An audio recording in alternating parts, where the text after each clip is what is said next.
Hello everybody and welcome back to my channel. My name is Rux, I'm Western Tropical Astrologer, and today we are going to be talking about the astrology of November. And boy, it is a packed month. Packed with astrology, that is, but also packed with some really good stuff. There is some harmonious aspects happening in the sky that will be very supportive in terms of us achieving some of the things that we've been working towards for a long time. So we are going to have the entire month, everyone's going to benefit from this. We're going to have a Jupiter-Saturn trine in the sky. So we've got the Great Benefic supporting Saturn, planet of hard work, efforts, 3D reality, father time. Saturn is the planet of patience. It's the planet of responsibility, of duties, of burdens. So Jupiter is bringing an infusion of optimism, of joy, of protection, of faith, of inspiration. It's saying a yes to us achieving some of the things that we've been working really hard to achieve. We are going to get some relief from the burdens of our responsibilities, of our hard work, of anything that's been testing us a great deal on the emotional front. Anything that's been testing us maybe as of 2023, as of March of 2023, when Saturn entered Pisces. So Jupiter is saying, come on, you did this. You worked hard. You deserve to celebrate a little bit. You deserve to see things going your way. Jupiter in aspect to Saturn can also indicate stable growth, steady expansion, and acting and building and working in alignment with our beliefs. And when we have in our lives something that we truly believe in, something that gives us a sense of meaning and purpose, we can endure pretty much anything, everything. We can go to the ends of the earth. We can deal a lot better with tests, with drawbacks, with problems. So yeah, this is nice. This is lovely, folks. I also believe that there's this feeling of divinity helping us that comes in with a Jupiter exalted in Cancer. So the universe, divinity, however we want to call it, is saying, come on, I see your pain. I see that you've struggled. I'm going to make things a little bit easier for you. So I love this I love this for us. I love this for November. Now, the other thing that's also happening in November is, dun dun dun dun, drum roll in case you missed it, Mercury going retrograde is back. So Mercury is going to be retrograde from the 9th until the 29th of November. Initially, it's going to be retrograde in Sagittarius from the 9th until the 19th. And then from the 19th until the 29th, it's going to be retrograde in Scorpio. And the post-retrograde shadow period is going to end mid-December. So lots of delays, of course, frustrations with communication, with travel, things coming to the surface, us digging deep and sort of like finding information that was buried a long time ago. This is probably going to be part of the theme that we're dealing with during this retrograde. Mercury and Sagittarius in particular can affect travel, especially long distance travel. It can affect education. Mercury and Scorpio can put our detective mind to use, and we might need to do some excavating from an information and data perspective. Now, of course, with Mercury retrograde, there's always a chance of us misinterpreting things, misunderstanding things. And in particular, around the 12th of November, Mercury will conjunct Mars. This could be a tiny little bit more problematic because we might be prone to defending something that is actually inaccurate and incorrect. We might be prone to sort of like throwing words at people and using words as weapons and being very cutting with our words, and then live to regret it because we were probably wrong, we were probably mistaken. There's a chance we might get sucked into arguments and conflicts, and we might be very vocal about defending our beliefs. But alas, it could all escalate or it could all backfire. So do employ some caution when it comes to words and conflicts and arguments around the 12th of November, maybe also the day before and the day after. The retrograde is also going to be very strongly felt, the retrograde of Mercury, when Mercury opposes Uranus, 19th of November, Uranus in Taurus. I mean, this could be anything. This could be the internet going down. It could be sudden disruptive events changing our sort of like plans for the day. Cars could malfunction. Tools could malfunction.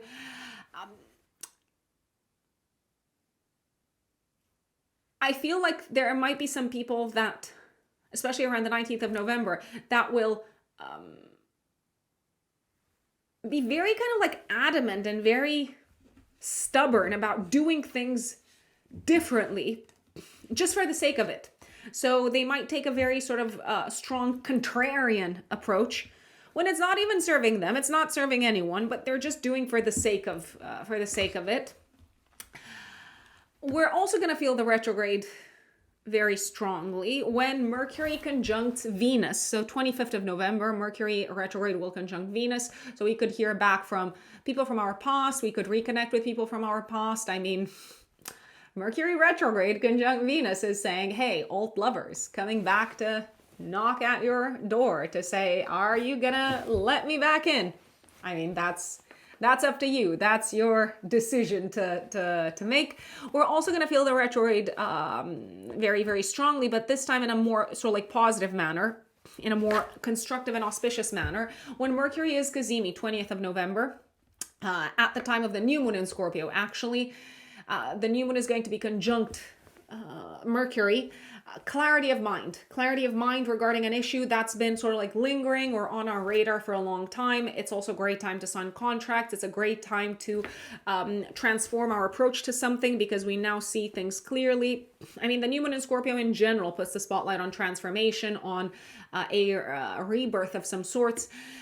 It seems to be something that we've thought about for a long time, and it seems to involve a rupture of some sorts, especially in a sector of our life that has felt quite stable and steady for some time, and now we're ready to shake things up and say, okay, I release this false sort of like impression or feeling of this part of my life being unchangeable, and I do fully embrace the alchemy of a new chapter. Mercury is also going to be involved in a beautiful, beautiful, beautiful water grand trine. 22nd of November. We might also feel it day before, day after with Jupiter and Saturn. Oh my God. So the mind is so creative, so inspired, intuitive, sort of like solutions come to us. We find solutions to old problems.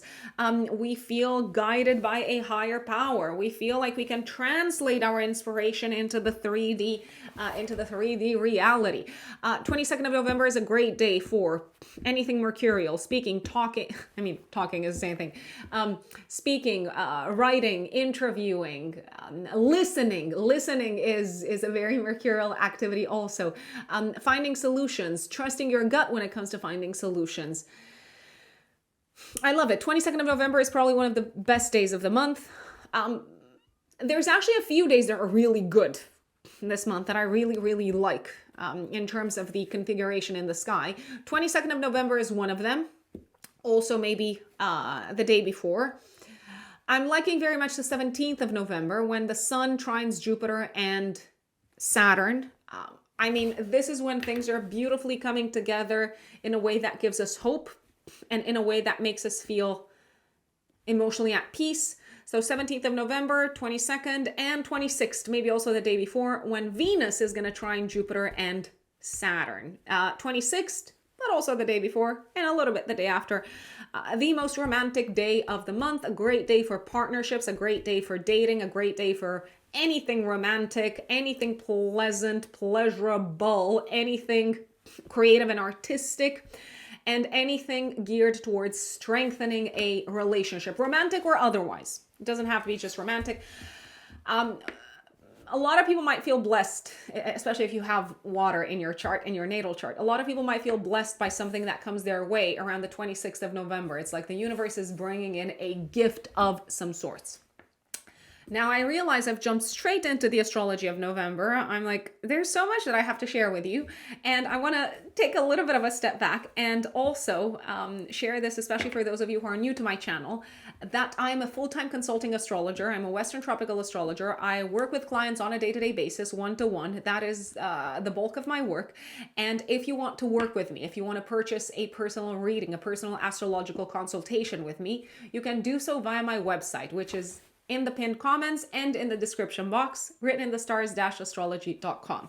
As a new client, the option to go for is the 1 hour, 15 minutes Zoom consultation. We also record our sessions, of course, with your permission. If you don't want them to be recorded, that's absolutely fine.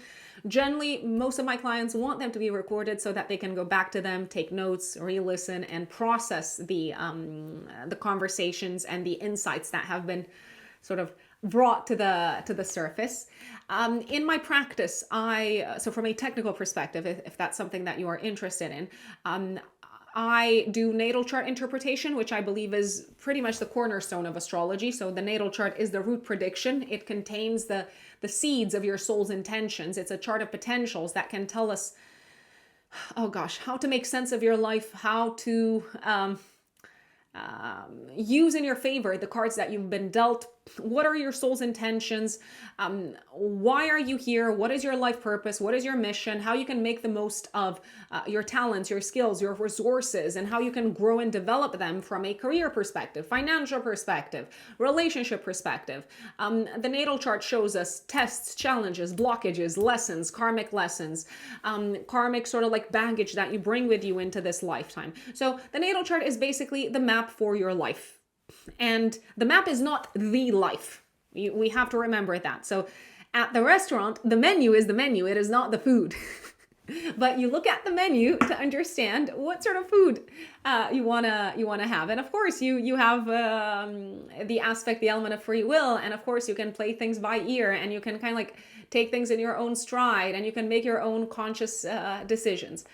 But the map / the menu is still important, and it's useful as a guide. Astrology in general is meant to help us make better informed choices. It does not live our life for us. Astrology is like a language. It's the language of the stars, of the sky, of the cosmos.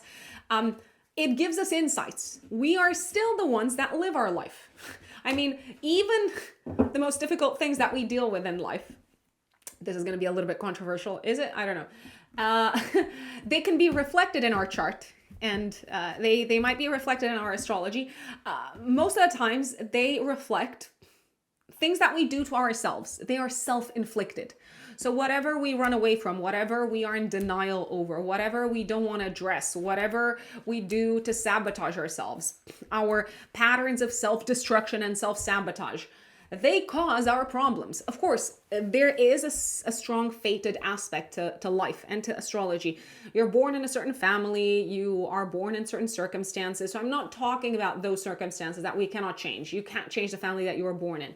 But I'm talking about what you do further down the line. And astrology helps us make more conscious, intentional choices so that we are not at the mercy of our blind spots and of our karmic patterns. So in my practice, I do natal chart interpretation, forecasting. Obviously, we look at the year ahead, at the next 12 months together, at the years ahead together, to better understand the timeline of your life, to understand what life chapter you're in and how you can best align yourselves with the cosmic energies. I do compatibility readings, electional astrology, where we select the most auspicious dates for starting a business, getting married, etc. Relocation astrology, using astrocartography and the relocated chart. So if you're looking to move to a different country, if you're looking to travel, relocation astrology and astrocartography are very useful. So these are probably the most important kind of pillars of my practice. written in the stars-astrology.com. Just know that after you make the payment on my website, you will need to use the contact form on my website to email me your date, time, and place of birth, and I will get back to you with timing options for our consultation. The time of birth is very important for accuracy purposes. So all of these are important for accuracy purposes, but please, please, please find out your correct time of birth. So now let's go back to the astrology of November. Let me take you through the most important dates in November. I've already mentioned a few important dates, especially my favorite ones: 17th of November, 26th of November, and the 22nd of November. The month kicks off on the 2nd of November with a Venus-Jupiter square. I mean, this can be an excess of pleasure, an excess of kind of like indulging in Venusian things. So, I don't know, too much eating, for instance. On the 4th of November, Mars goes into Sagittarius until the middle of December. So lots of action kind of geared towards expansion, exploration, travel, but also defending what we believe in. Full moon in Taurus, 5th of November. This is lovely because the full moon is going to be ruled by Venus in Libra. So we're seeing some really concrete, tangible results regarding something that is meant to bring us stability in our life. And we do seem to have very solid support from someone. Then on the 6th of November until the 30th, Venus transits Scorpio. So planet of love goes into shadow territory, into kind of like darker, deeper, more intense territories. And on the 30th of November, Venus goes into Sagittarius until the 24th of December. So Venus is going to join Mars there and the Sun, which actually goes into Sagittarius on the 22nd of November. So lots of Sagittarian energy, of course, obviously, as per usual in December, but we're also getting quite a bit of this in November as well. 8th of November, Uranus re-enters Taurus until April of next year. So Uranus in Taurus has a few more aces up its sleeve. It still wants to shake up what we thought was immutable in our life. And also on the 8th of November, Venus squares Pluto. Oh, transformations in relationships that cannot be avoided. The truth is coming to the surface. Mercury retrograde 9th of November. Jupiter goes retrograde on the 11th of November in Cancer. So time to slow down a little bit with the growth with the expansion on the Cancerian front, and to sort of like take stock of how much we've grown from an emotional perspective. Mercury conjuncts Mars on the 12th of November. Careful what you say. 17th of November, Sun trine Jupiter and Saturn. I did mention this. And 19th of November, Mercury retrograde re-enters Scorpio. And immediately it opposes Uranus, which I have mentioned. It does trine Neptune, so sometimes we just have to accept that things will be disrupted. And if we go with the flow, it's going to be okay. 20th of November, new moon in Scorpio. So the lunations are 5th of November and the 20th of November. 21st of November, Sun opposes Uranus. Oh, God. I feel like this might be a bit of a disruptive day on the economic front. So the economy, the stock market might see some significant shakeups. The Sun goes into Sagittarius. So Sagittarius season begins and the mood is getting sort of like lighter and more optimistic for the next month. Mercury forms a water grand trine with Jupiter and Saturn, so that helps. So we're in a much more kind of like optimistic state of mind. 28th of November, Saturn goes direct in Pisces. Last leg of Saturn and Pisces, folks. A little bit more time and patience and effort on the sort of like Piscean front in our lives, which generally does seem to bring with it accepting what we cannot change, accepting what is. Mercury goes direct on the 29th of November, and Venus, as I said, goes into Sagittarius on the 30th of November, but right before it does that, on the 30th, and also the day before, it opposes Uranus. I mean, some relationships will fall apart, some relationships will break. We will probably cut off some people from our lives.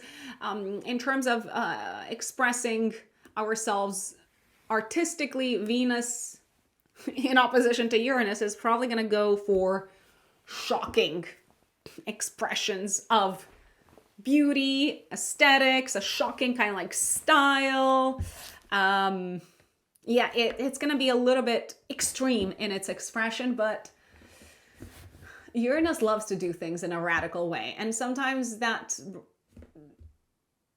means kind of like challenging the status quo. If we are to be kind of like original, if we are to break new ground, we have to challenge the status quo, even in terms of the arts and beauty and fashion and aesthetics. And these are the most important dates in November. Obviously, we're going to go into the updates for each of the 12 zodiac signs, but please, especially if you're new here, I'm saying this for you folks, listen to the update for your rising sign, because these general horoscopes, these general forecasts are built with the rising sign in mind, not with the sun sign in mind. Now, if you don't know your rising sign, of course, you can listen to this sun sign. But I would recommend finding out your time of birth and then using an online natal chart generator such as astro-seek.com or astro.com to generate your natal chart and find out what your rising sign is. And without further ado, let's go into the updates for each of the 12 zodiac signs. My dear Aries, Aries suns and Aries risings. What does November have in store for you, lovely Aries? Well, on the 2nd of November, Venus will be squaring Jupiter, but you might also feel this energy the day before and the day after. This could play out as too much pleasure, an excess of pleasure, overindulging, overdoing things when it comes to Venusian experiences. Now, there can be too much eating, too much relaxing, overindulging in general. You might also try to please someone a little bit too much. You might be too accommodating. And I mean, let's face it, there is a time and a place for that. So I don't necessarily see this square as being that problematic. But I repeat, do be a little bit careful when it comes to, just having a little bit too much fun. Let's say. On the 4th of November, Mars will go into Sagittarius in your 9th house. Now, Mars is your chart ruler. What does that mean? It means that from the 4th of November until the middle of December, actually, you're probably going to be very invested in 9th house topics. So you might be putting a lot of energy into traveling, studying, interacting with people from foreign lands and foreign countries, potentially defending, standing up for your beliefs, standing up for your worldview and life philosophy. I believe you're in a very sort of like optimistic mood, optimistic state of mind. I also believe you are ready to take action based off of a broader vision of what you want your life to look like. So you are ready to look at the big picture and say, okay, this is it. I'm doing it. I'm going for it. I believe you also have a lot of faith, both in yourselves, Aries, as well as in sort of like a higher power having your back, which it might actually have your back. I'm just going to put it out there. Before Mars goes into Sagittarius on the 4th of November, literally on the same day, but you might also feel it the day before, it will trine Neptune in Pisces. So I believe you are essentially letting go of something that has been weighing very heavily on your mind, something that you've been carrying with you, Aries, maybe on an emotional level. So you might be healing from some sort of unprocessed emotional baggage that you've been carrying around. So far, so good. 5th of November, active 3 days before, 3 days after, we have a full moon in Taurus.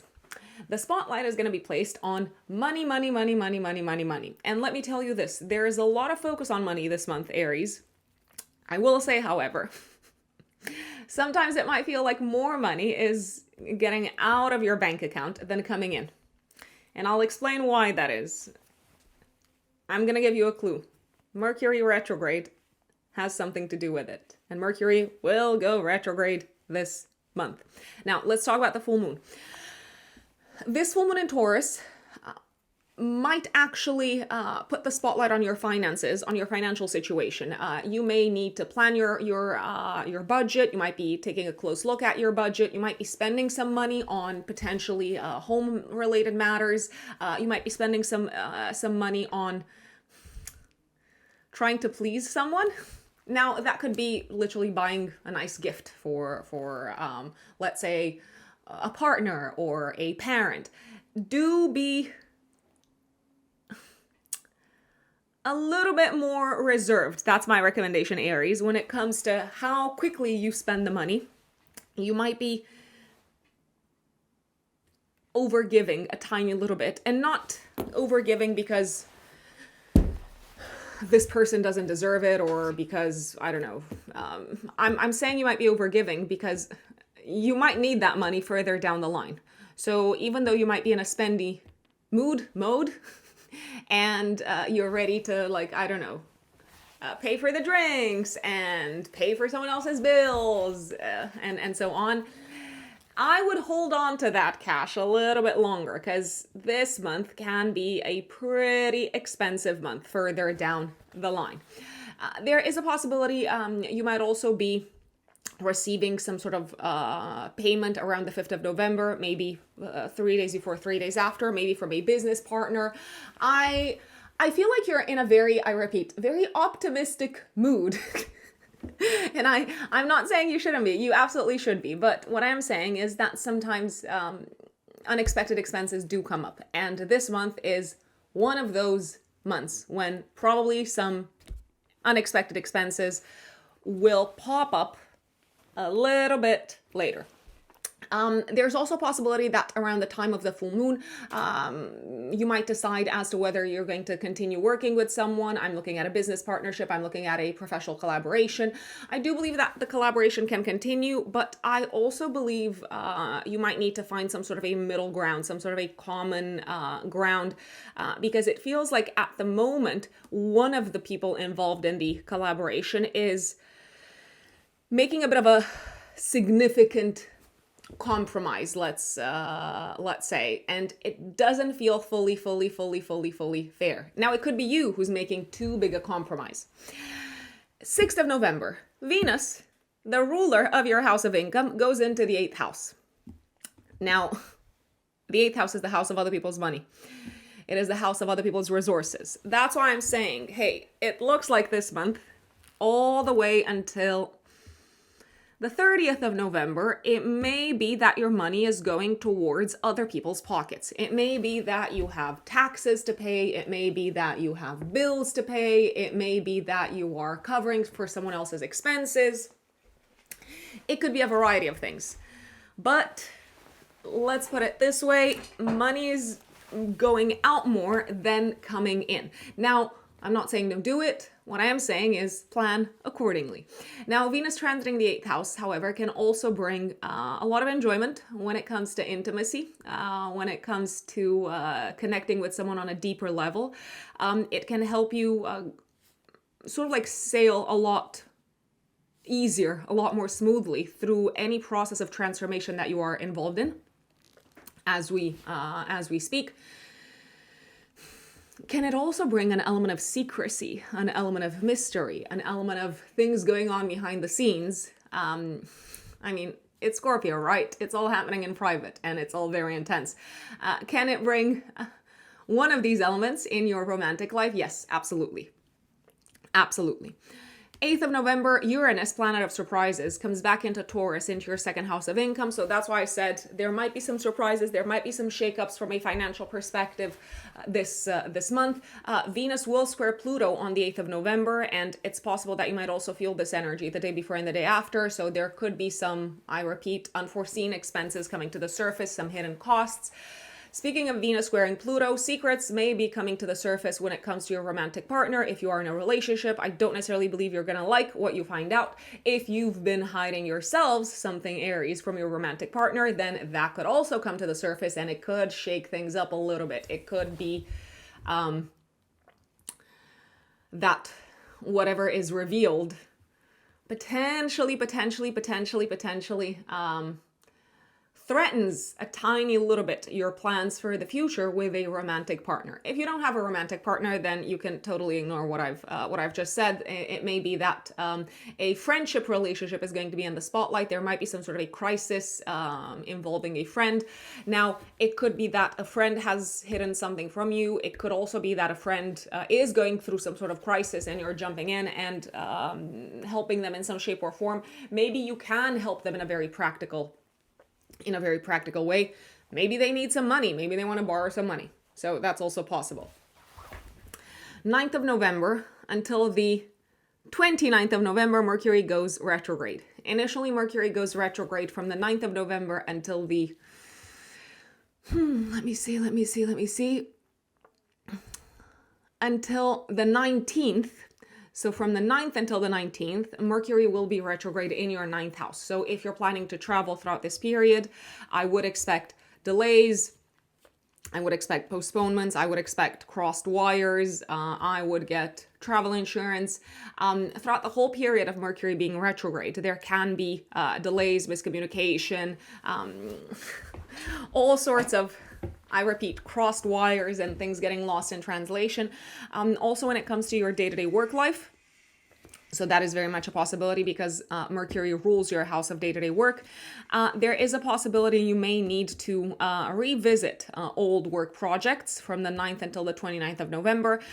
You might need to rediscuss with people that you've worked with in the past, the sort of like terms and conditions of continuing the collaboration. There is a possibility throughout the retrograde, the Mercury retrograde, that people that you have connected with in the past in the professional sphere might come back into your life with more work for you to do for them. So that could be a productive way of making use of the Mercury retrograde. Now, initially, the retrograde is going to happen in your 9th house, so you might need to retake a test or go through some sort of like material that you've studied in the past. You might need to revisit it. You might need to review it. There could be some delays connected with legal matters if you are involved in anything of a legal nature. Then from the 19th until the 29th, the retrograde is going to happen in your 8th house. Now, the 8th house is, once again, the house of other people's money, of taxes, inheritance, loans. So that's why I kept on saying, listen, folks, there might be some expenses popping up that you did not see coming. You might need to revisit whether you've paid the correct amount taxes wise. There may be some things that you need to go through once again when it comes to, let's say, your annual kind of like tax review, or you might need to revisit matters connected with your insurance, if you have insurance.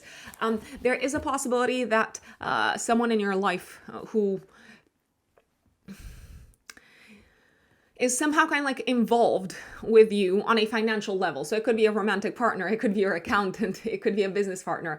There is a possibility that someone of this type may be experiencing some challenges of a financial nature on their end, and that might reflect or that might reverberate, better said, into your financial life. So let's say you were waiting for someone to pay you back, or you had agreed with your partner to pay 50-50 for something, and now they've been made redundant, or they've lost their job, or something came up.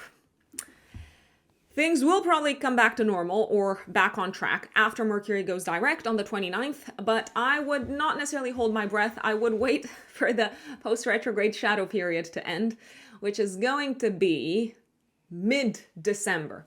Now, generally, I would sort of like go through documents, data, paperwork, anything written, any sort of like communications in the workspace throughout the entire period when Mercury is retrograde. I would go through any and all of these with a fine-tooth comb, and I would pay even more attention for mistakes, typos, because mistakes can be made. They can be like honest, genuine mistakes, but nevertheless, that can cause a little bit of a crisis in the workspace, and you may want to try to avoid that. Jupiter is also going to go retrograde 11th of November in your fourth house of home, family, and living situation. So you can essentially take stock of how you've grown or how you've opened up to new possibilities in the home sector, in your private life as of June, when Jupiter went into Cancer. 12th of November, Mercury conjuncts Mars in Sagittarius in the ninth house. I mean, I would be quite careful what I say on this day. Maybe also the day before and the day after, because you might be quick to jump to conclusions. You might be quick to say something, and then you might realize you don't have the right information, or you were too quick to speak, to reveal very sort of like precious information, and it's not doing you any favors. There is a possibility you might need to get back in touch with someone who is working in the legal sphere, or someone who is working in the educational space. You might need to reconnect with them, get back in touch with them. Maybe you need to resit an exam. Maybe you just need to call your, I don't know, like teacher and ask them for a recommendation. So that is also a possibility. Sun in Scorpio, 17th of November, trines Jupiter in Cancer and Saturn in Pisces. So we are going to have a beautiful, beautiful, beautiful, beautiful grand water trine in the sky on the 17th of November. It can be a very healing time. It can be a time when things sort of like fall into place somehow in your private life, in your personal life, in your home life. It feels like potentially the relationship with a loved one is going through a very positive transformation. There's a sense of like flow in your personal life, which you're probably very much embracing. And I feel like you're no longer swimming upstream. I did want to give you a heads up, 19th of November, Mercury opposes Uranus. Oh gosh, please, please, please do be careful with your wallet on this day. Do be careful with your money. Do be careful where you leave your like prized possessions, because there is a chance of misplacing them. Also, do be careful when it comes to scammers or like literal like thieves trying to take your money. 20th of November, new moon in Scorpio conjunct Mercury and opposing Uranus. I feel like this is a new moon that brings a fresh start when it comes to other people's money in your life. Now, what does that mean? If you're in a relationship, that means that your partner might be experiencing a reset on the financial front. It could be quite a sudden reset. So, like I said, all of a sudden, there's a possibility maybe that they've lost an important client, or their salary went down. There's also a possibility you might hear news of new taxes or like more money that you need to pay. Something is sort of like shaking up the stability on the financial front. There's also a possibility someone might no longer be able to pay you. So let's say you had multiple clients and one big client is saying, I can't do this, I'm sorry, I ran out of money. The new moon is in a trine to Jupiter and to Saturn and to Neptune. I feel like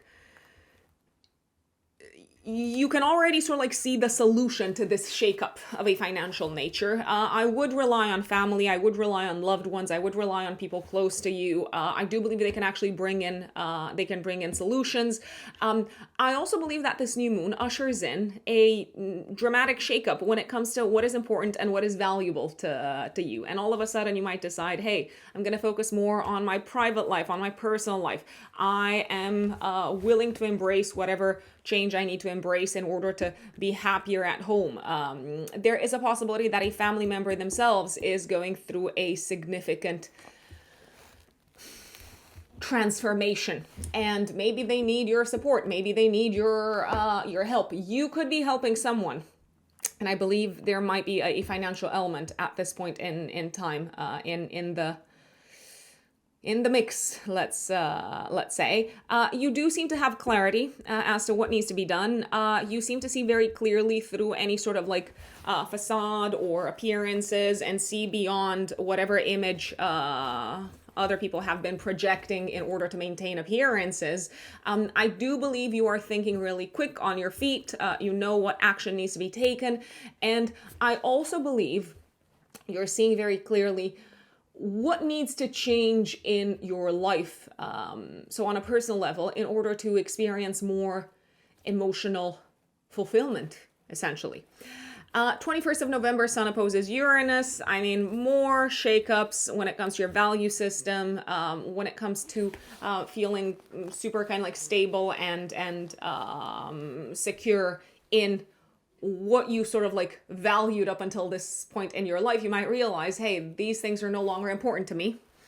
The sun will also be in a harmonious aspect to Neptune. I feel like once again, you're ready to let go of what has been hurting you, sabotaging you. Oh God, the dead weight of an emotional nature. The sun goes into Sagittarius on the 22nd of November. So Sagittarius season begins, and it essentially emphasizes travel matters. It emphasizes your educational sector, and it emphasizes your belief system and you looking at the big picture of your life. It's very clear to you what makes you happy. It's very clear to you what you believe in. It's very clear to you why things have happened in the way that they have happened. I feel like sometimes we need some sort of a crisis to unfold in order to prioritize and in order to make room in our lives for what is truly, truly, truly important, I'd say. Mercury will be forming a grand trine with Jupiter and Saturn on the same day, on the 22nd of November. So I feel like you're having some really kind of like significant heart-to-heart conversations. You're seeing things for what they are. You are trusting your gut. You're trusting your intuition when it comes to making decisions. And you might even be revisiting old decisions and saying, you know what? I think it's time to backtrack and to potentially fix whatever is not working, and whatever you're now realizing is definitely not working. A lot of personal transformation in terms of your private life this month, my dear Aries. And I repeat, it could be prompted by some financial sort of like, initially I would say challenges, but I do believe you're going to be able to like overcome them. All of these transformations could be prompted by some challenges on the financial front, but they seem to bring a lot of clarity, and they seem to kind of help the puzzle of your life sort of like fall into place further down the line. Mercury will conjunct Venus on the 25th of November. You might be connecting on a very kind of like deep level with a person that is very dear to you. So it could be a romantic partner. It could also be a cousin. It could be a sibling. I feel like secrets are being sort of like aired out, and that seems to strengthen a relationship. Information from the past connected with money and romance could be coming to your attention. Let's say. 26th of November, Venus trines Jupiter and Saturn. This is actually one of the most romantic days of the month. If I were to recommend a day to take advantage of, and yeah, you can basically take advantage also of the day before and the day after. I would take advantage of the 26th of November as a day to maybe do something nice for your romantic partner, or say yes to a date, regardless of whether maybe you're single or not single. It is a great day to work on relationships, to improve relationships, to connect very deeply, and to have a heart-to-heart with loved ones. Relationships can be transformed for the better, including the relationship with a family member, but also the relationship maybe with someone that you're working with. If you've had a hard time working with them, if things have not been flowing so smoothly, then I believe there's a lot of room for improvement. And the 26th of November is definitely a day to take advantage of. Saturn will go direct in Pisces on the 28th of November. Things are sort of like back on track from a professional perspective. Mercury goes direct on the 29th of November, which I have mentioned, and Venus goes into Sagittarius on the 30th of November, all the way until the last week of December. Before it does that, it's going to oppose Uranus. So on the 30th of November, and maybe also the day before, I would expect sort of like shakeups in one particular relationship. It could be a professional relationship. Then with Venus going into Sagittarius, I believe you're going to get a lot of support and help to clear things up and to sort of smooth things over when it comes to any challenges that Mercury retrograde might have caused from the 9th until the 29th, my dear Aries. And yes, if you want to travel, go ahead, by all means, do travel, do take advantage of Venus transiting your 9th house. It's going to be lovely. Taurus suns and Taurus risings. November of 2025. What does it have in store for you, my lovely Taurians? Well, on the 2nd of November, Venus will be squaring Jupiter. You might also feel this energy the day before and the day after. I feel like you're going to have some really kind of like fulfilling talks. Emotionally fulfilling, especially some fulfilling talks with colleagues, work colleagues, siblings, cousins. When I say fulfilling, I mean it feels like things are flowing very easily. It feels like creativity is reaching a sort of like higher degree, higher level than it has reached before. If you're working on anything creative in the professional space. I feel like you're also very eager to please someone, so you might be a little bit of a yes person. You are willing to make concessions. You are willing to compromise in order to see things flow smoothly in the workspace. And I do believe everyone is inclined to talk about the glass half full as opposed to the glass half empty. And I am all for taking a positive, optimistic perspective upon life. However, do be careful not to gloss over the details. 4th of November, Mars goes into Sagittarius all the way until the 15th of December. Lots of action here, Taurians. When it comes to one or several of the following. Taxes, paying debts, paying credit cards, all of the aforementioned. There is a possibility if you are in a relationship, if you are in any kind of a, also like business partnership, if you're in any type of relationship that involves pooling money together, pooling resources together, any relationship that might have a financial component to it, Mars in Sagittarius can bring conflicts. It can bring fights. It can bring arguments over money. I do believe there's a possibility that the other person might be very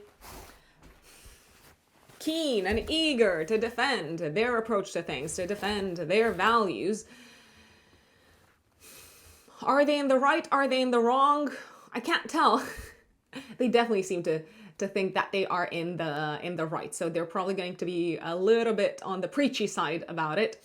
I know. Before Mars goes into Sagittarius, 4th of November, but you might also feel it the day before, it's going to be in Scorpio and trine Neptune in your 11th house. So I believe that on the 3rd and the 4th, you can also talk about the future and sort of like take action together with a partner. When it comes to an important goal for the future that you have together with this person. Now, I repeat, this could be a romantic partner, but this could also be a business partner. So you're ready to dive in, you're ready to jump in and kind of like sail into the sunset together and make things happen. But then you might bump into some,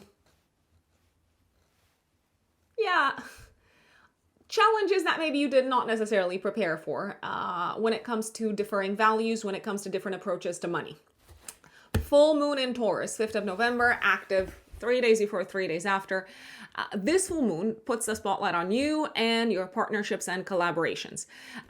This is actually, I dare say, quite an auspicious full moon. I feel like a partnership is coming together with someone in the workspace. Things are working out really nicely. You might see the results of a collaboration in the workspace. You might also see some really positive results when it comes to collaborating with someone on the health front. So if you've been working with, let's say, a personal trainer, you might be super happy with how things are working out, with how you have been achieving your goals so far. You might be revisiting your collaboration with a health practitioner or like a wellness, fitness sort of practitioner around this time. I do believe also that you are willing to do what it takes to work on a relationship around this time. You might also be very candid about what you need from another person in order for the connection to work better, in order for your relationship to work better. Now, I have to emphasize this. It does not have to be a romantic connection. It could be a professional relationship that can do with some improvement, and you might have like a really open and honest conversation with someone about this. You're reaching a culminating point when it comes to taking care of yourselves, Taurians, and I believe that if you have been taking any sort of action in this direction, it shows. It absolutely, absolutely shows. This could be a time when you invest in your health. I believe it is time and money and energy very, very well invested. 6th of November, Venus goes into Scorpio in your 7th house until the end of the month, until the 30th of November. You're going to be very invested in your relationship sector, my dear Taurians, because alas, Venus is your chart ruler. So you're probably going to feel like the last 3 weeks of November are all about relationships, connections, collaborations, including work collaborations. You do seem to be very eager to please others. You do seem to be very eager to make things work in such a way that whoever it is that you're working with, that you're collaborating with, whoever it is that you're in a partnership with is happy. You might feel like the other person is equally open to making things work. However, Mercury will go retrograde in this part of your chart. I mean, Mercury initially is going to go retrograde on the 9th of November in your 8th house of shared assets, shared resources, other people's values, taxes, debts, intimacy. From the 9th of November until the 19th, Mercury will be retrograde in the 8th house. And from the 19th of November until the 29th, it will be retrograde in your 7th house of relationships and collaborations. So with Mercury retrograde from the 19th until the 29th in your 7th house, there is a possibility of misunderstandings, miscommunication with partners. You might need to revisit old topics that you've maybe thought you had completely sort of like hashed out. You might need to go back over them once again together with a romantic partner, but maybe also together with a business partner, especially from the 19th until the 29th. Hidden information might come to the surface. There is a possibility that partners might reveal things that maybe you believe they should have told you a while ago, but now they are finally revealing it. Lots of talks about money with other people. And initially, they don't seem to be super straightforward, these talks about money. Throughout the whole duration of Mercury retrograde, so from the 9th of November until the 29th, there is a chance that you might not actually reach an agreement or be on the same page all the way until the end of the month when Mercury goes direct. If you are signing any contracts, if you need to enter into any sort of a partnership that involves money and finances, if that's happening during Mercury retrograde from the 9th until the 29th, my recommendation would be to allow room for possibly revisiting the contract, revisiting the agreement, revisiting the terms and conditions once the retrograde is over, because your situation could change. The other person's situation could change. I would also make sure that you communicate very clearly, that you understand very clearly whatever the other person's expectations are. There's also a possibility, of course, I have to say it, with Mercury going retrograde, Taurians, Mercury is also the ruler of your 5th house. At any point from the 9th until the 29th, there's a possibility of romantic partners from the past coming back into your life. Maybe you hearing back from them, maybe them texting you, messaging you, or you bumping into them.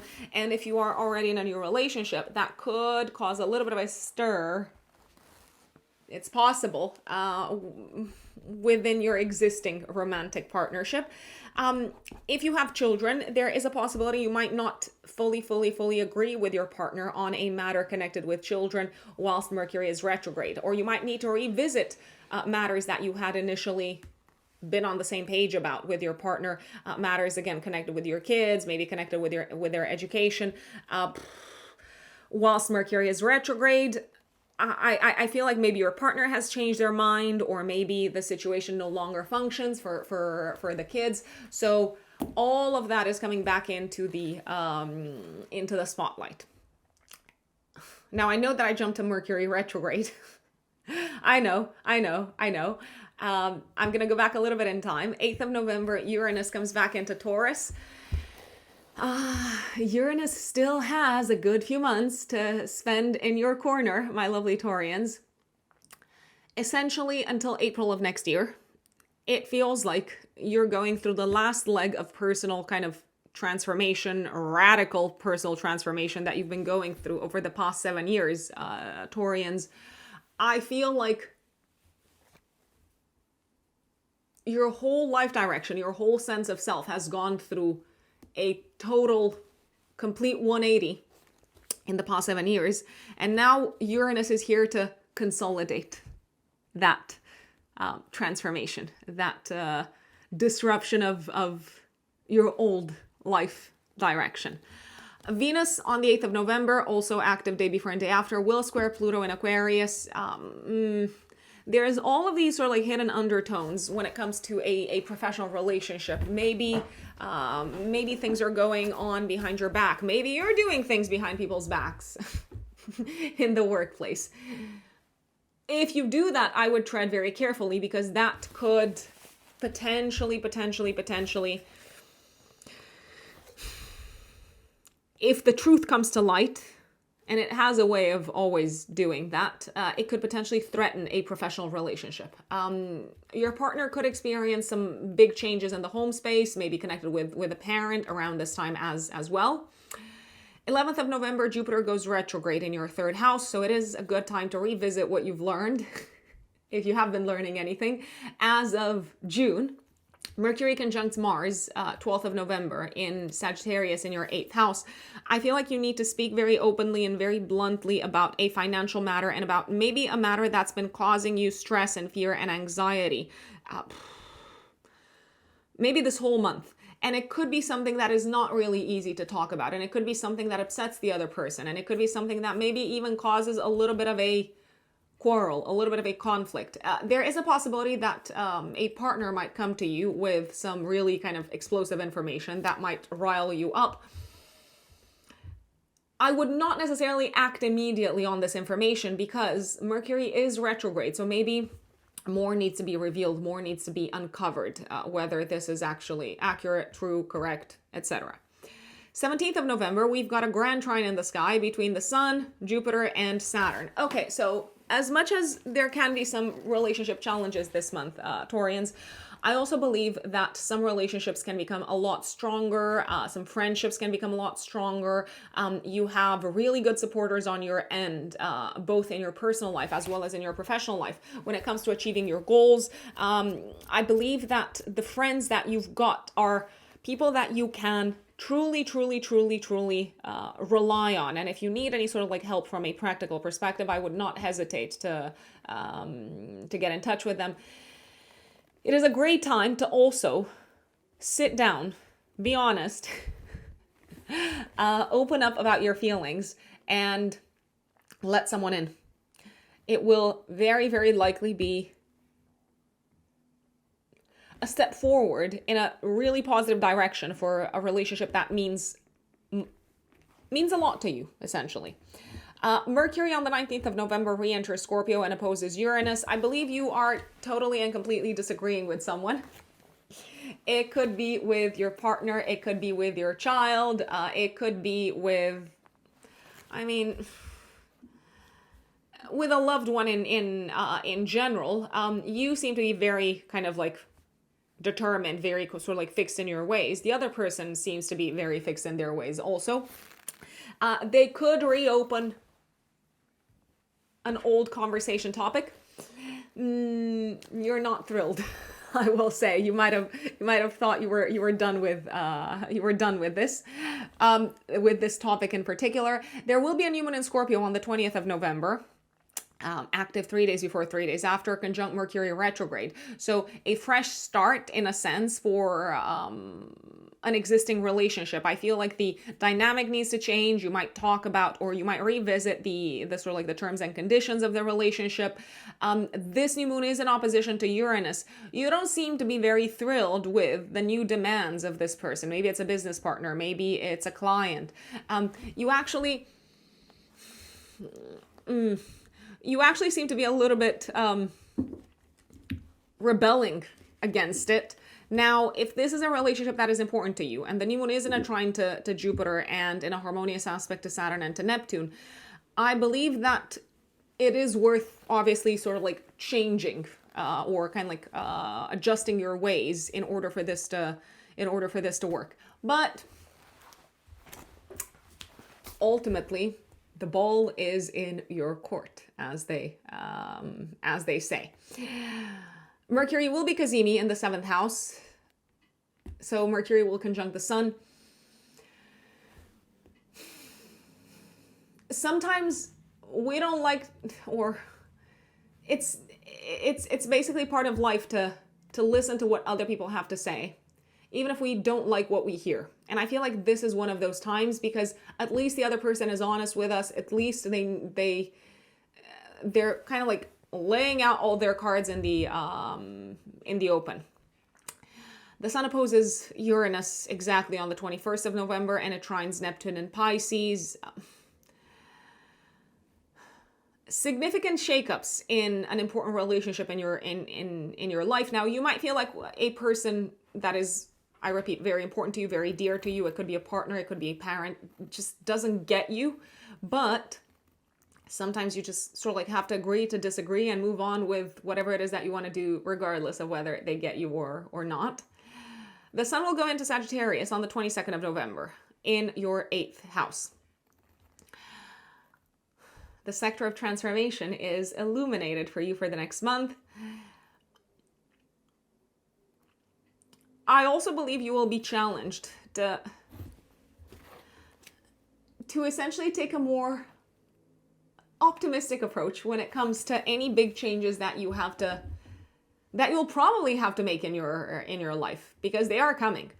Mercury will form a grand water trine with Jupiter and Saturn on the 22nd of November. You might also feel it the day before and the day after. You know what? Mercury is still retrograde until the 29th. It could be a good idea if you've said something that you didn't mean, if you've spoken to someone in a way that you're not proud of. It could actually be a good idea to open up the conversation again, maybe to apologize. There's a possibility that someone could apologize to you. So I feel like you're kind of you're going to be on friendly terms with someone once again. There is a possibility that you might be hearing back from someone from the past. It could be a friend, it could be a business partner, it could be someone that you've worked with. And I believe they might also have a really, really interesting proposal for you, very much worth considering. Mercury conjuncts Venus on the 25th of November. I feel like this is the sweet talking day. I feel like you might be the sweet talker, but there's also, once again, a chance that someone else might try to sweet talk you into something. And I'm not saying that it's not a good idea. Maybe it is, but remember that Mercury is retrograde, and the situation and the circumstances could change, and you might even change your mind. Maybe even this person could change their mind after November the 29th, when Mercury goes direct. 26th of November, probably the most romantic day of the month. Venus trines Jupiter and Saturn. Great day for a date. Great day to surprise a partner with like a nice gesture. Great day to go out with a partner. It doesn't just have to be a romantic day. It's a great day for socialization. It's a great day to get together with I want to say like all sorts of people, including people from work, with friends, with colleagues. It feels like there's a strong bond between you and other people around this time. And Saturn goes direct on the 28th of November. So you can sort of like forge ahead with your goals for the future. Mercury goes direct on the 29th, and Venus goes into Sagittarius 30th of November until the last week of December. This can be a lovely, lovely, lovely time for intimacy. It can be a great time to gift things to others, to kind of like please other people. And you might even see a lot of positive, sort of like pleasant energy coming into the sectors of your life that potentially caused a little bit of like stress and frustration and anxiety over November in general. If you have investments, you can see your investments potentially go up in terms of value from the 30th of November until the 24th of December. But obviously, this is not financial advice, and you are completely responsible for your financial decisions. That is Taurus. My dear Geminis, Gemini suns and Gemini risings. November of 2025. What is going on in the sky, my lovely Geminis? Well. Loads of things are going on in the sky, Geminis.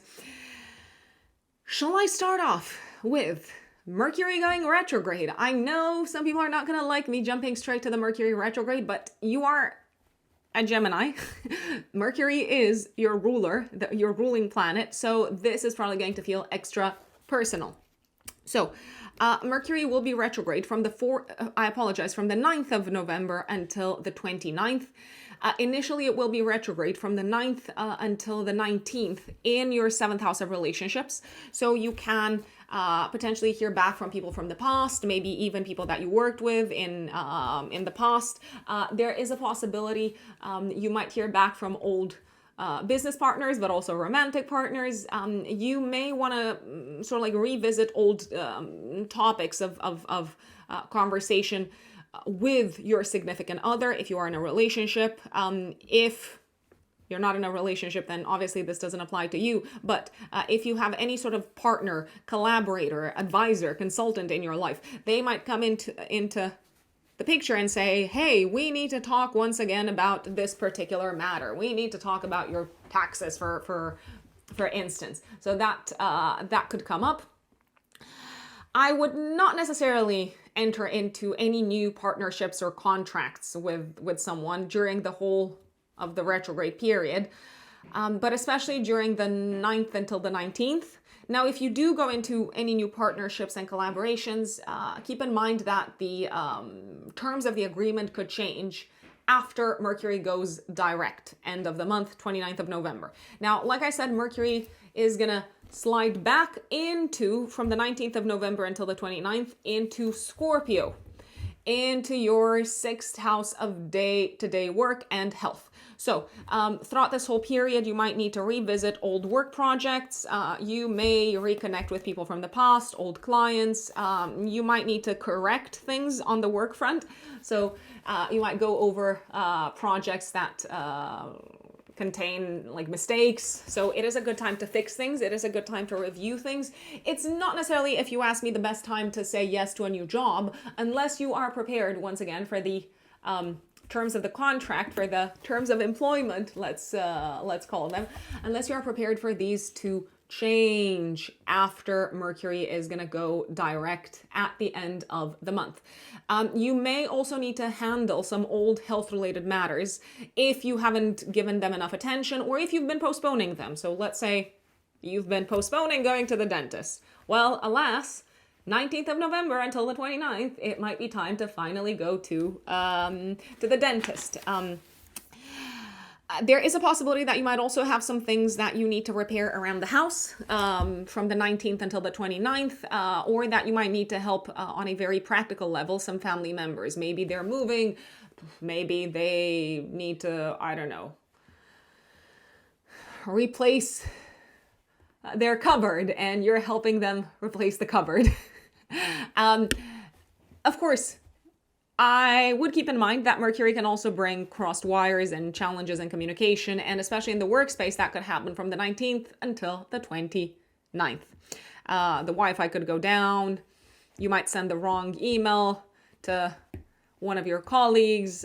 So do keep that in mind and be a little bit extra cautious when it comes to mercurial matters that have to do with digital devices, communication, the internet, transportation also, and so on. Now I'm going to go back to the beginning of the month and take things in chronological order. Now that we've addressed the Mercury retrograde happening this month, 2nd of November, Venus squares Jupiter. You might feel this energy the day before and the day after. I feel like you are having a lot of fun and you might end up spending too much money. Or you might try to wow someone and once again, you might end up spending too much money. You might also be very keen to please someone and that might be expensive. Let's say you have kids, you might pay for, I don't know, like a very expensive trip for them or like a new gadget, a new device. 4th of November, Mars goes into Sagittarius until the 15th of December. Lots going on in your partnership sector, in your relationship sector. Mars is also the ruler of your 11th house and of your 6th house.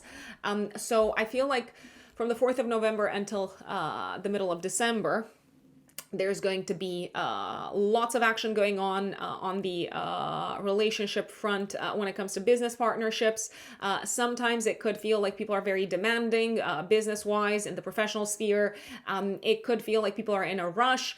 If you are in a relationship, it could feel like your partner is in a rush, like they are being very sort of like blunt and they want to have their way and they are not taking no for an answer. And alas, whilst Mercury goes retrograde, you might not really know whether you agree with them or not. You might not really know if the action that they are sort of like trying to get you involved in is the right action for you. So that might really annoy people in your life, especially partners who want to go ahead like 200 miles an hour. Mars can bring a higher chance of conflicts in relationships, any kind of relationships, especially around the 12th of November, maybe day before and day after when Mercury conjuncts Mars. Do be careful what you say to someone. Mercury is going to be retrograde. You may use words that you later regret. If someone speaks to you in an unkind way, which is a possibility, they might be in a very argumentative mood. It's possible that they might take it back after Mercury goes direct. Nevertheless, you're probably going to be a little bit angry. They might be angry also. Everyone is frustrated. Words might be flying about. There's also a high chance, a high possibility of like fighting with a, not physically fighting, of an argument, of a quarrel with a family member. Now, around the 12th of November. Now, the problem is that either you or the other person has the wrong information. So I feel like the best thing to do here is to clarify whether you're talking about the same thing, whether you have the same information that you're operating on. 5th of November, active 3 days before, 3 days after, we have a full moon in Taurus. This activates your health and service axis. I believe it is time to relax, Geminis. I believe you are completing something in the workspace. You're completing a project. You're completing maybe a job. Some of you could be leaving a job. That's very much a possibility. Some of you could decide to leave a job. Maybe you're not leaving just yet. Maybe you're sort of like postponing this until after Mercury goes out of retrograde on the 29th of November. You could be taking a decision behind the scenes based off of what is good for you, based off of what is truly meaningful and important to you. It is a good time to relax. It is a good time to sleep more. If you're feeling energetically drained, if health-wise you're feeling a bit like tired and exhausted, then that is your cue. That is your sign to take it easy, Venus goes into Scorpio on the 6th of November until the end of the month. Now, if you're looking for work, this can be helpful, but remember that Mercury is also going to be retrograde in this part of the chart until the end of the month. So if it takes longer than you thought it would take, maybe like the interviewing process, don't worry. Once Mercury goes direct, it's going to go sort of like, it's going to move forward full speed ahead. You may really enjoy working with people from the 6th of November until the 30th of November. Working with your colleagues, working with some people that maybe you just kind of like admire. You admire their style. You admire their creative approach. You might also enjoy working on your health and focusing on your health from the 6th of November until the end of the month, which is probably going to come in handy since Mercury is going to go retrograde in this part of your chart. So it may be a little bit of a must. Just putting it out there. Uranus goes back into Taurus on the 8th of November. and Venus will square Pluto. A relationship in the workspace is being sort of like shaken up. It's experiencing a transformation. It could be that a client leaves, or that a colleague leaves, or that someone comes in with like totally kind of like new demands in the workspace. It could also be that legislation changes affect the way that you're going to be working with people. There is also a possibility that your entire approach to your health might experience a change because you realize you've been looking at things all wrong from a big picture standpoint. Maybe also now you've got more information to work off of. Jupiter on the 11th of November goes retrograde in Cancer in your second house. So I feel like it's time to take stock of how much you've grown in terms of self-worth, in terms of appreciating yourselves, Geminis, as of June of this year. And it's also a good time to take stock of how to move forward with this process of developing maybe your interpersonal skills, and potentially also developing your skills when it comes to managing money, and not just your money, maybe also other people's money, maybe, I don't know, like investments and so on. So I'm looking at the financial sector as well.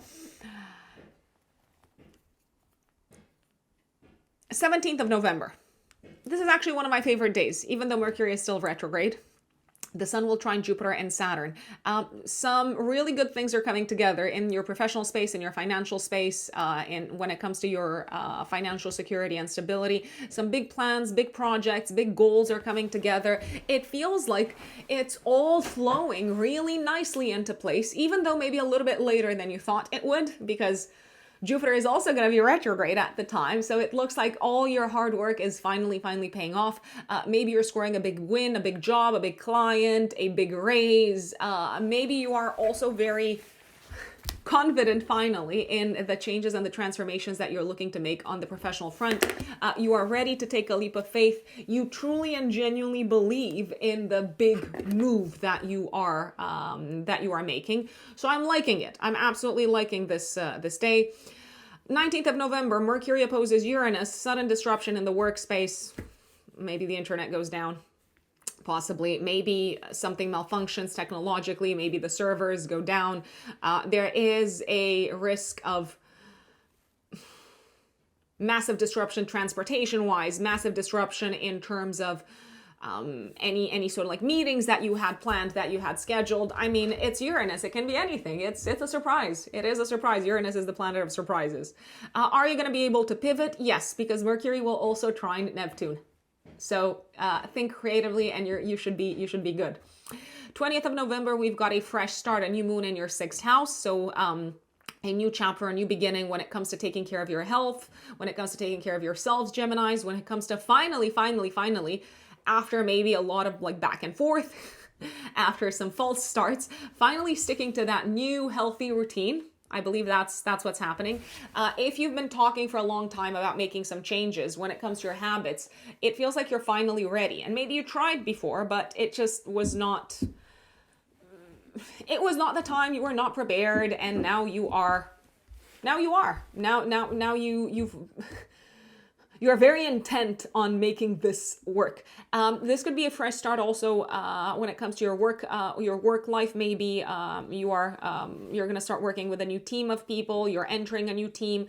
There is a possibility that some people might be leaving your team. Therefore, your day-to-day is going to look very, very different. The new moon will trine Jupiter. Whatever's going on in the workspace, I believe you can not just manage and handle it. I believe this will help you grow from a career perspective. It will help you step up from a professional perspective. Mercury will be Kazemi. You've got great ideas work-wise. You've also got great ideas and great mental clarity in terms of what works and what doesn't work for your health. So I really like this new moon. The Sun on the 21st of November will oppose Uranus. More shakeups, more unexpected announcements in the professional space. The Sun will go into Sagittarius on the 22nd of November. So next month, I mean, for the next sort of like 4 weeks during Sagittarius season, more energy seems to be going into your relationships, partnerships, and collaborations sector. Mercury on the 22nd of November forms a grand trine with Jupiter and Saturn.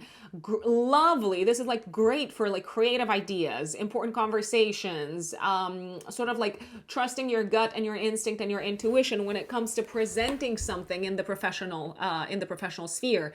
I love this. I also feel like things are really coming together for you in terms of taking care of yourselves, in terms of feeling better in your own body, in terms of making the changes, the transformations that are going to help you sort of like strengthen your physical well-being. Fantastic day for presentations, fantastic day for interviews, fantastic day to like talk to people in power, the 22nd of November. 25th, Mercury conjuncts Venus, really sort of like positive exchanges in the workspace. And I feel like you are sort of like fixing something for someone in the professional space, but you could also be repairing or fixing something for a family member. Lovely day. There's a lot of lovely days at the end of November. 26th of November, lovely day for romance, but also for strengthening a work partnership, a work relationship. You do seem to sort of like receive a lot of appreciation, a lot of validation in the professional sphere. Saturn goes direct in your house of career, 28th of November, so you can finally get out of a rut career-wise. And Venus goes into Sagittarius on the 30th of November in your house of relationships until the last week of December. So it's going to smooth over all the rough edges that Mercury retrograde has left in your relationship sector, and maybe that Mars has brought up in your relationship sector. So any partnerships, any collaborations can see a definite improvement, a relaxation. People are much more likely to want to be accommodating, to make compromises, to please you, to meet you halfway. However, just before Venus goes into Sagittarius, it will oppose Uranus. So someone might really surprise you 30th of November, maybe also the day before, in the workspace. They might surprise you with an unexpected announcement. You could discover something really, I don't know, like scandalous about a work colleague. What are you going to do with that? I mean, I don't know. I feel like you can use this information strategically. I believe you're going to know who you're dealing with, so to speak. And that's Gemini. Let us move on to my lovely Cancerians, Cancer suns and Cancer risings. November Cancerians. What's going on? Well, I'll tell you this. You are going to be one very busy bee in November. It is a packed month. So much going on in your sixth house. So literally lots of work. Literally a packed agenda. Mars goes into your house of day-to-day work on the 4th of November, essentially until the middle of December. Lots of action is going into your work-related projects.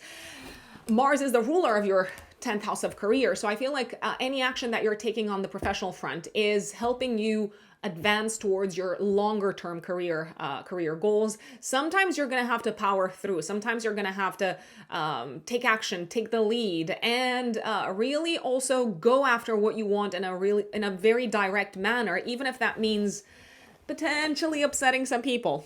Now, that's going to be up to you to decide who's worth upsetting and who's not. But I feel like you are going to be in an all systems go type of mood, work-wise, and sometimes that could ruffle some feathers because people are not working at the rhythm at which you want them to work or at which you are comfortable working. Mercury will also go retrograde in this part of your chart. My lovely Cancerians. Actually, Mercury is going to be retrograde from the 9th of November until the 29th.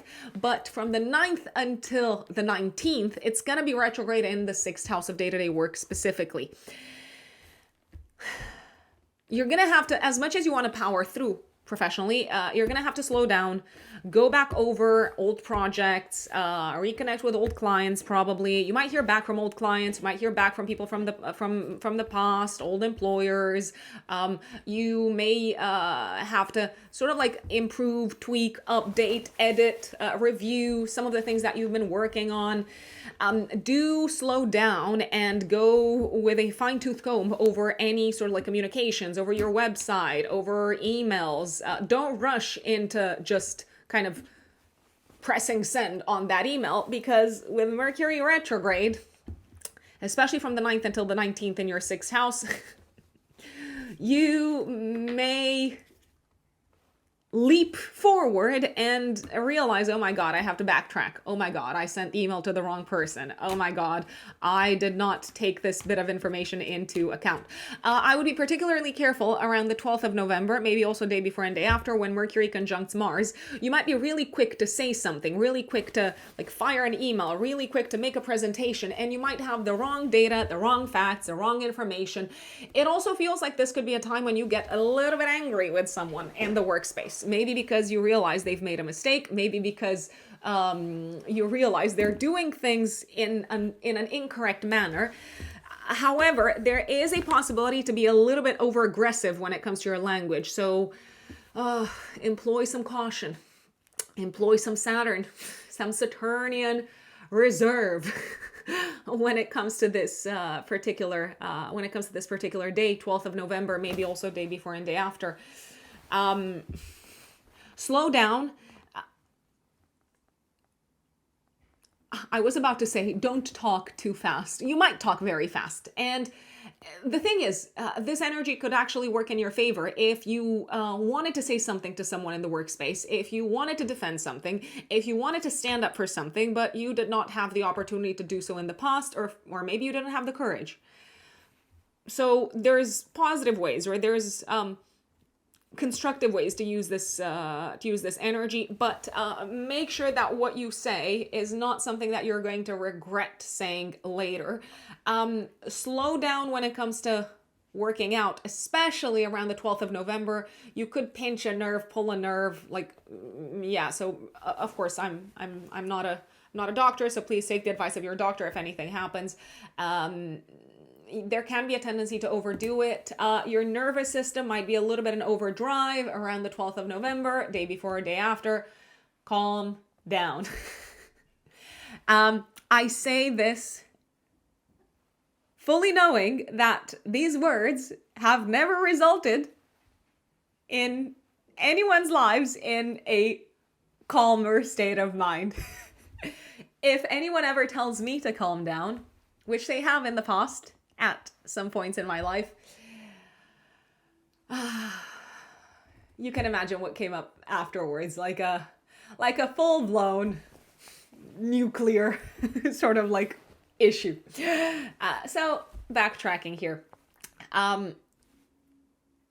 you're going to be a powerhouse, but sometimes you just have to be careful what you say and slow down on the communications front. Speaking of the communications front, yes, there can be like challenges in communication. There can be misunderstandings. You might need to revisit old sort of like presentations and maybe like exchanges with like clients throughout the entire period of Mercury being retrograde, but especially from the 9th until the 19th. From the 19th of November until the 29th, Mercury is going to be retrograde in Scorpio in your 5th house. This could be an interesting one. You could hear back from old lovers, old romantic partners. You could potentially hear back also from old colleagues. And there is actually a chance that you might have some fun going out with people from the past, people that you've worked with. So I don't particularly dislike Mercury retrograde in your 5th house in Scorpio Cancerians. There is a chance that you may need to revisit old conversations with children or with romantic partners.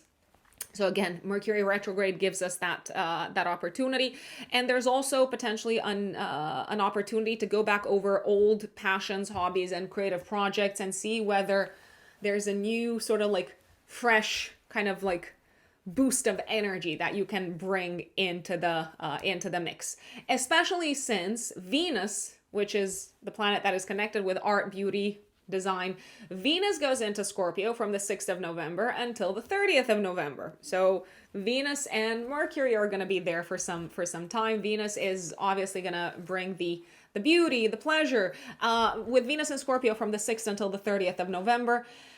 I dare say it's a great time to have fun. It's a great time to allow more pleasure into your life. It's a great time to have fun with friends, since Venus is also the ruler of your 11th house of friendship. It's a great time to maybe enjoy entertaining activities together with family members. I don't know, go to a concert, for instance, since Venus also rules your 4th house of home. So you can take advantage of these energies combined. Venus transiting Scorpio from the 6th of November until the 30th is a great time for dates also, dating, taking your romantic partner out. It is a great time to improve relationships with children, family members, and romantic partners. Now, I do realize children are family members, but just putting it out there. Now, let me go back in time. I know. I sometimes do this thing where I jump around, but I did feel like it was important to give you some of the most important, the most significant astrological events of the month first and foremost. 2nd of November, active day before, day after, Venus squares Jupiter. Lovely time at home with family members. It's a great time to maybe like host family members in your own home. I was about to say feed them, cook something delicious. Everyone's eager to please. You're eager to please them. They're eager to please you. It's just sort of like this lovely, wholesome energy in the home. It could be with family members. It could also be with friends, or like people who feel like family in general. 5th of November, active 3 days before, 3 days after. We've got a full moon in Taurus. This could be a time for celebration. Maybe a friend celebrates something. Maybe you're going out with friends. It's a great time for socializing. It is a great time to celebrate the achievement of a goal. You could be achieving something at home. Now, maybe you've moved into a new home. Maybe the family is growing. Maybe the family is expanding. Maybe that's what you're celebrating. Maybe a family member has a big win, something that they've worked towards for a long time. It could be that if you have children, your children, or at least one of them, is going out and kind of like coming together with friends and having a good time, going to a party or something like that. And you're sort of like a little bit nostalgic and thinking, oh my God, my kid is all grown up now. Look at them. So there's kind of like this bittersweet energy, but a lovely time in general, a time for achievements, a time to kind of celebrate the accomplishment of your goals, and to maybe celebrate the accomplishment of the goals of other people who are very dear to you. Uranus on the 8th of November re-enters Taurus, and literally on the same day, Venus will square Pluto. Things are coming to the surface that you did not know of, in connection with a friend, a child, a loved one, a romantic partner, or a family member. Maybe you realize that one of these people has been hiding something from you, and you're not impressed. I can tell you this. You don't seem to be impressed, Cancerians. Could that threaten, especially if the relationship has been a little bit on the rocks, could that threaten your relationship maybe with your friend? It's possible. It is possible.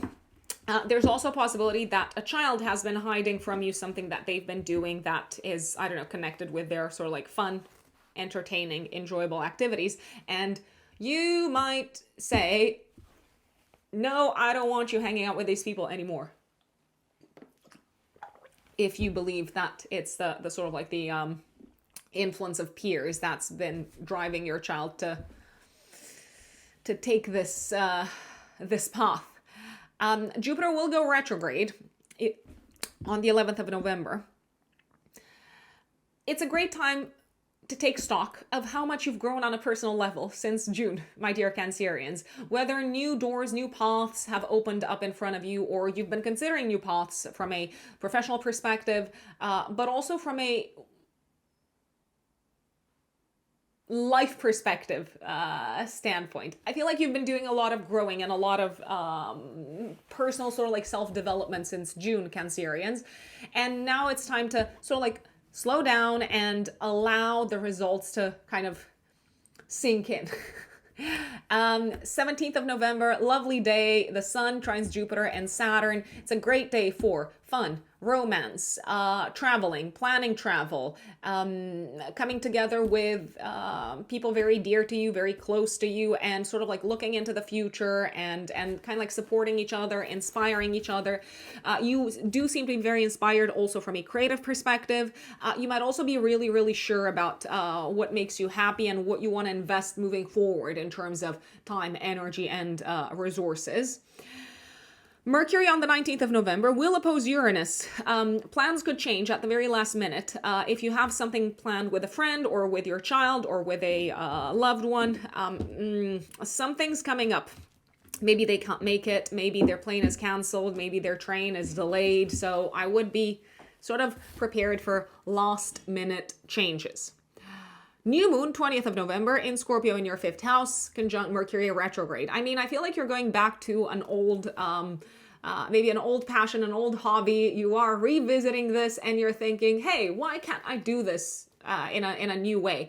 I feel like you have much more clarity as to what works and what doesn't work for you in terms of what makes you happy and in terms of what is really worth your time. I do believe for some people, this could be a fresh start on the romantic front, but it might not necessarily be with a completely new person. It could be with someone that you've known for some time. This could also be a fresh start for your kids if you have kids. They could be the ones going back to an old, maybe like passion project. Speaking of passion projects, if you have any sort of like creative outlets, Cancerians, you might go back to them. You might also revisit an old business idea and say, hey, maybe now I can do it differently. Maybe now I am wiser and smarter and more experienced. And you probably are. You absolutely probably are. Clarity when it comes to a romantic relationship. Clarity when it comes to maybe a relationship that has been sort of sticky this month. 21st of November, the sun opposes Uranus. Once again, I believe it's very clear to you how you want to break away from certain people, certain communities, certain groups of people. Maybe also how you are ready to break away from an old vision of the future, of what you thought your future would look like. And you're very happy about it and you're very comfortable with it. The sun goes into Sagittarius in your house of day-to-day work on the 22nd of November. I did say you're going to be busy. I'm reiterating that Sagittarius season means you're even busier, but alas, I do actually believe you are excited to get things going, to get this show on the road. This whole month, by the way, Cancerians, and especially when Mercury is retrograde in the 6th house, so from the 9th of November until the 19th, it could be a good time to revisit maybe old matters that might be time to look into from a health perspective. So I gave this example for another sign, but I'm going to give it again because I feel like it's very relevant for a lot of people. If you've been postponing going for that dental checkup, alas, maybe it's time to go for that dental checkup. And the sun going into Sagittarius also at the end of the month on the 22nd of November is saying, yeah, like maybe it's time to spend some money on being healthy. And I think it's a great investment. But that's my view. That is my approach. Also, 22nd of November, Mercury trines Jupiter and Saturn. Really kind of like creative ideas flowing to you. You seem to have also very deep and inspiring conversations. There is a possibility that you could be talking about some really big plans with your partner, with your significant other, if you have a partner, and it feels like you're on the same team. It feels like you're working together towards something really exciting and, I want to say, super solid. Mercury conjuncts Venus. You might hear back from someone on the 25th of November, maybe like an old friend, or maybe you are tempted to reach out to an old friend that you haven't spoken to in a long time. And to that I say, do it, Cancerians. You might be very pleasantly surprised to see that they've missed you too. Venus on the 26th of November trines Jupiter and Saturn. I did say that this is the most romantic day of the month. I am going to reiterate that. You could also feel this energy on the 25th. If you want to surprise someone, if you want to take them on a date, if you want to say yes to maybe a date, then this is your day. It's a very, very kind of like sexy time. It's a very also kind of like creative energy that's kind of like flowing through the sky at the time of this configuration. And 28th of November, Saturn goes direct in your ninth house. So if you've been experiencing any sort of like delays or blockages when it comes to educational matters, when it comes to legal matters, maybe potentially, Saturn going direct is super helpful. Venus will go into Sagittarius 30th of November, all the way until the last week of December. So you can expect to really enjoy the process of working on yourselves, working on your health, sticking to those healthy routines. And you might really also enjoy working on things around the house, repairing things around the house, fixing things around the house. Work relationships, work collaborations do seem to flow very easily. And if you are looking to attract new clients or new work, then Venus and Sagittarius will be your friend. My dear Leos, Leo suns and Leo risings. November of 2025. What does it have in store for you, lovely Leos? Well, I do believe you're actually gonna have quite some fun this month. There's loads of action going on in your fifth house, which is the house of fun, entertainment, enjoyment, and so on. Even Mercury retrograde is going retrograde this month in this part of your chart. So you may actually hear back from people from the past. You may reconnect with people from the past. You may reconnect with old friends, especially between the 9th until the 19th of November. But let me not get ahead of myself. Let me start off in chronological order, because I know most people prefer me to go about the most important dates this way. 2nd of November, Venus squares Jupiter. You might also feel this energy potentially the day before and the day after. I believe there can be a tendency to gloss over the difficult aspects of a topic in conversation. So you might try to like please someone. You might kind of like try to say all the things that they want to hear. I'm not saying you shouldn't do it, but what I am saying is this could cause a little bit of like friction and frustration for you further down the line, maybe when they have much higher expectations than they should have. There is a possibility to overindulge. There is a possibility of potentially overpromising and under-delivering around these few dates. Now, you could be doing this, but it's also possible that other people could be doing this to you. So if you're buying anything, do be cautious. 4th of November until the 15th of December, Mars goes into your 5th house. Mars is the ruler for you, Leos, of your 9th house and of your 4th house of home, family, and living situation.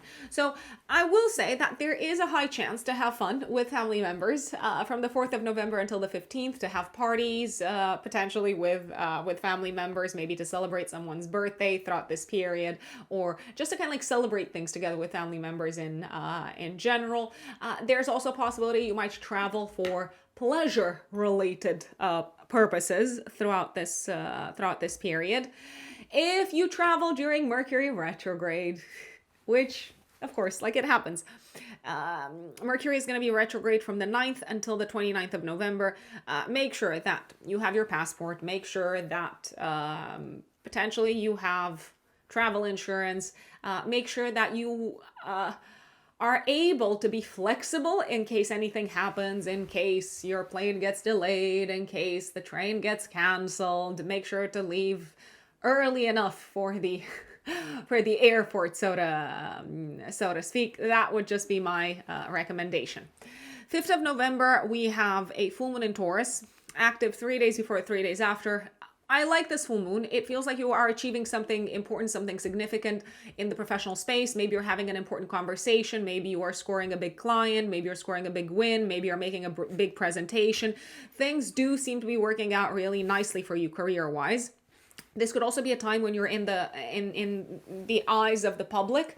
So if we leave career aside, it could just be a time when you go out, when people are like talking to you, when you're meeting a lot of people. It feels like your reputation is getting a boost, let's say. Some people could be getting a raise, a promotion, an important job, an important sort of role that involves more responsibility, but that is something that you wanted and that you worked for. 6th of November, Venus goes into Scorpio in your 4th house of home, family, and living situation, my dear Leos.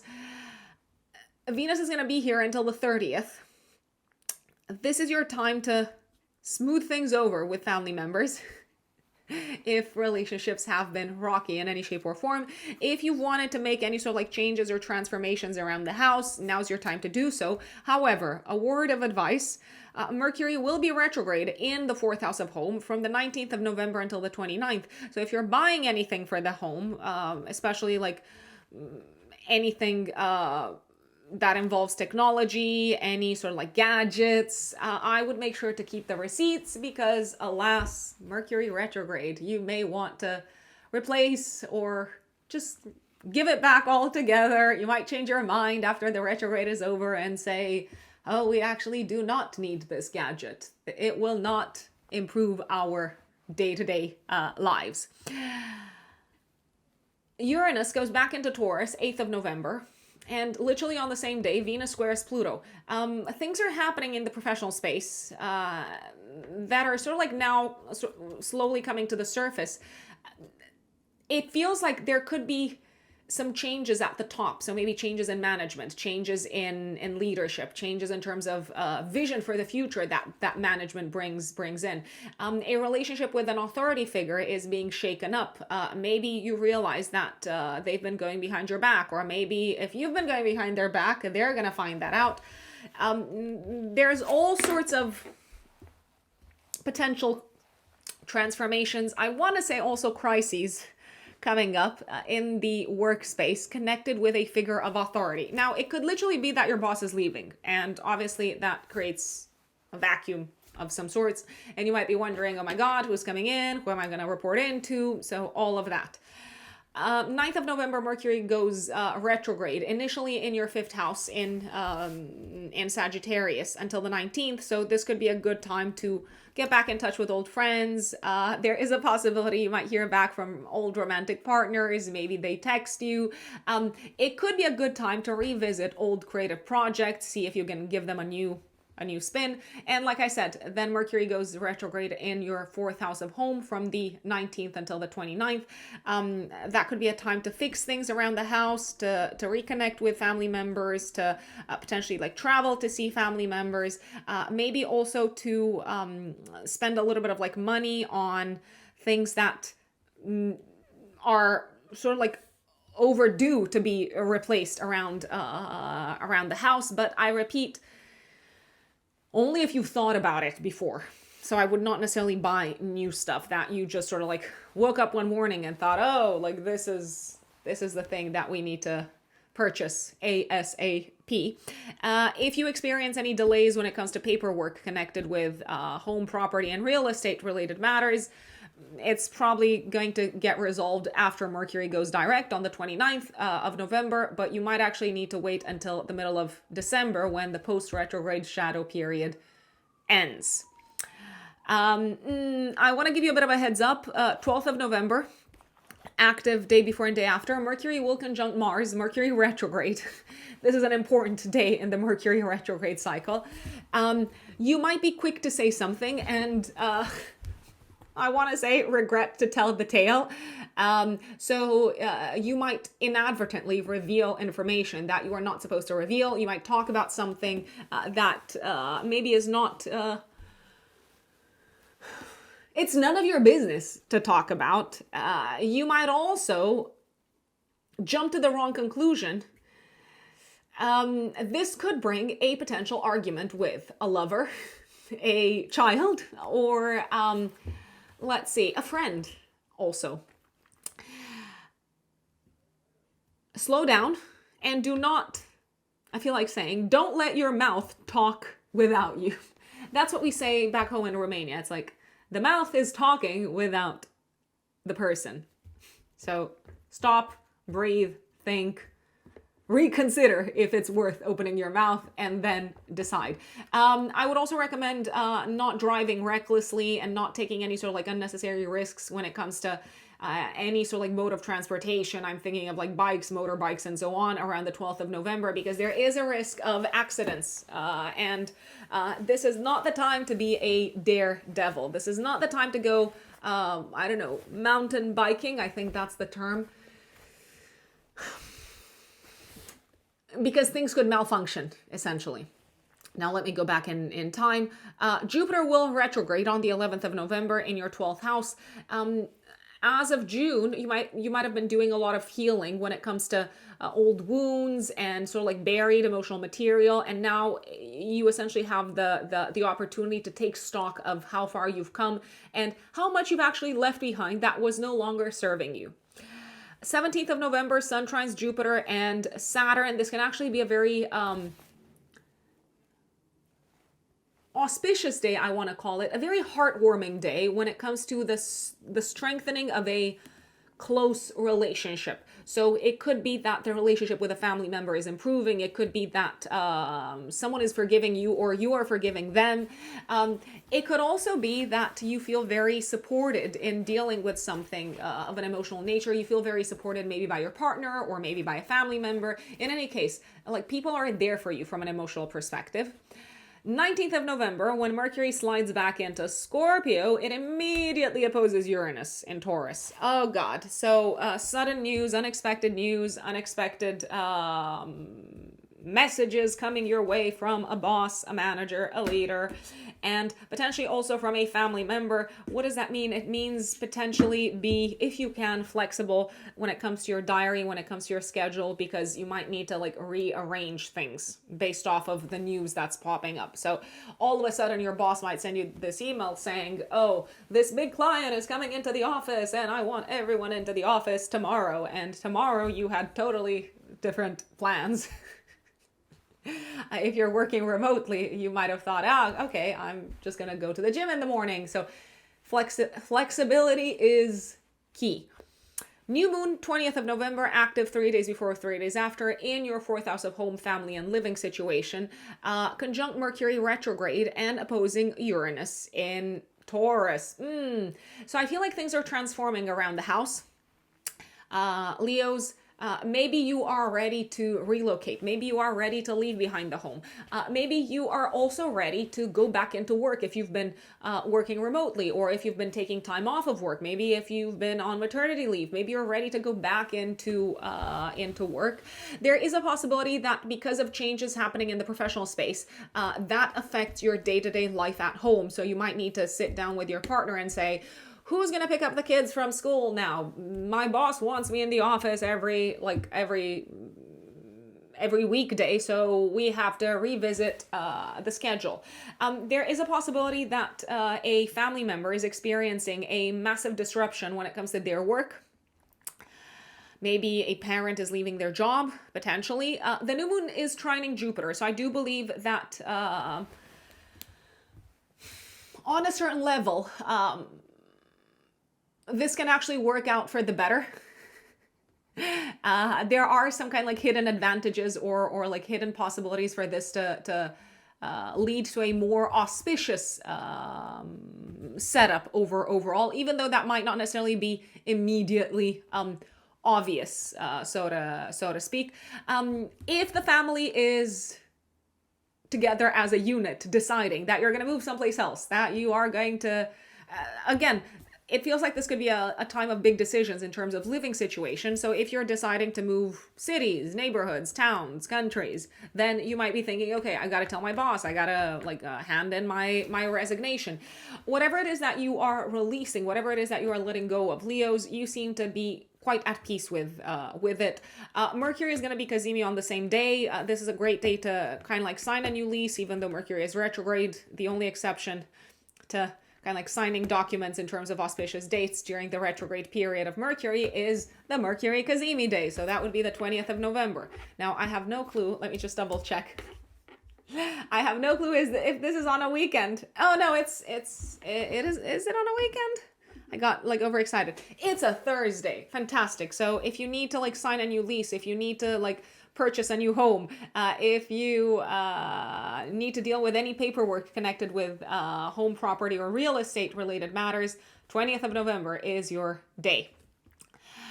21st of November, the Sun opposes Uranus, so it becomes increasingly clear as to how your professional life and your home life are going to change potentially over the next few months, maybe over the next 6 months. 22nd of November, Sagittarius season begins. More fun, more enjoyment, more excitement, more entertainment, and you are in a very happy mood during Sagittarius season, my lovely Leos, because guess what? You are ruled by the Sun. And the Sun is transiting the 5th house of fun. Also a great time for romance. I want to say that Sagittarius season in general is a great time for romance, for Leo risings especially, but it can also be a very creative time. Mercury forms a harmonious aspect with Jupiter and Saturn on the 22nd of November, so it's a great time to reach an agreement on important matters connected with home, family, partnerships, money. 25th of November, Mercury conjuncts Venus in Scorpio in your 4th house of home. This could be the time when you revisit an important conversation with a family member, and as a result, the relationship becomes much stronger. 26th of November, I did say that this is probably the most romantic day of the month. It is a very romantic day, especially if you're getting away, my lovely Leos. Maybe 25th, 26th. If you're getting away with your partner, if you're going on a, I don't know, like lovely short break, or if you're just kind of like spending time away from the world, just the two of you, super romantic, super romantic. This can also be a day of good news connected with investments, connected with your partner's finances and resources, and genuinely a great day to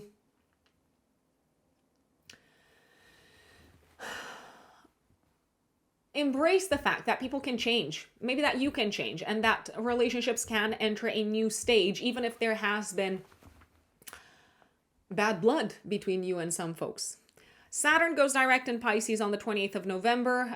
So if you've been experiencing any sort of like delays or frustrations connected with debts, taxes, loans, mortgages, then no more. Saturn going direct is absolutely going to help. And Mercury goes direct on the 29th of November. Woohoo! No more misunderstandings. No more things kind of like going south with the Wi-Fi. Technology in the home. And Venus goes into Sagittarius 30th of November until the last week of December. Oh, super romantic time, very creative time also, very enjoyable time when it comes to prioritizing activities with the kids, prioritizing your passions and hobbies. Also, you do seem to be very creative when it comes to your professional life throughout this period, because Venus is also the ruler of your house of career. If you've been meaning to attract more creative projects and more enjoyable projects professionally, then Venus in Sagittarius is going to absolutely help. Now, literally 29th, 30th of November, before Venus goes into Sagittarius, it will oppose Uranus. So I feel like around the same time, you're sort of like almost like breaking up with someone from a professional perspective. You could also be breaking away, metaphorically speaking, from an old image that you had built for yourselves, Leos, in the public sphere. And some of you could actually be saying goodbye to an old role, an old position, 29th of November, 30th of November.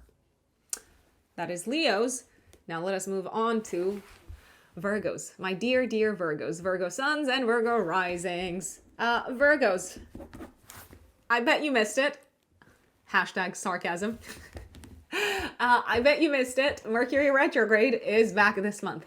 I am going to start with a retrograde to kind of like go into it a little bit, just because Mercury is the ruler of Virgo. It is your chart ruler, and it might feel extra personal for you to deal with the retrograde energy. The retrograde starts on the 9th of November. It ends on the 29th. Initially, it starts in your 4th house of home from the 9th until the 19th. If you've been handling any sort of like papers, documents, communications connected with home, property, land, real estate, then you can potentially expect maybe some changes, some delays, some stagnation, some frustration, some things going a little bit south on that front, especially from the 9th until the 19th. You may want to revisit old conversations together with family members. Maybe conversations about, well, I feel like saying what they're doing with their lives, what sort of like plans for the future, let's say they have. There is a possibility that things could potentially go a little bit haywire around the house. Maybe you need to replace the Wi-Fi router. Maybe the internet is not functioning as it's supposed to function. It's not necessarily the time it's not necessarily the time to maybe purchase new furniture or purchase new things for the house in general. There is a possibility that the delivery person could deliver them to the wrong address, and then you have to go through all the hassle to like have them delivered to the right address. If you are buying anything, then it is a good time to buy things that you thought about buying for a long time, and now you're finally doing it.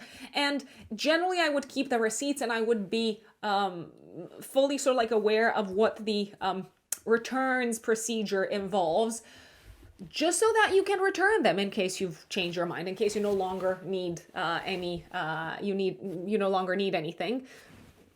Mercury will be retrograde from the 19th until the 29th in your third house of communication, short distance traveling, cars, transportation. I mean, your car might need to be fixed. You might need to replace something connected with your car or bike or scooter or whatever it is that you use to travel short distance. I would expect, especially from the 19th until the 29th, delays, cancellations when it comes to trains, potentially, maybe buses. So I would make sure to have an alternative in mind, or an alternative arrangement in mind. Particularly disruptive times when it comes to transportation would be the 19th of November, day before and day after, when Mercury opposes Uranus. This could be the time when planes get canceled. It would definitely not be my favorite day, 19th of November, to travel in general. I mean, I know like sometimes that cannot be avoided, but all sorts of like random unexpected things could happen that mess with your calendar, that mess with your schedule, so to speak. Throughout the entire period of Mercury being retrograde, so from the 9th until the 19th, until the 29th, so the whole period, the whole duration, you may need to go back over matters that you've already addressed, matters connected with your career. So you might need to revisit old projects. You might need to reconnect with clients from the past. It is a good time to reconnect with people that you've worked with in the past if you want to work with them again. I mean, why not? That's a great way to make use of the retrograde energy, especially from the 19th until the 29th, if you ask me. If you have not necessarily been taking care of yourselves that much, Virgos, health-wise, wellness-wise, health and well-being-wise, well, now's your time. Now's your time to schedule that appointment, and now is your time to, I don't know, like talk to your trusted like health practitioners, because Mercury is your chart ruler. So the retrogrades in general can sort of like emphasize whatever hasn't been addressed on a physical level. It could be that you might need to retake an exam, or that you might need to go over old sort of educational materials throughout the entire period of the retrograde, but especially from the 19th until the 29th. Now, again, that's not necessarily a massive issue. I'm just flagging this so that you are aware of it. And now I'm going to go back to the beginning of the month and take the most important dates of November in chronological order. 2nd of November, active day before and day after. Great time with friends, great time to go out with friends, but do be careful. You might end up overspending. You don't need to impress anyone. I mean, you don't need to go crazy and buy drinks for the whole table, although you might really enjoy it. You might really enjoy it. There is a possibility that a social activity could cost more than you had bargained for. And I feel like it's quite easy to find sort of common ground, or to find a way to relate even to people that you don't necessarily fully agree with from a belief system perspective, Virgos. Mars on the 4th of November goes into Sagittarius in your 4th house of home until the middle of December. Lots of action at home throughout this whole period. Lots of things going on with family members. Lots of things going on in your home life. I gotta say, there may be some money that needs to be spent on home-related matters. Again, maybe something needs to be repaired, replaced, fixed, and I'm not surprised since Mercury is also gonna go retrograde, whilst Mars is in this part of your chart. Mars and Mercury are coming together on the 12th of November, but you might also feel this energy the day before and the day after. I would be careful what I say to family members, and there is a high chance of verbal sort of like arguments and conflicts, especially when it comes to a matter connected with home, land, property, real estate. The thing is, there's a very high chance of misunderstandings, and those misunderstandings could actually lead to the conflict itself. So if you do want to push back on whatever someone is saying, make sure that you're on the same page in terms of you have access to the same information, you get where each other is coming from, and you're not jumping to conclusions. Let's put it this way. You may also be very quick to defend someone at home, and maybe it is necessary, and maybe it's something that you wished you did a long time ago, and now you have the opportunity and the boldness and the courage to do so. Full moon in Taurus, 5th of November, active 3 days before, 3 days after. Now, this is a great time to travel. This is a great time to book plane tickets. This is a great time to plan a trip with loved ones, with friends maybe. This is also a great time to wrap up an important educational chapter or process in your life, Virgos. You could also wrap up an important chapter from a legal perspective. So maybe you have received your green card or your foreign passport. It's a good time to apply for a passport. I feel like life is sort of like making sense and it's coming together for you, Virgos, and you're looking at the big picture of it all.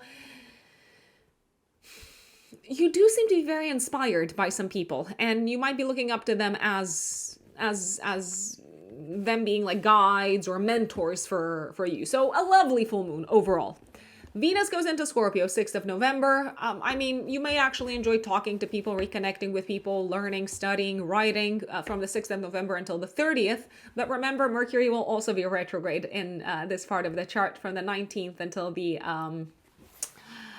29th. So if you do write anything, I wouldn't necessarily, unless you absolutely have to, I wouldn't necessarily hand in my thesis, for instance, during the retrograde. I would wait for the retrograde to be over.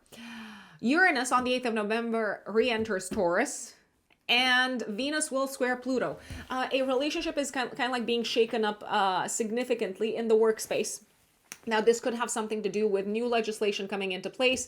It could also have something to do with a misunderstanding connected with potentially different worldviews, different belief systems. It feels like you have to be very careful and cautious what you say, because you could alienate a colleague, a client, and maybe you disagree with their worldviews, but at the same time, is it wise to sort of like call things out by their name and to like challenge this person in the open? I don't know. You might have to end up working with them moving forward, and it could be super awkward. There's also a possibility that a client could leave, that a colleague could leave in the workspace. So all sorts of things are possible with Venus squaring Pluto. Jupiter is going to go retrograde 11th of November. It is a good time to revisit how much your vision has expanded when it comes to your goals and plans for the future as of June of this year. I believe you're much more hopeful, and you're much more optimistic and much more eager to jump into, to take a leap of faith into making things happen for you, Virgos. Into making... Although this is going to sound cheesy, into making some of your dreams come true. Now, I do believe you've already taken steps in this direction, or I do believe you already have much more clarity as to what the future can look like for you, and you're like I said, much more hopeful and optimistic. Maybe now's a good time to sort of like take things in as opposed to moving forward that much. 17th of November, the Sun trines Jupiter and Saturn. A great day for socialization, a great day to catch up with friends, a great day to strengthen a bond, to strengthen a partnership, a great day to work on your professional relationships as well as personal relationships. I feel like you have a lot of support from some people in your life around this time, and you probably feel very lucky to have them on your side. Mercury, as I said, opposes Uranus on the 19th of November. I would avoid traveling, and I would also be careful what I say because you might not be able to unsay it and you might regret it. New moon in Scorpio, 20th of November, active 3 days before, 3 days after, conjunct Mercury retrograde. I believe you're going back to something that you've maybe studied in the past. I believe you could also be revisiting a project that maybe you were interested in from an educational perspective in the past, but now you're doing this with a fresh set of eyes. The new moon is trining Jupiter, so this time I believe that you have different sort of like goals as to where you want to take this project moving forward. Some of you could start learning something that you wanted to learn for a long time. It's nothing new, but it's just something that you want to dive much deeper into, and you have a completely different like mindset as to how you're going to go about it. Maybe you're going back to I don't know, like driving if you haven't driven in a long time. Maybe you're going back to some old friends, some old colleagues, and you're sort of like revisiting the relationship and approaching the relationship in a much more strategic way. Do you need to revisit any sort of like learning material? Probably, possibly. Maybe you're ready to take an exam and you have to go over the I don't know, like the books once again. I like the new moon trining Jupiter because I feel like this time you can really make things work, even when it comes to a matter that hasn't worked out for you in the past. A new relationship, or let's say a new approach when it comes to your relationship with a sibling or a cousin or a neighbor is very, very possible. So the relationship could experience a reset. Great time to sign a contract, great time to sell something, great time to buy something. Even though Mercury is retrograde, 20th of November is the day of Mercury Kazemi. So Mercury is strengthened in the heart of the Sun. Sun opposes Uranus, 21st of November. I feel like it's super clear to you that you no longer believe in the things that you used to believe in, and you are not, how should I say? You're not afraid to speak up, and you're not afraid to challenge people. The Sun goes into Sagittarius on the 22nd of November for the next month. The spotlight is going to be once again on your home life, family life, and private life in general. Mercury will form a harmonious aspect to Jupiter and Saturn also on the 22nd of November. I like this. I believe that you can talk about difficult things in a very intuitive way with friends, romantic partners, maybe even bosses. And I believe that the conversations are going to be very fruitful. So you're going to get out of them whatever it is that you want to get out of them. Even with family members, you can sort of like broach topics that have been difficult to dive into in the past, maybe because they feel like opening up a can of worms, but now it feels like things are different. So like you're in a different emotional space, you're in a different headspace, the other person is in a different headspace. There's a lot more like understanding and empathy and emotional intelligence as to how you're addressing these issues. Mercury conjuncts Venus in Scorpio on the 25th of November. I mean, if you want to reach out to someone, this is a great day to do so, especially if it is someone from your past, maybe someone that you've worked with, or maybe an old guide, an old mentor, an old teacher. It is a great time to also sit down and talk through what has caused you fear and anxiety in the past, Virgos, because you're probably going to be understood.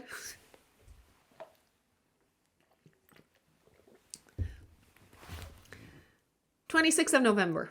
I did say that this is the most romantic day of the month, and I'm going to stick by what I said. You might also feel this energy the day before and the day after. Venus will trine Jupiter and Saturn. So this is a fabulous time for a date. It's also a fabulous time to have heart-to-heart conversations with people dear to you. It is a great time to host people in your home. It's a great time to attend a social event of some sorts.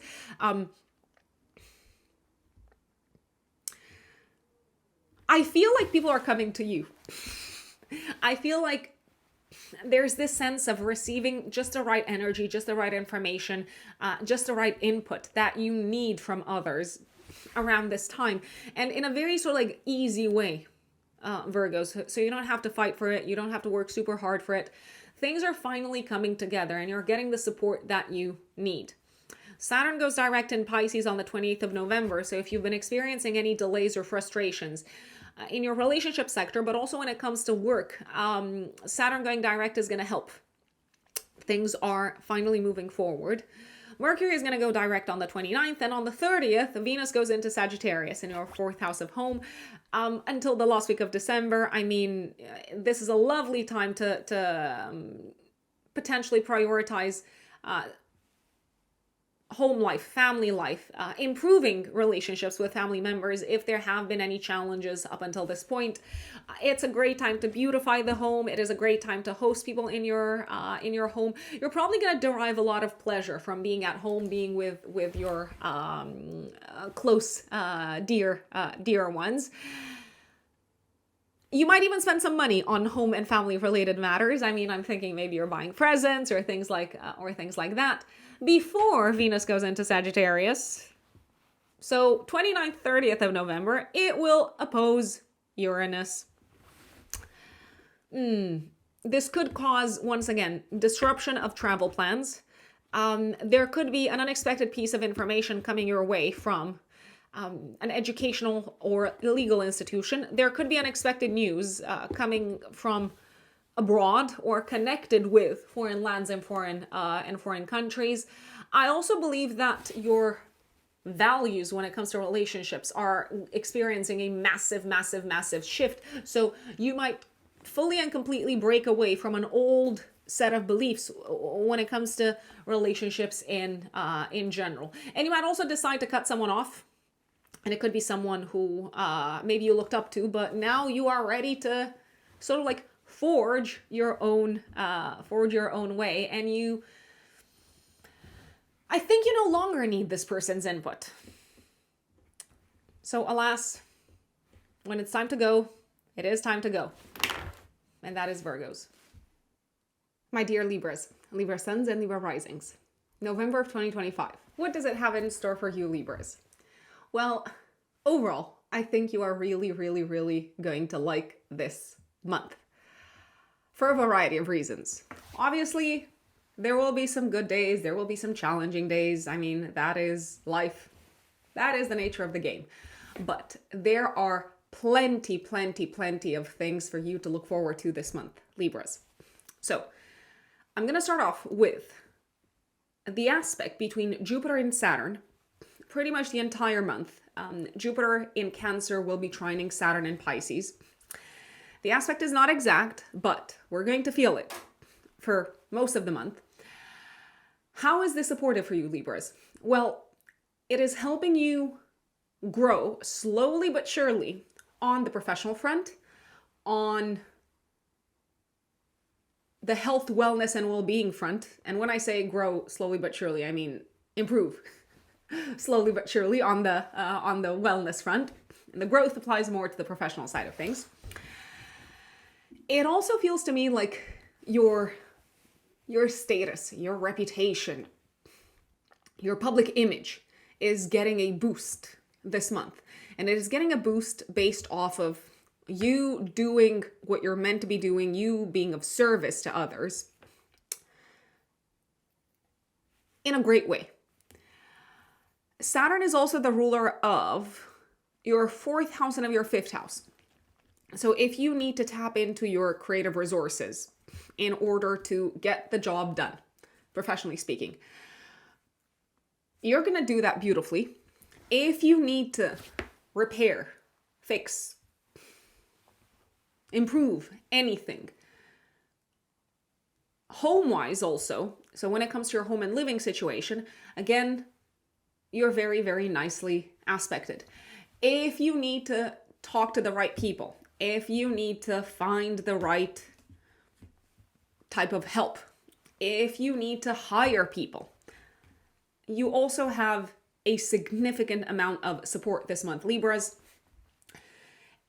And this aspect essentially covers many bases for you. So, like I said, it applies mostly to your work life, to your home life, to your health sector. But overall, in general, I'd say communications are likely to work beautifully this month. And now comes the spin. You might ask, Rux, what about Mercury retrograde? And to that I say, what about it? Yes, indeed, Mercury will be retrograde this month, Libras, pretty much from the 9th of November all the way until the 29th. So initially, Mercury will be retrograde from the 9th until the 19th in your third house. So this is actually a great time to get back in touch with people from the past, to speak to people that you were meant to talk to a while ago, to pick up the phone and make that phone call that you should have made a long time ago. Now, because Mercury is retrograde, maybe it's going to take you a little bit longer to get a hold of the right person.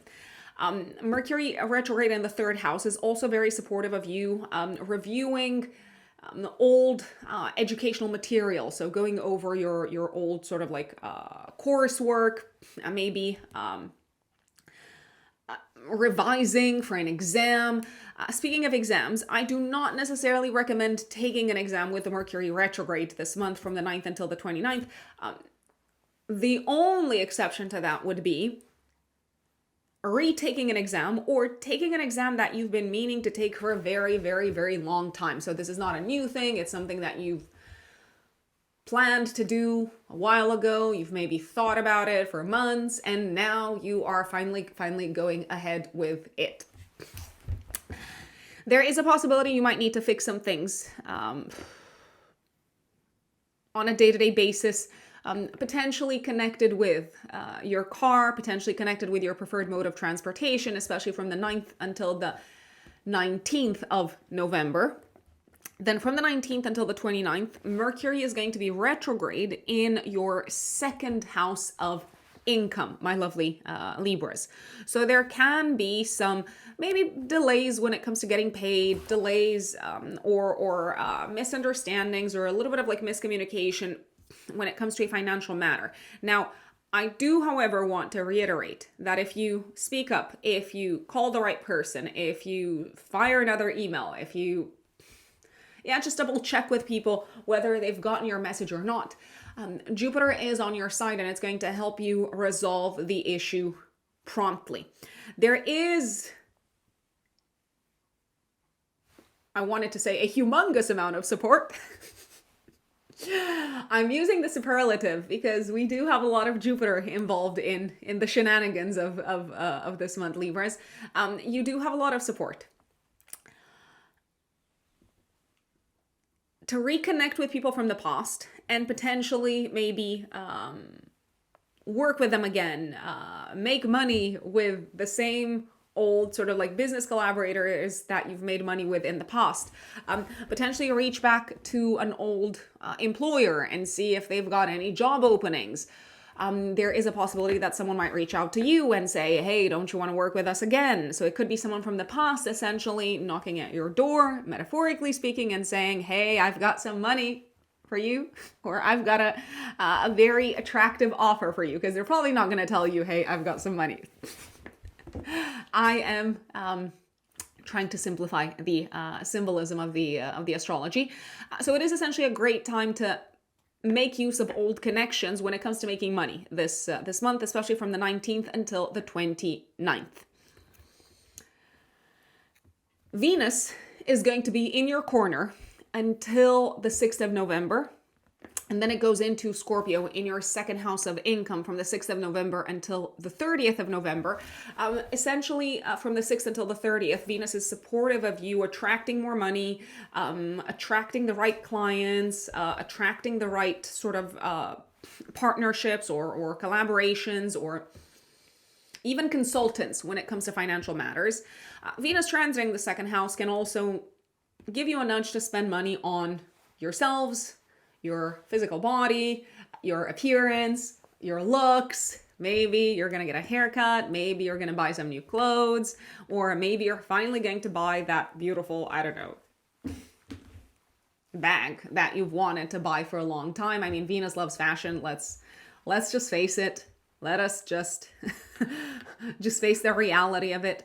There is a possibility that you might also see a little bit of a rise in income or in resources from the 6th until the end of the month. You might see this rise coming from investments. Now, this is not financial advice, so please take the advice of your financial advisor, your accountant, whoever it is that you consult for money matters. It could be a good time astrologically, however, to take some wins. I do see it as a good period for that. So some wins from your existing investments. Now, I'm gonna go back to the beginning of the month and take you through the most important dates of the month in chronological order, but I did want to mention some of the most important aspects of November before we did that. So 2nd of November, active also day before and day after, Venus is squaring Jupiter. I do believe you feel really good, you feel really positive, you feel really optimistic about your future, Libras. When it comes to your career, your profession, when it comes to your status in the world, when it comes to your reputation, I do believe you're going to try to charm someone. And you're probably going to be successful, but do be careful. You might kind of like overdo it a tiny little bit. So you might promise a little bit more than you can actually deliver for them. There is this sort of like feel good energy in the sky, but it can be a little bit excessive, a little bit overindulgent. 4th of November, all the way until the middle of December, Mars goes into Sagittarius in your 3rd house. Like I said, this month there's going to be a lot of phone calls to make, a lot of communications, conversations happening. You're probably going to be very active and invested in reaching out to the right people, in contacting the right people, in sending those emails, in getting in touch with the right people, the right individuals that can help you achieve your goals. I do believe you're going to have pretty much the entire month, but especially from the 4th of November onwards, some really significant conversations about money with maybe business partners, life partners, financial advisors. So lots of talking about money. The thing is, some of these talks are way overdue. So they probably should have happened a while ago. I mean, what did they say? Better late than never. But alas, here we are. It is time to have these conversations. Your speech can sometimes be a little bit on the sharper side. I do want to say, Mars does have a bit of a kick to it, and the 3rd house is the house of communicating with people on a day-to-day basis. Especially, I see your speech being a little bit extra pungent on the 12th of November. Maybe also the day before and the day after, when Mercury conjuncts Mars. Now, I'm not necessarily the biggest of fans of the 12th of November because Mercury will be retrograde and it will conjunct Mars. So if you are driving, please drive slow. If you are stuck in traffic, please don't say things that you're going to regret. Please do not throw swear words out the window, although sometimes traffic can do that to people. There is a possibility of rushing somewhere and there being an incident on the road that causes extra sort of like frustration and annoyance, and maybe you're not going to be able to get to where you want to get to in time, and that's going to cause a little bit of anger. So words can be a bit on the angry side, let's say, Libras, especially around the 12th of November, maybe day before and day after. I would not jump to conclusions on the 12th of November. I would slow down before I say something to someone, and I would double check that I have the correct stats, facts, numbers, and so on. 5th of November, active 3 days before, 3 days after, we have a full moon in Taurus. Venus is the ruler of the full moon. Venus is in domicile, which is why I like this full moon. So this is a culminating point when it comes to a financial matter. Maybe you are paying for something. Maybe you're paying off your credit card. Maybe you're paying off a loan. Maybe someone is repaying you if they owe you any money. Maybe you are finally in a position to transform your approach to money, finances, and your budget in general. There is a possibility that someone could be helping you with money if you do need any sort of like financial support. There is a possibility that this could be the time when you see some significant wins on the investments front. It is a great time to potentially spend some money on yourselves, Libras, and especially on a transformation that would make you feel better in your own skin, and maybe that would make you feel more appreciative of who you are, of your body, of just yourselves in general. It is a great time to gift something to someone, but you might also receive gifts yourselves, Libras. Uranus on the 8th of November re-enters Taurus in the 8th house. So there will be some shakeups. There will be some shakeups on the investments front, on the shared assets, shared resources fronts. I'm speaking here, especially to those of you who are in a relationship. There is a possibility that your partner might experience a little bit of a disruption over the next few months until the spring of 2026 on the financial front.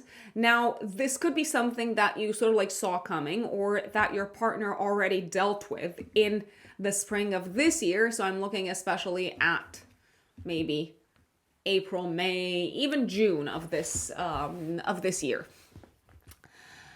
Venus on the 8th of November will square Pluto in Aquarius.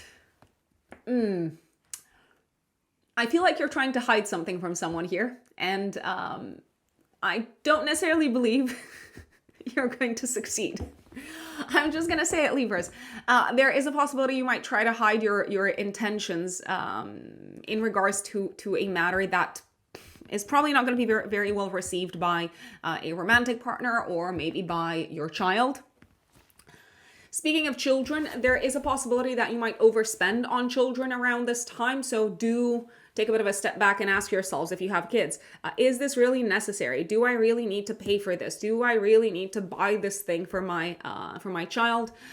I also believe a relationship could be going through a process of transformation with a child, for those of you who have children. For those of you who are in a romantic relationship, there is a possibility that you might want to shake things up when it comes to how you have fun and how you enjoy romance together with your partner.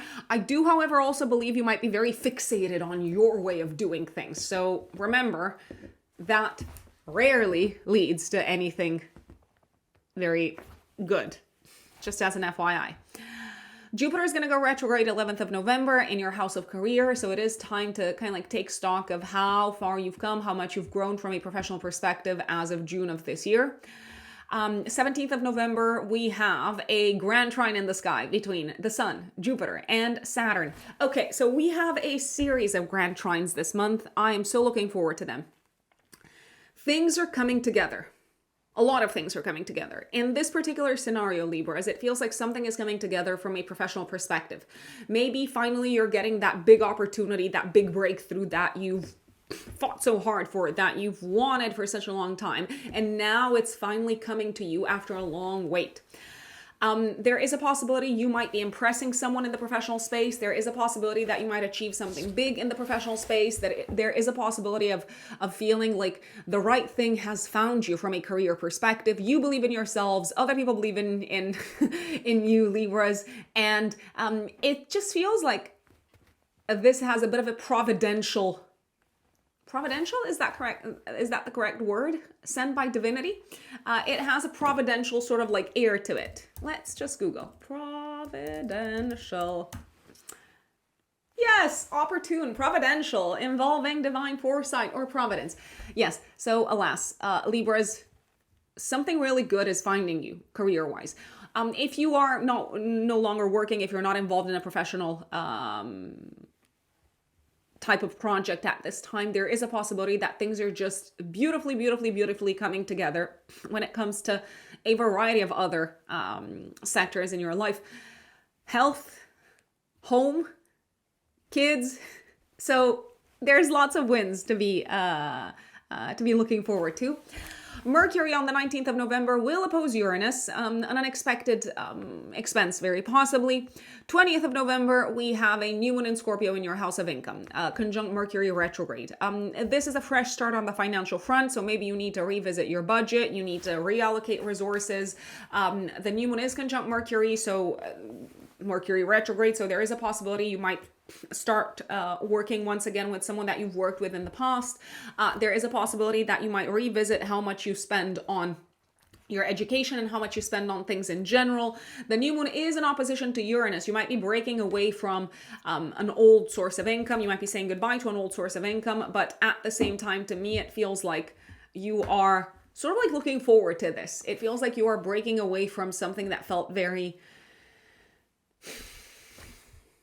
volatile and very unstable. The new one is in a harmonious aspect to Jupiter and to Saturn and to Neptune, and Mercury is Kazemi. So I feel like you have tremendous clarity as to what is important to you, what you value.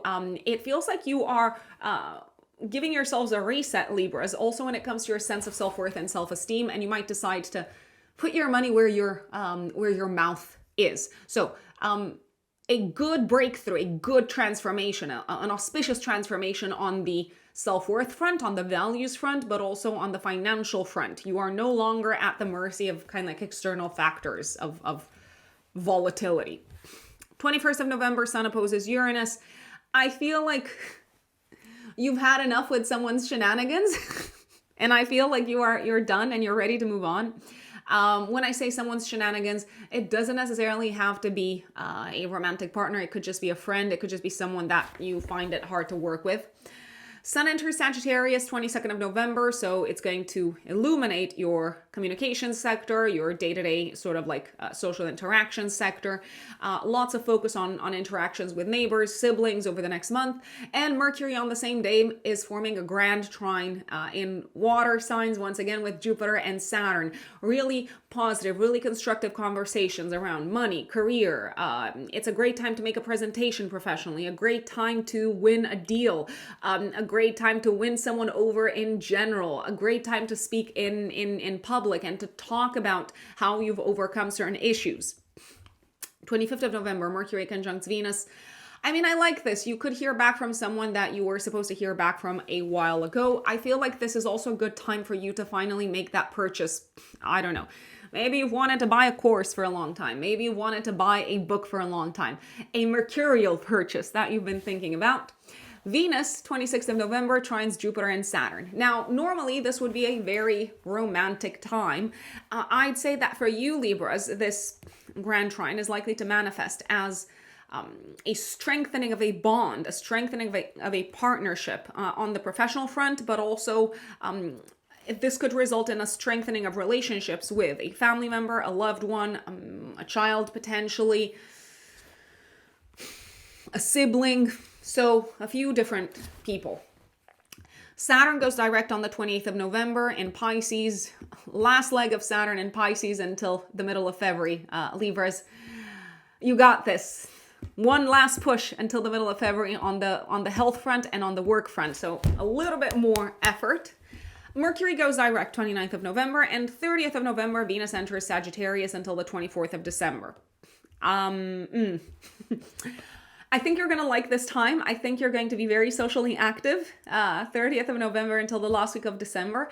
But before it goes into Sagittarius, 30th of November, and you might also feel it the day before, Venus will oppose Uranus. A time of surprises, a time of volatility, a time of shakeups when it comes to a relationship that felt very, very, very intense and possibly even a little bit toxic, if I'm being very honest. and that is Libras. Scorpios, give me 1 second.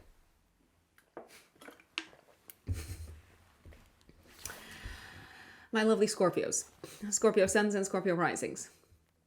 November of 2025. What does it have in store for you, Scorpios? Well, the entire month we have a Jupiter Saturn trine in the sky. I love this. I love this for you. For so many reasons, I love this, Scorpios. First and foremost, it feels like you are slowly but surely building up something that you're very proud of, that you believe in, that is very close to your heart. It could be a creative project. It could just be a passion project. I believe a romantic relationship is becoming much stronger. The relationship with a child is probably also becoming much stronger. I believe you are potentially also very proud of how much a child is working towards one of their dreams. It feels like a child, if you have children, by the way. If you don't, then this doesn't apply to you. It feels like a child has been really pushing themselves to get to this point, and you're very happy to see them thrive and finally reap the rewards of their hard work. I also believe this is a great time to put effort into something that you're very invested in from a spiritual perspective and from a belief system perspective, Scorpios. Jupiter is also the ruler of your second house. So if you are working on something that you are meaning to monetize, or if you are monetizing one of your creative talents, then you're probably going to see some really, really good results, I'd say. So steady growth on the creative front. Steady growth for a child, steady growth on the passions project front. Oh gosh, too many plurals. And also a romantic relationship is probably becoming deeper and stronger as a result of at least one of you. It could be both of you doing the heavy lifting, doing the hard work to grow from an internal perspective, to grow from an emotional development perspective. Mercury is going to be retrograde. Now, this is probably the second most important event of the month, Scorpios. So for you, Mercury rules your 8th house and your 11th house. There's going to be some delays from the 9th until the 29th of November, when it comes to one or several of the following. So I would expect delays, I would expect cancellations, I would expect postponements potentially. I would expect maybe even misunderstandings when it comes to one of the following. Money, especially other people's money. So I'm looking at loans, debts, taxes, credit cards, you name it. Insurance money. Also, friendship. Your involvement with groups of people and communities of people. Your own money, because Mercury from the 9th until the 19th is going to be retrograde in Sagittarius in your second house of income, and then it's going to be retrograde in your first house of the physical body. Speaking of Mercury being retrograde in your first house of the physical body, there is a possibility that you might be dealing from the 19th until the 29th. It doesn't have to be throughout the whole period, but at some point throughout this period, you might be dealing with something that has caused a little bit of frustration on an emotional level in the past. You might be dealing with it again, and you might feel this very deeply in your body. You might really feel it express itself somatically. You might get a little bit jittery. Sometimes I have noticed Mercury retrograde in the first house manifest as overthinking things, and that leading to kind of anxiety-like symptoms. So do be careful when it comes to allowing your thoughts to spiral, especially from the 19th until the 29th, because that could have a literal physical manifestation of some sorts. Now, speaking of physical manifestations, there is a higher than usual possibility of maybe experiencing a little bit of a challenge when it comes to health related issues, especially anything that has to do with the nerves, arms, respiratory system, lungs, and so on, especially during the retrograde. I do want to emphasize that. Now, of course, this is not medical advice, so please listen to the advice of your doctor. Please take this information as entertaining only, and it is meant for entertainment purposes only. Slow down, write things down. That is my recommendation. Do not let your thoughts get the better of you. Do not let your mind spiral. And ask yourselves, is the worrying about things actually solving anything? Because it probably isn't, and it also probably will not materialize. So your kind of like worst case scenarios that you might be ruminating over, they're probably not going to materialize at all. If you want to make amends, if you have upset anyone, if you have said the wrong thing, if you maybe feel like you've been misunderstood, it's a great time to make amends during Mercury retrograde. All the way from the 9th until the 29th, but especially from the 19th until the 29th when Mercury is going to be retrograde in your first house. It's also a great time to take stock of who is really your friend, who's a friend and who isn't, and potentially to sift through your kind of like friendship sector with a fine-tooth comb and say, hey, can I really count on this person? Is this person really who they say they are? Are they being authentic? Are they being a good friend? So that's another very productive, if you ask me, use of this Mercury retrograde. It's also a good time to slow down a little bit on your plans for the future, if you ask me, Scorpios, and take stock of what truly matters and maybe what no longer matters for you in terms of goals for the future. Because sometimes we delineate these goals and we sort of like switch to autopilot and we work towards them, and somewhere down the line we forget to check in with ourselves and ask ourselves, is this still what I want? It's okay to change your mind, and you're probably going to change your mind. So I would be careful also with long-term commitments during Mercury retrograde, because after the retrograde is over from the 29th onwards, you might revisit what you have said yes to. Now let's go in chronological order. 2nd of November, actually, active day before and day after. Venus is squaring Jupiter in Cancer in your 9th house. I feel like you can have some fun behind the scenes, maybe with a romantic partner, with a loved one. I feel like there could also be things going on behind the scenes with a loved one, maybe that you're not fully aware of, and maybe they're not revealing that because they don't want to upset you. Maybe you're also not saying things because you don't want to upset them. There is a possibility that there could be things unfolding in the background with a child, but maybe also with a romantic partner. So do use your very sharp nose to investigate. 4th of November, Mars, which is your chart ruler, goes into Sagittarius until the middle of December. Scorpios, you are going to be very money motivated this 6 weeks throughout this whole period. You're going to put a lot of energy into making money, but also spending money. So money is coming in, but it's also going out as fast as it is coming in. I would not be so quick in spending money, especially around the 12th of November, maybe a day before and day after. If you do buy anything, there is a possibility you might want to return it. So do keep track of the receipt. So put it somewhere safe. You might also make a purchase around the 12th of November or make a payment based off of the wrong information. Don't be so quick to pay. And if you feel like something is off, or if you feel like something is not worth paying for, or if you feel like you should investigate further, then do investigate further, Scorpios, because, hey, something is probably not correct. Speaking of something not being right, there is a possibility you might get overcharged for something. Before you attack the problem, but maybe that is a good way to say it. Before you attack the issue, please slow down and take the time to look through the numbers, to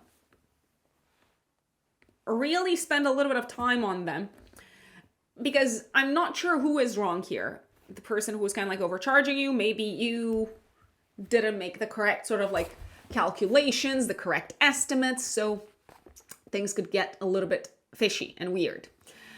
5th of November, active. 3 days before, 3 days after, we've got a full moon in Taurus. The spotlight is being placed on partnerships, but also not just romantic ones, connections, collaborations, business partnerships, working with people one-to-one. There is a possibility you might take stock of an existing relationship and decide to change how it's going to work from now onwards. So if you've been working with a therapist for a long time, you might decide, hey, I'm going to take a break. I'm no longer going to work with this person for the next 3 months. I'm going to maybe try out something new, try out something different. There's a possibility that your therapist could say this. Do therapists say that? I don't know. I have no clue. There is a possibility that your therapist could open the conversation and say, maybe you need to take a break. Maybe you need to, I don't know, go out into the world and sort of like direct your energy in a new direction. I feel like you could be saying goodbye to someone, but it's very sort of like peaceful. It makes sense. It's very amicable. So it could be a consultant, an advisor, a therapist, your acupuncturist. I don't know. So someone that you're working with one-to-one. If you're in a relationship, if you're in a long-term relationship, there is a chance that you may be discovering something that you are not fully aware of when it comes to your significant other. Maybe you're not necessarily discovering it. Maybe they're sharing it with you. I mean, maybe you're just learning novel information that they kept from you. It feels like a secret is coming into the spotlight. It's a little bit of a painful one, if you ask me. It doesn't necessarily spell the end of the relationship, not at all. But I do believe you have to take a good, long, hard look at the relationship, at yourselves, Scorpios, and ask yourselves, what are you willing to compromise on? What sort of belief are you willing to compromise on? Are you willing to compromise in order to make the relationship work moving forward? That's going to be a question for you to answer. Venus comes into your first house, 6th of November, all the way until the end of the month. I mean, you're going to be attractive, charming, magnetic, all of those things dialed up by the Venusian energy. Venus is going to make you, I will say, attract a lot of potential romantic energy. I mean, Venus and Scorpio has this like super kind of like high level of chemistry. You can attract that from your existing romantic partner. You can attract that from potential romantic partners, from other people. You might be in a flirtatious mood, I will say. Now, if you are not in a relationship, I would be really cautious with this Venus in the first house, because there is a possibility that you might inadvertently lead on some people. And if you have no intention of actually giving them a chance romantically, then I don't know, maybe it's best not to do that. But who am I to judge? Who am I to judge? You can do whatever you want, Scorpios. Uranus re-enters Taurus, your house of relationships, on the 8th of November. So all the way until April of next year. It feels like there's still some shaking up that needs to happen on the partnerships front, on the collaborations front. And there is a possibility that you might experience other people as being, how should we call them? Shocking, volatile, surprising. Venus will square Pluto on the 8th of November. I do believe a relationship with a parent or a family member needs to experience a shift of some sorts. It needs to go through a reset. It needs to be reinvented in some shape or form. You might also be very much in the mood to shake things up at home and to completely, I don't know, like redecorate your flat, like change the colors of the walls. You're ready for a rebirth, aesthetically speaking, at home. Jupiter will go retrograde 11th of November, Scorpios. So do take the time to revisit how your belief system has changed, how it has evolved as of, let's see, June of this year.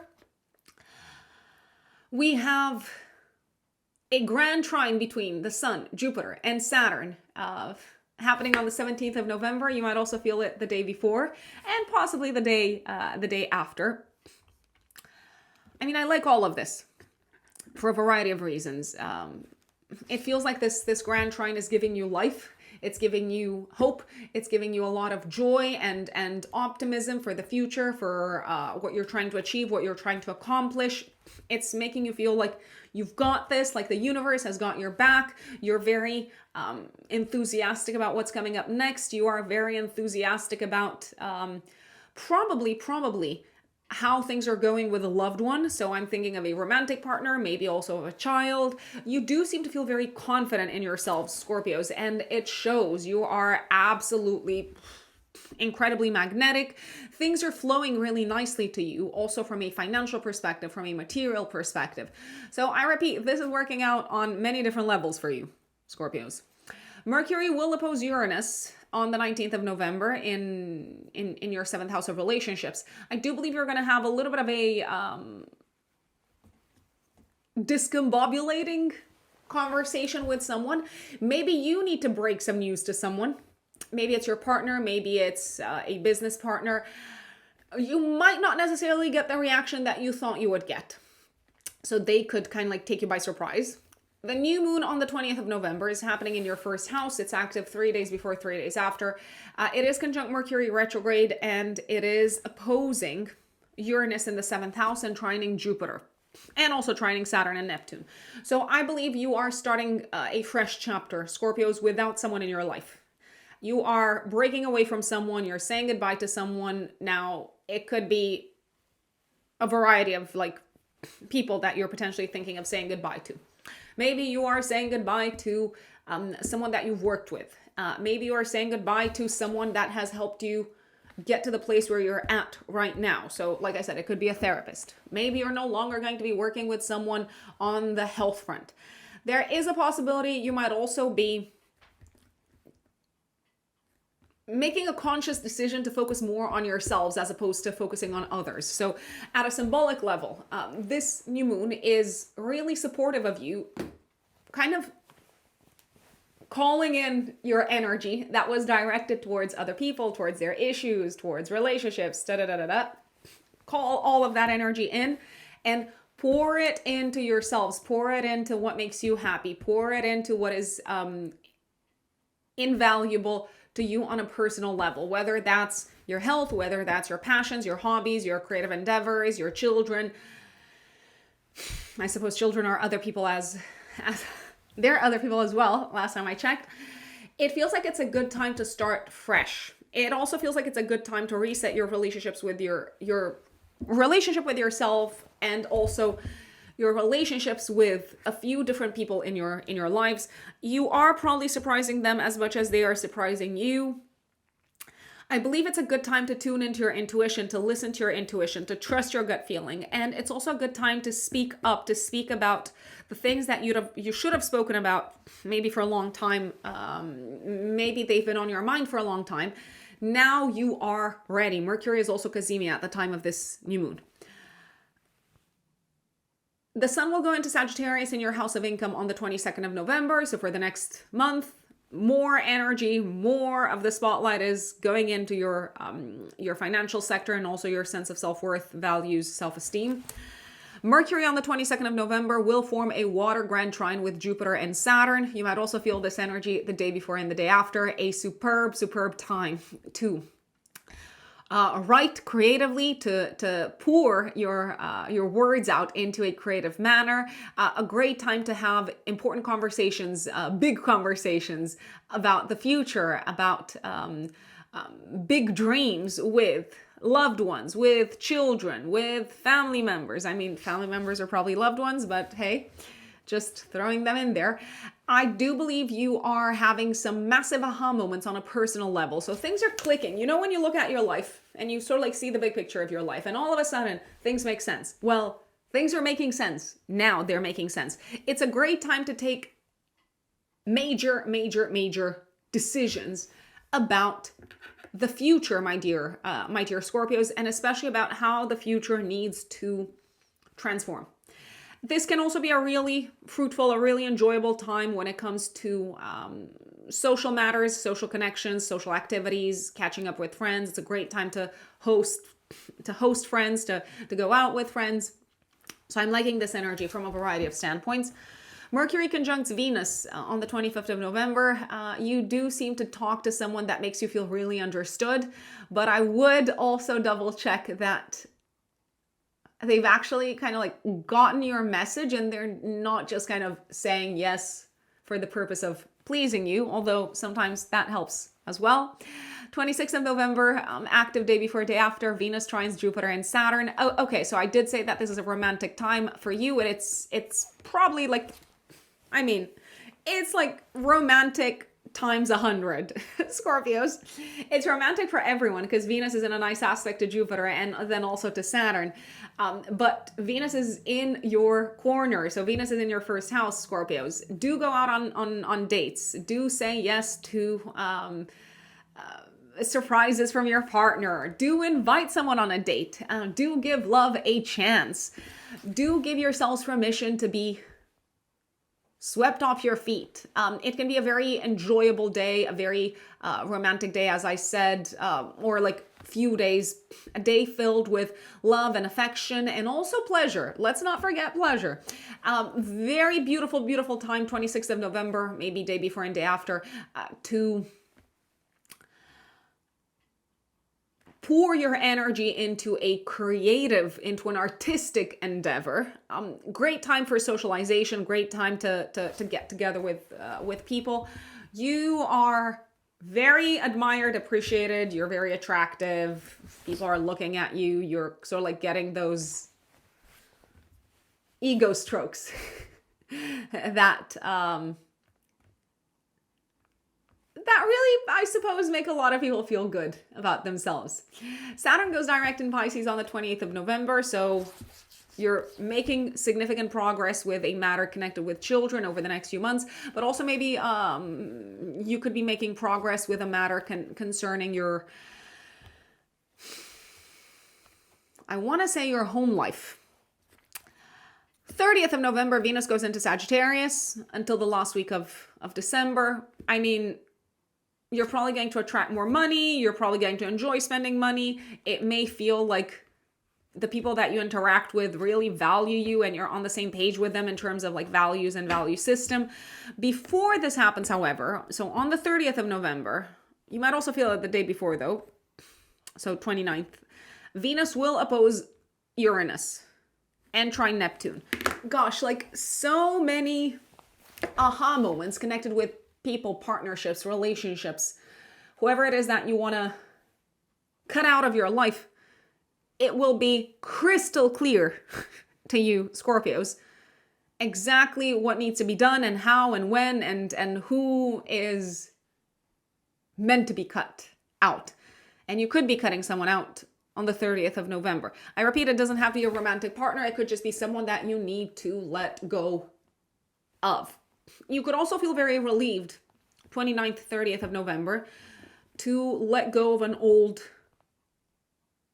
adversary, opponent, someone who's been challenging you. Now, when I say you're letting go of them, maybe it feels like they're no longer affecting you as they used to affect you.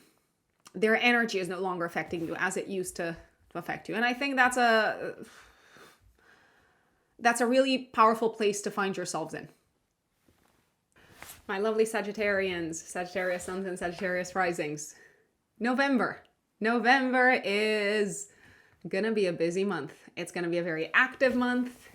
You will have a lot on your plate. And one of the reasons why that is because Mars, planet of action, is gonna be in your corner from the 4th of November until the middle of December. So you're gonna be pretty much on fire, Sagittarians, from the 4th until the middle of December. Mars is the ruling planet of your 5th house and of your 12th house. So, on the one hand, Sagittarians, I do have to say, you're probably going to have a lot of fun. You're going to be very motivated by the prospect of having fun. You are going to be on fire, creatively speaking. So, the creative juices are flowing. They are abundant. They are potentially also spilling over a little bit. You are probably going to be in a very romantic mood as well, because the 5th house is the house of romantic love also. Maybe you're going to be pursuing someone. Maybe you're just going to be very driven to make things happen on a romantic front. You're going to be driven potentially to, I don't know, like book that weekend trip to I don't know, somewhere nice, somewhere warm. Because it is November, regardless of whether you've been with someone for a long time or for a short time. What I'm not liking about Mars is that it's also the ruling planet of your 12th house. So you might be more prone than usual to self-undoing this month. How can you prevent that from happening? Oh boy. I mean, I suppose I'm preaching. I was about to say, I'm barking at the wrong tree here, because I don't know if you're going to scale things down, regardless of what I say, but sometimes it might be useful to keep yourselves a tiny little bit in check, Sagittarians, because if you are rushing somewhere, if you are throwing yourselves in full speed ahead into all sorts of like new exciting things, you might not assess the situation correctly and you might regret it later. I feel like you're going to be very active, but you're also going to be quite pushy and demanding this month. So that could be one way of undoing yourselves, by asking too much of others and by coming off as a little bit, as I said, pushy, a little bit on the aggressive side.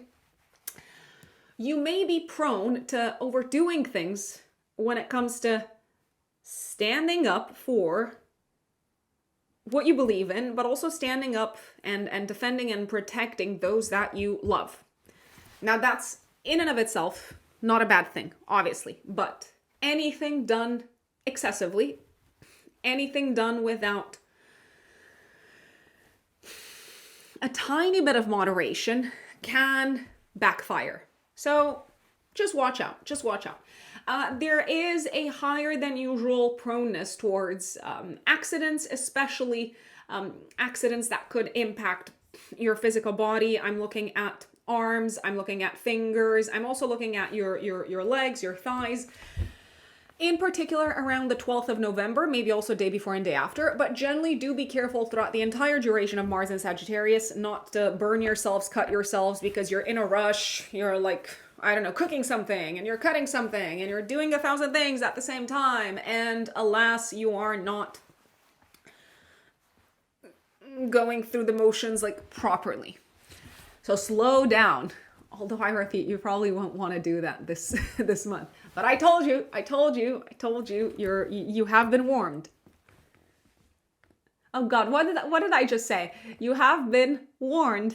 I think it came out as you have been warmed. Ignore me. Another important thing that's happening in November is Mercury going retrograde. So Mercury is the ruler of your house of relationships and the ruling planet of your house of career. 9th of November until the 29th of November, Mercury will be retrograde. So you may need to take a bit of a step back and revisit what you're going to be doing professionally moving forward, revisit existing partnerships, existing collaborations, including on the professional front. It is a good time to get back in touch with people that you've worked with in the past. It is a good time to check in with an old employer or check in with an old business partner and say, hey, shall we do this project again? Shall we kind of like give it another shot? I would not necessarily commit to anything new career-wise or partnership-wise, including on the business front, during Mercury retrograde, just because you might change your mind or the terms and conditions might change, the parameters of the agreement might change after the retrograde is over, so 29th of November onwards. But if you have to say yes, I mean, if it's a good job, if it's a good partnership, then employ a little bit of caution, go through the contracts closely, carefully, don't just throw yourselves in and say yes and be like, what could go wrong? Like a lot of things can go wrong in general. So take the time to read things through properly and also know that the terms and conditions could change from the 29th of November onwards. Let's say you accept a new job whilst Mercury is retrograde and you have an interview with someone and they're going to be your manager and you really like them and you hit it off with them. And then once you actually start the job, end of November, beginning of December, you realize someone else is going to manage you. Not ideal, but also not the end of the world. I mean, I'm just giving you a bit of a heads up. Mercury will be retrograde in your first house from the 9th until the 19th of November. So this can be the time to kind of like rethink what is really important to you, what really matters to you in partnerships, but also on the professional sphere. It is a good time to revisit old projects professionally. It is a good time to also revisit old topics of conversation with your partner that might be significant for your relationship status. Mercury will go retrograde in your 12th house, 19th of November until the 29th. I'm not really liking this because it feels like some things could be happening behind the scenes that may come to the surface in December. People could be talking behind your back. Information could be hidden from you. There could be kind of like things unfolding behind the scenes that once they do come to the surface in December, they might affect how you see someone within a partnership. They might affect how you approach a specific partnership.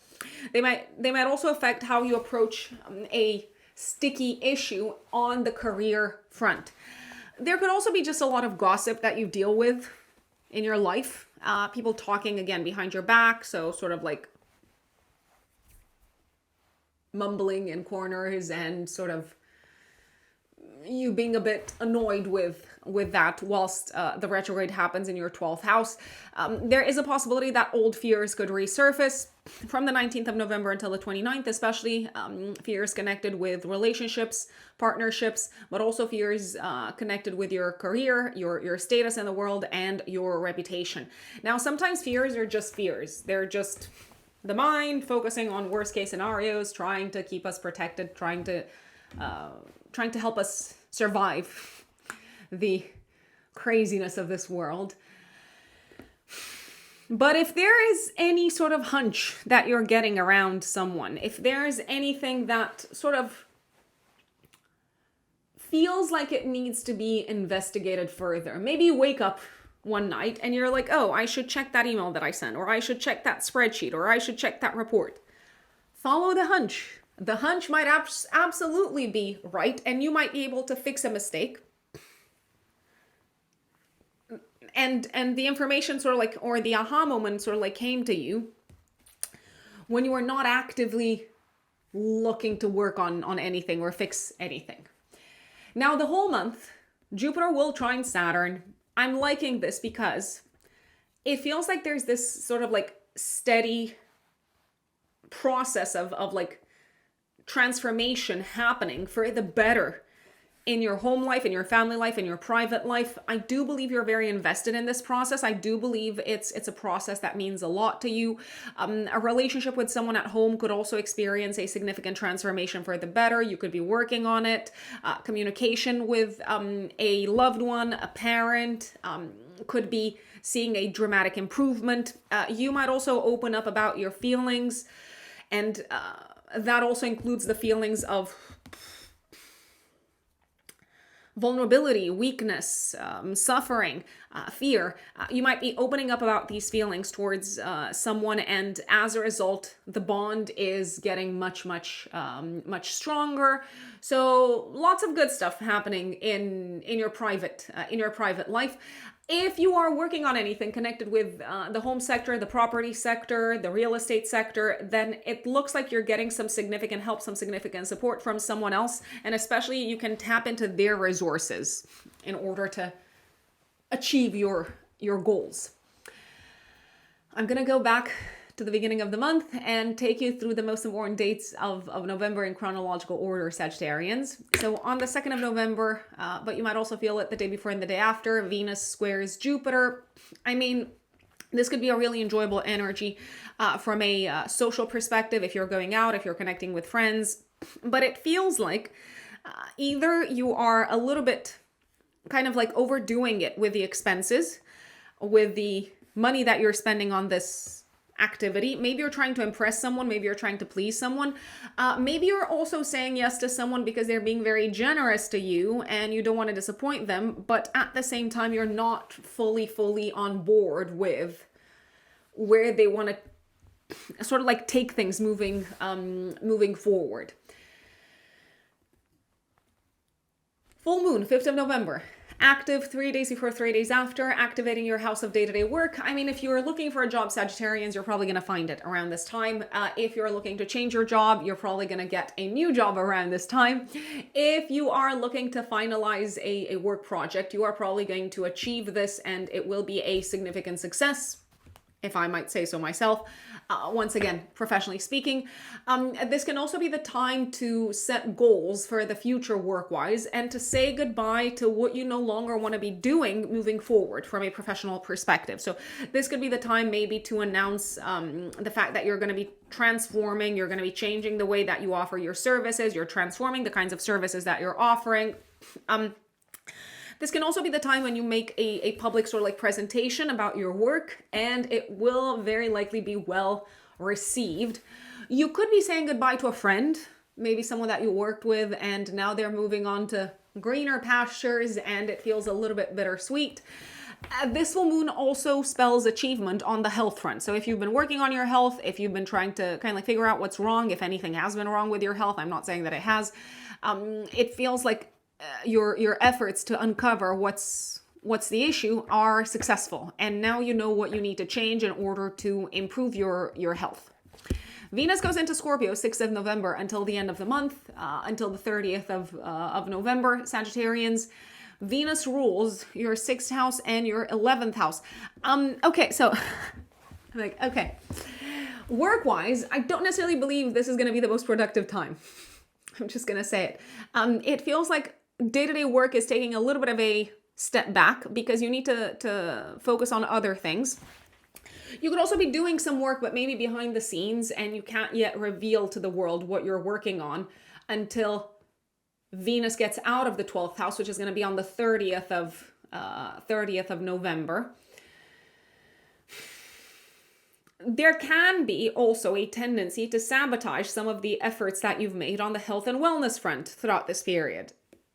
I mean, my first intention is to say don't, but you're going to make your own decisions, my lovely Sagittarians.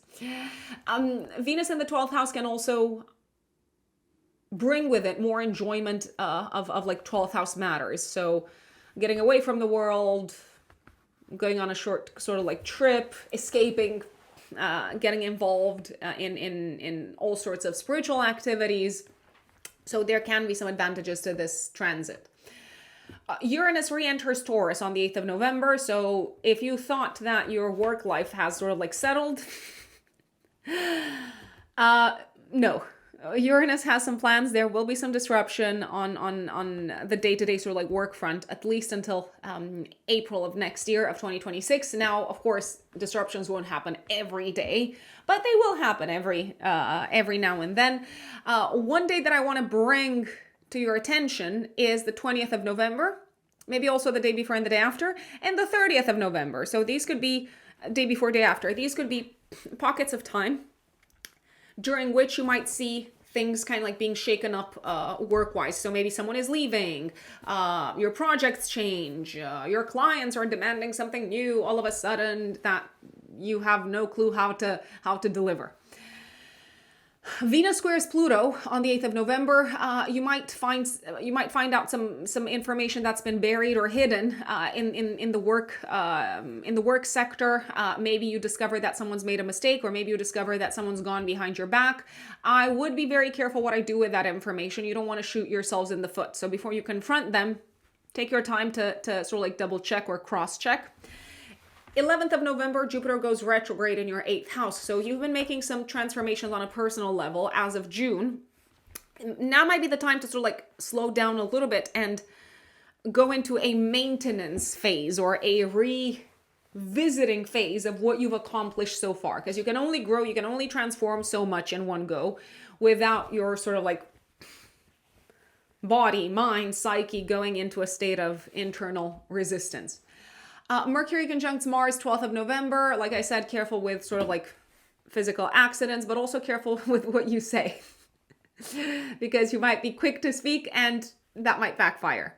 17th of November, active day before, day after, the Sun trines Jupiter and Saturn. I feel like you are achieving something really significant in your home life, in your private life. A transformation is like beautifully coming together. You're very happy. You're happy with what you are now able to let go of. You're happy with how things are unfolding from an emotional perspective. You feel at peace. And if once again you're looking to achieve something from a real estate perspective, you are probably seeing some really, really, really good results. There's a lot of healing unfolding here as well. A lot of letting go of old wounds, a lot of letting go of old emotional blockages. 19th of November, Mercury opposes Uranus. Oh God, things are really unpredictable at work. The internet might go down. A client might cancel a meeting at the very last minute, and you worked so hard to make this presentation, to prepare, and all of a sudden they say, no, I can't make it, or I have a totally different request. Mercury will also harmoniously aspect Neptune, so I feel like if you can just accept and let go and go with the flow with whatever comes your way, you're probably going to be good. New moon in Scorpio, 20th of November. I feel like Sagittarians, this new moon is calling you to focus a lot more on, first of all, your mental health, but secondly, on all the things that you have preferred not to pay attention to because they were too emotionally overwhelming. So this could be challenges in your career sector, challenges on the health front, challenges on the relationship front. You have to address them. You will not be able to run away from them anymore. I actually believe that something's happening on a day-to-day level that is causing you to kind of like steer your focus on these matters that you've kind of like tried to shove under the rug. Now's a good time to start letting go of things in your life and to really take action and maybe talk to the right people, or just kind of like be honest with yourself, Sagittarians, on what it is that you need to release in order to move forward with your life. Mars is going to be in your first house, so I feel like you've got a lot of energy, you've got a lot of courage. And this is a time of decisions. It's a time to decide whether you're going to grow in a direction that you truly believe in, or you're going to continue to self-sabotage in the same way that you have maybe historically self-sabotaged in the past. The new one is in a trine to Jupiter, so you probably believe in yourselves a great deal at this point. You probably also believe that you've got strong support to make things happen and to let go of what is no longer serving you. You might have strong support on the mental health front. You might have strong support on the financial front as well. Mercury is Kazemi, so you have a significant sort of like clarity of mind in regards to your relationship sector and in regards to your career sector. You might be very clear on what you need to walk away from. The time of action has come. The sun goes into Sagittarius in your first house, 22nd of November. You're going to get a boost of energy for the next month. Woohoo! And you're going to be in the spotlight. Mercury, also on the 22nd of November, will trine Jupiter and Saturn. I believe you can have some really important conversations about home, family, money, the future, career at this point in time. I believe you're going to be able to like say the things that you've wanted to say for a long time, and you're probably going to feel understood. I also believe that people in your life will be able to open up to you in a way that maybe they didn't feel like they could do in the past. I also believe you could talk to people in the family, especially. It could also be with a partner. You could talk about how things need to change from a practical level in your home life. Things seem to be progressing really nicely on the real estate front as well, especially if you're looking to like move houses or buy a new house or sort of make big changes, massive transformations, renovate, build an extension. So things are moving forward really nicely. 25th of November, Mercury conjuncts Venus. I mean, this could be just a day to read in silence and catch up on that novel that you've sort of like started but you never managed to finish. 26th of November, Venus trines Jupiter and Saturn. You probably feel very lucky. You probably feel very strongly supported by someone. It could be by someone who shows a significant amount of unconditional love. It could also be by someone who prefers to remain like silent or anonymous or behind the scenes.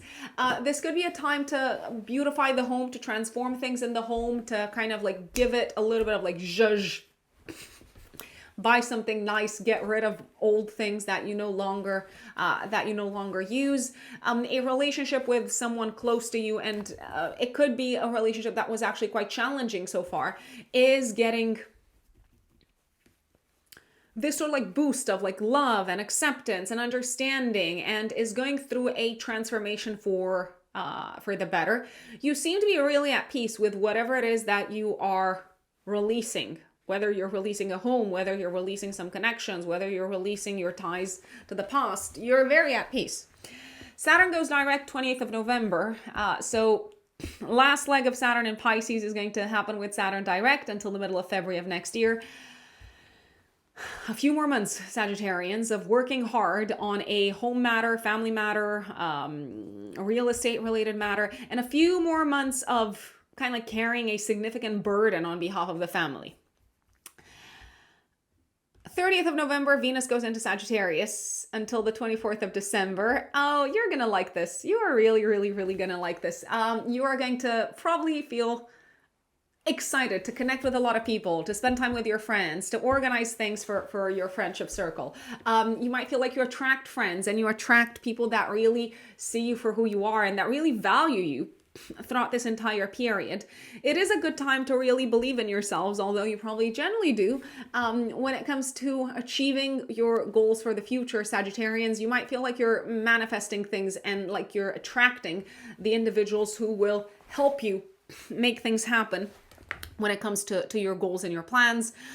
Venus is also the ruler of your 6th house, so careful not to overdo it with the excessive kind of indulging, let's say, because otherwise Venus can materialize as a potential health related issue. But there's one more thing that I wanted to mention about Venus before it goes into Sagittarius on the 30th of November, but you might also feel it on the 29th. It opposes Uranus.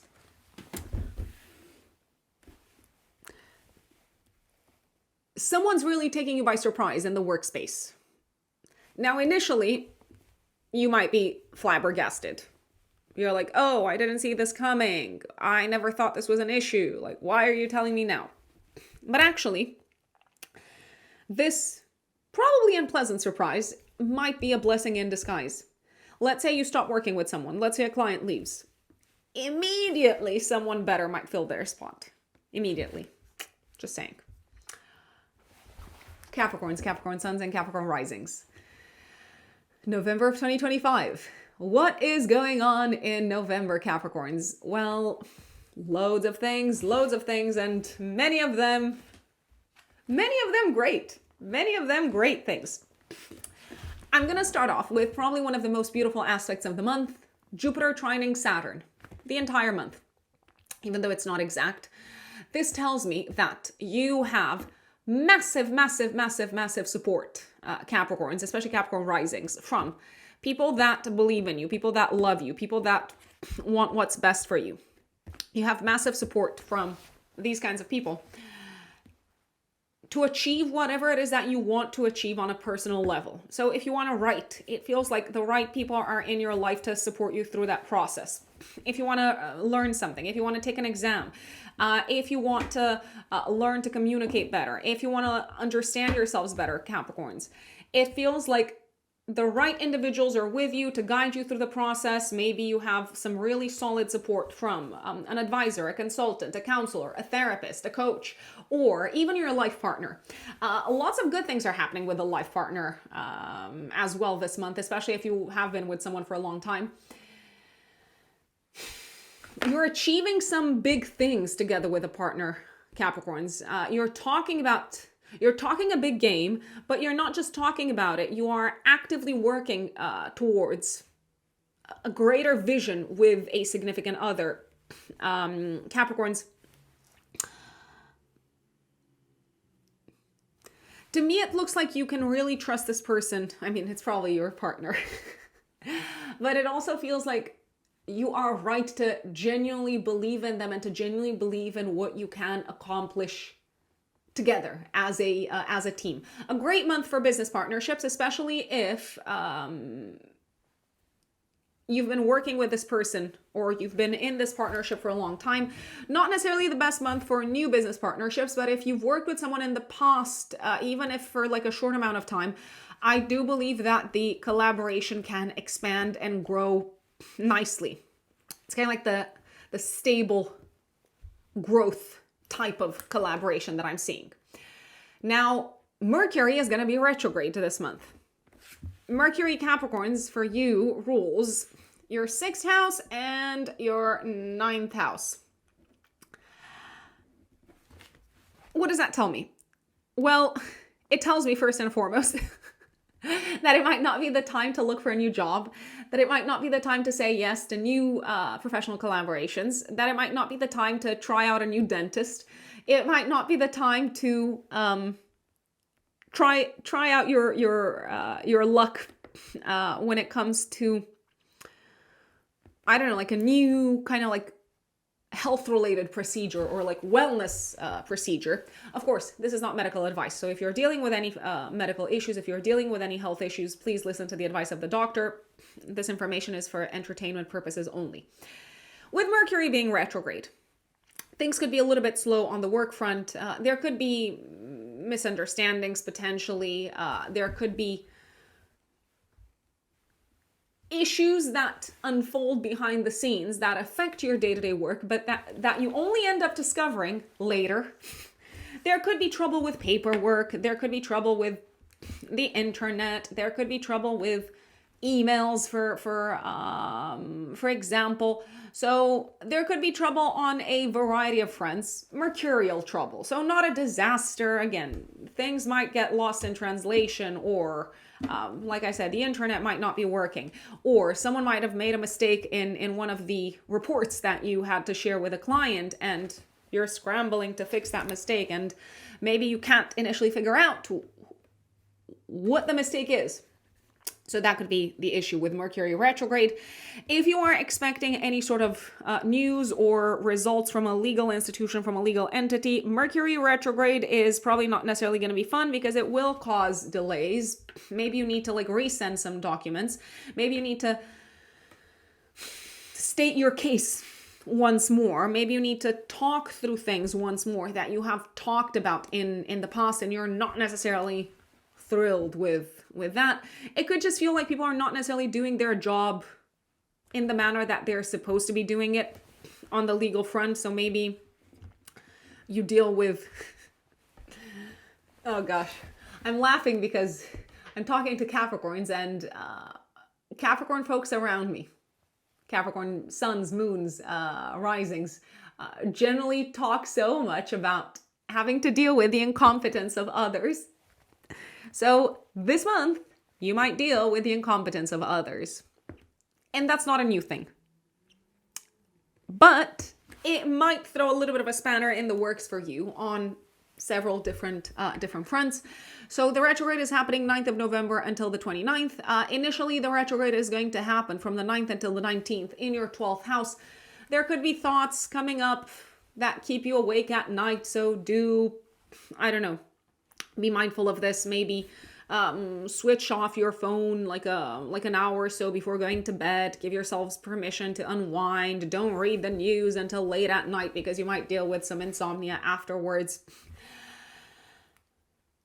From the 19th until the 29th, Mercury will be retrograde in Scorpio. So this could be a good time to reconnect with people from the past, especially with friends, people that you've collaborated with in the past. You might meet old friends, you might hear back from old friends, which could be super nice. If you're making any sort of public presentations, there is a possibility that people might not initially understand what you are trying to say. So you might have to repeat it or just double check that they've gotten the message that you are trying to convey.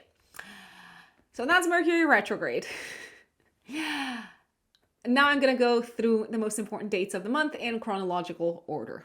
2nd of November, Venus squares Jupiter.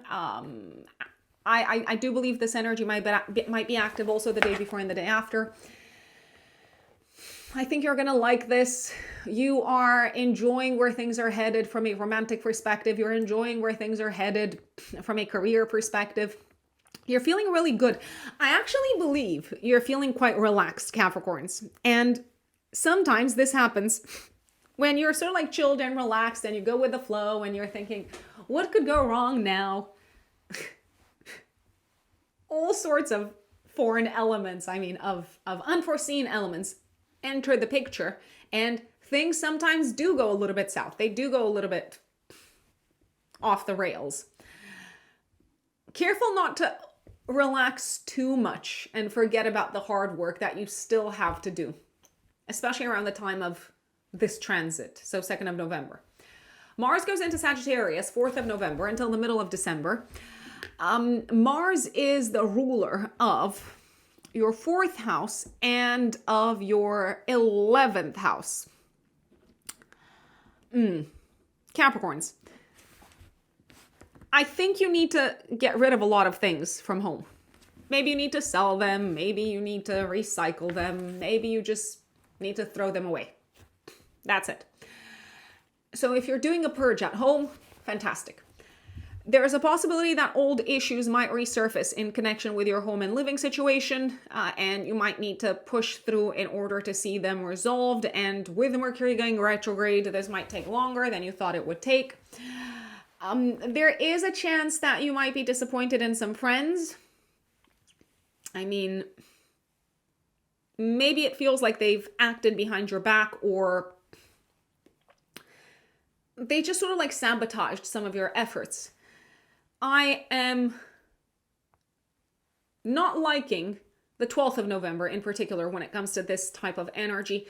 You might hear that someone's been doing things behind your back. Maybe they've been gossiping. Maybe they've been like talking to people and sort of like bad-mouthing you. It is what it is, but it is disappointing is what it is, because maybe you thought that this person was a real friend. The 12th house can be the house of self-undoing. So how can you undo yourselves, Capricorns? By trying to do too much, too quickly, too fast, and by trying to cover too much ground in one go, and by trying to sort of like speed up things. Things will take however long they take. And sometimes it is very, very useful to remember that. Full moon in Taurus, 5th of November, active 3 days before, 3 days after, a superb full moon. You are enjoying life. You feel loved. You're having fun. It's a great time to go to a party. It's a great time to go out on a date, regardless of whether you are single or coupled up. It's a great time to spend time with your kids if you have kids. If you want to get pregnant, this could be a super auspicious full moon from a pregnancy perspective. If you have children already, your children could achieve something big. You might be really proud of them. You might be prone to seeing them in a very positive light. Speaking of romance, because children are the product of romance, for the most part. Speaking of romance, this could be a very, very romantic time when you sort of like make a grand gesture, a public gesture towards someone. So it's a lovely full moon. You're probably going to really, really enjoy it. Venus goes into Scorpio 6th of November until the end of the month, until the 30th. This could generally be a good time to reconnect with friends, to get involved in all sorts of social activities. Nevertheless, Venus doesn't like to be in Scorpio, so sometimes it can bring a little bit of drama with friends, which I have flagged already. Uranus re-enters Taurus, 8th of November in your 5th house. So your romantic life, maybe it was like solid and sturdy and stable, and it appeared to be very predictable. Capricorns, well, you can count on Uranus to continue to shake things up a little bit until April of next year. 8th of November, Venus will square Pluto. Now, this might be a bit of a challenging day from a romantic perspective, because it feels like you're not on the same page with someone from a values standpoint. You might also end up overspending or overpaying for something that is very sort of like dear to you. You might need to revisit your budget when it comes to how much money you spend on pleasure. You might also have to deal with a very significant expense connected with a child. I believe that a relationship might experience, once again, a significant transformation, and it could be a friendship relationship. Friendship is a bit tricky this month, Capricorns. As much as I like this month from a variety of standpoints, friendship can be challenging. Jupiter goes retrograde 11th of November. If you've been kind of seeing a steady growth of important partnerships, important collaborations, if you've been seeing more clients coming in, if you've been seeing a significant growth on the relationship front in general, now's the time to slow down a little bit and say, okay, maybe I've started working with these new people. Maybe I've entered a new relationship. How can I build upon what's already entered my life without stretching myself too thin? Mercury conjuncts Mars 12th of November. Careful what you say because it can be used against you. You might hear that some people have been speaking against you. I did want to put that on your radar. Something could break at work.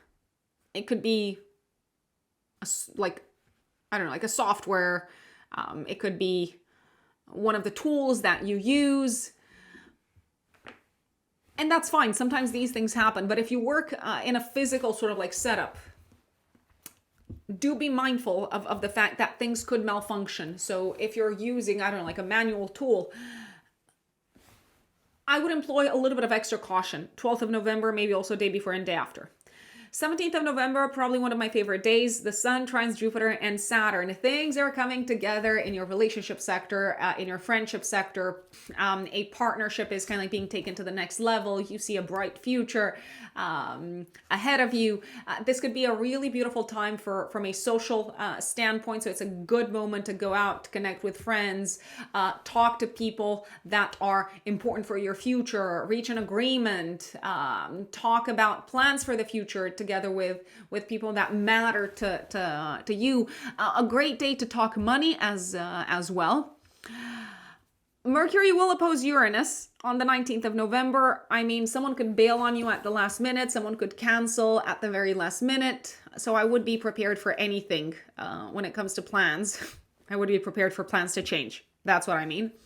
New Moon in Scorpio, 20th of November. A fresh start when it comes to the friendship sector. Conjunct Mercury retrograde. I mean, if you've been meaning to break away from someone, an old friendship that is no longer fulfilling, now is going to be the time to do so. This can also be the time to enter into a new community, a new circle, a new organization. The challenge is you might be entering this new organization and have less time to do the things that you enjoy doing. So you're probably going to have to make a little bit of a sacrifice. Mars is going to be in the 12th house. So that's why I believe there's an element of like letting go of something. You might also be letting go of some old plans for the future and focusing on a totally new vision. The new moon isn't a trine to Jupiter. You've got strong support. You've got solid partners. You have people that want to see you succeed. You may even have a solid life partner giving you that confidence, that trust in yourself as well as in the future that you need to move forward. Mercury will be cazimi, so you've got like tremendous clarity of mind when it comes to what you want your future to look like. The Sun goes into Sagittarius 22nd of November, so once again, it illuminates the hidden sector of your chart for the next month. Lots of things going on behind the scenes. It could also be a good period, 22nd of November until the last week of December, to take some days off. 22nd of November, active day before, day after, Mercury trines Jupiter and Saturn. Fabulous, fabulous time to write, to speak, to communicate with others, to make presentations, to reach agreements, to talk about what the future is going to look like, especially with those who have been invested in making you accomplish your goals for a long time. It is a Mercury retrograde. You might revisit old conversations and now see a way forward, now see a way like how you can make things work with someone, where in the past maybe you encountered blockages. I do also believe, and I want to put this on your radar, if you're single, let me see, 17th of November, day before, day after, 22nd of November, day before, day after, and 26th of November, day before, day after. These particular periods, pockets of time in November, Capricorns, especially if you're single, are superb for you to connect with someone from the past. Now, that doesn't mean that you have been with this person in the past. It just means that you know them. Maybe you're friends. Maybe you've been hanging out with them, I don't know, like 5 years ago. Essentially, there's a high possibility of entering into a relationship, entering into a romantic partnership with someone who you are very familiar with, someone who you already trust a great deal. Let's see. 25th of November, Mercury conjuncts Venus. I mean, I feel like you're going to have some really enjoyable conversations with people if you go out, and you might talk about things that you wanted to talk for a long time, and it just feels good to open up. 26th of November, Venus trines Jupiter and Saturn. I mean, this is a superb day from like a variety of standpoints, and you might also feel the energy the day before and day after. It's a superb day for romantic endeavors, achieving big goals together with your partner, saying yes to a big leap of faith concerning a relationship, saying yes to a business partnership, especially, I repeat, if it involves someone from your past. Going out, attending parties, attending social events. Fantastic. I feel like you can combine pleasure with productivity. Speaking of productivity, this could be a very, very important day to achieve a major sort of like joint goal together with someone else, maybe with a community of people, with a team of people.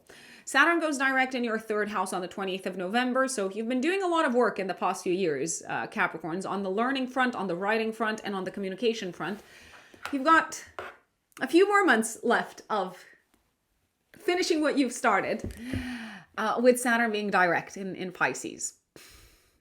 Venus goes into Sagittarius 30th of November until the 24th of December. Now, Venus is the ruler of your fifth house, as well as the ruler of your 10th house of career. I believe that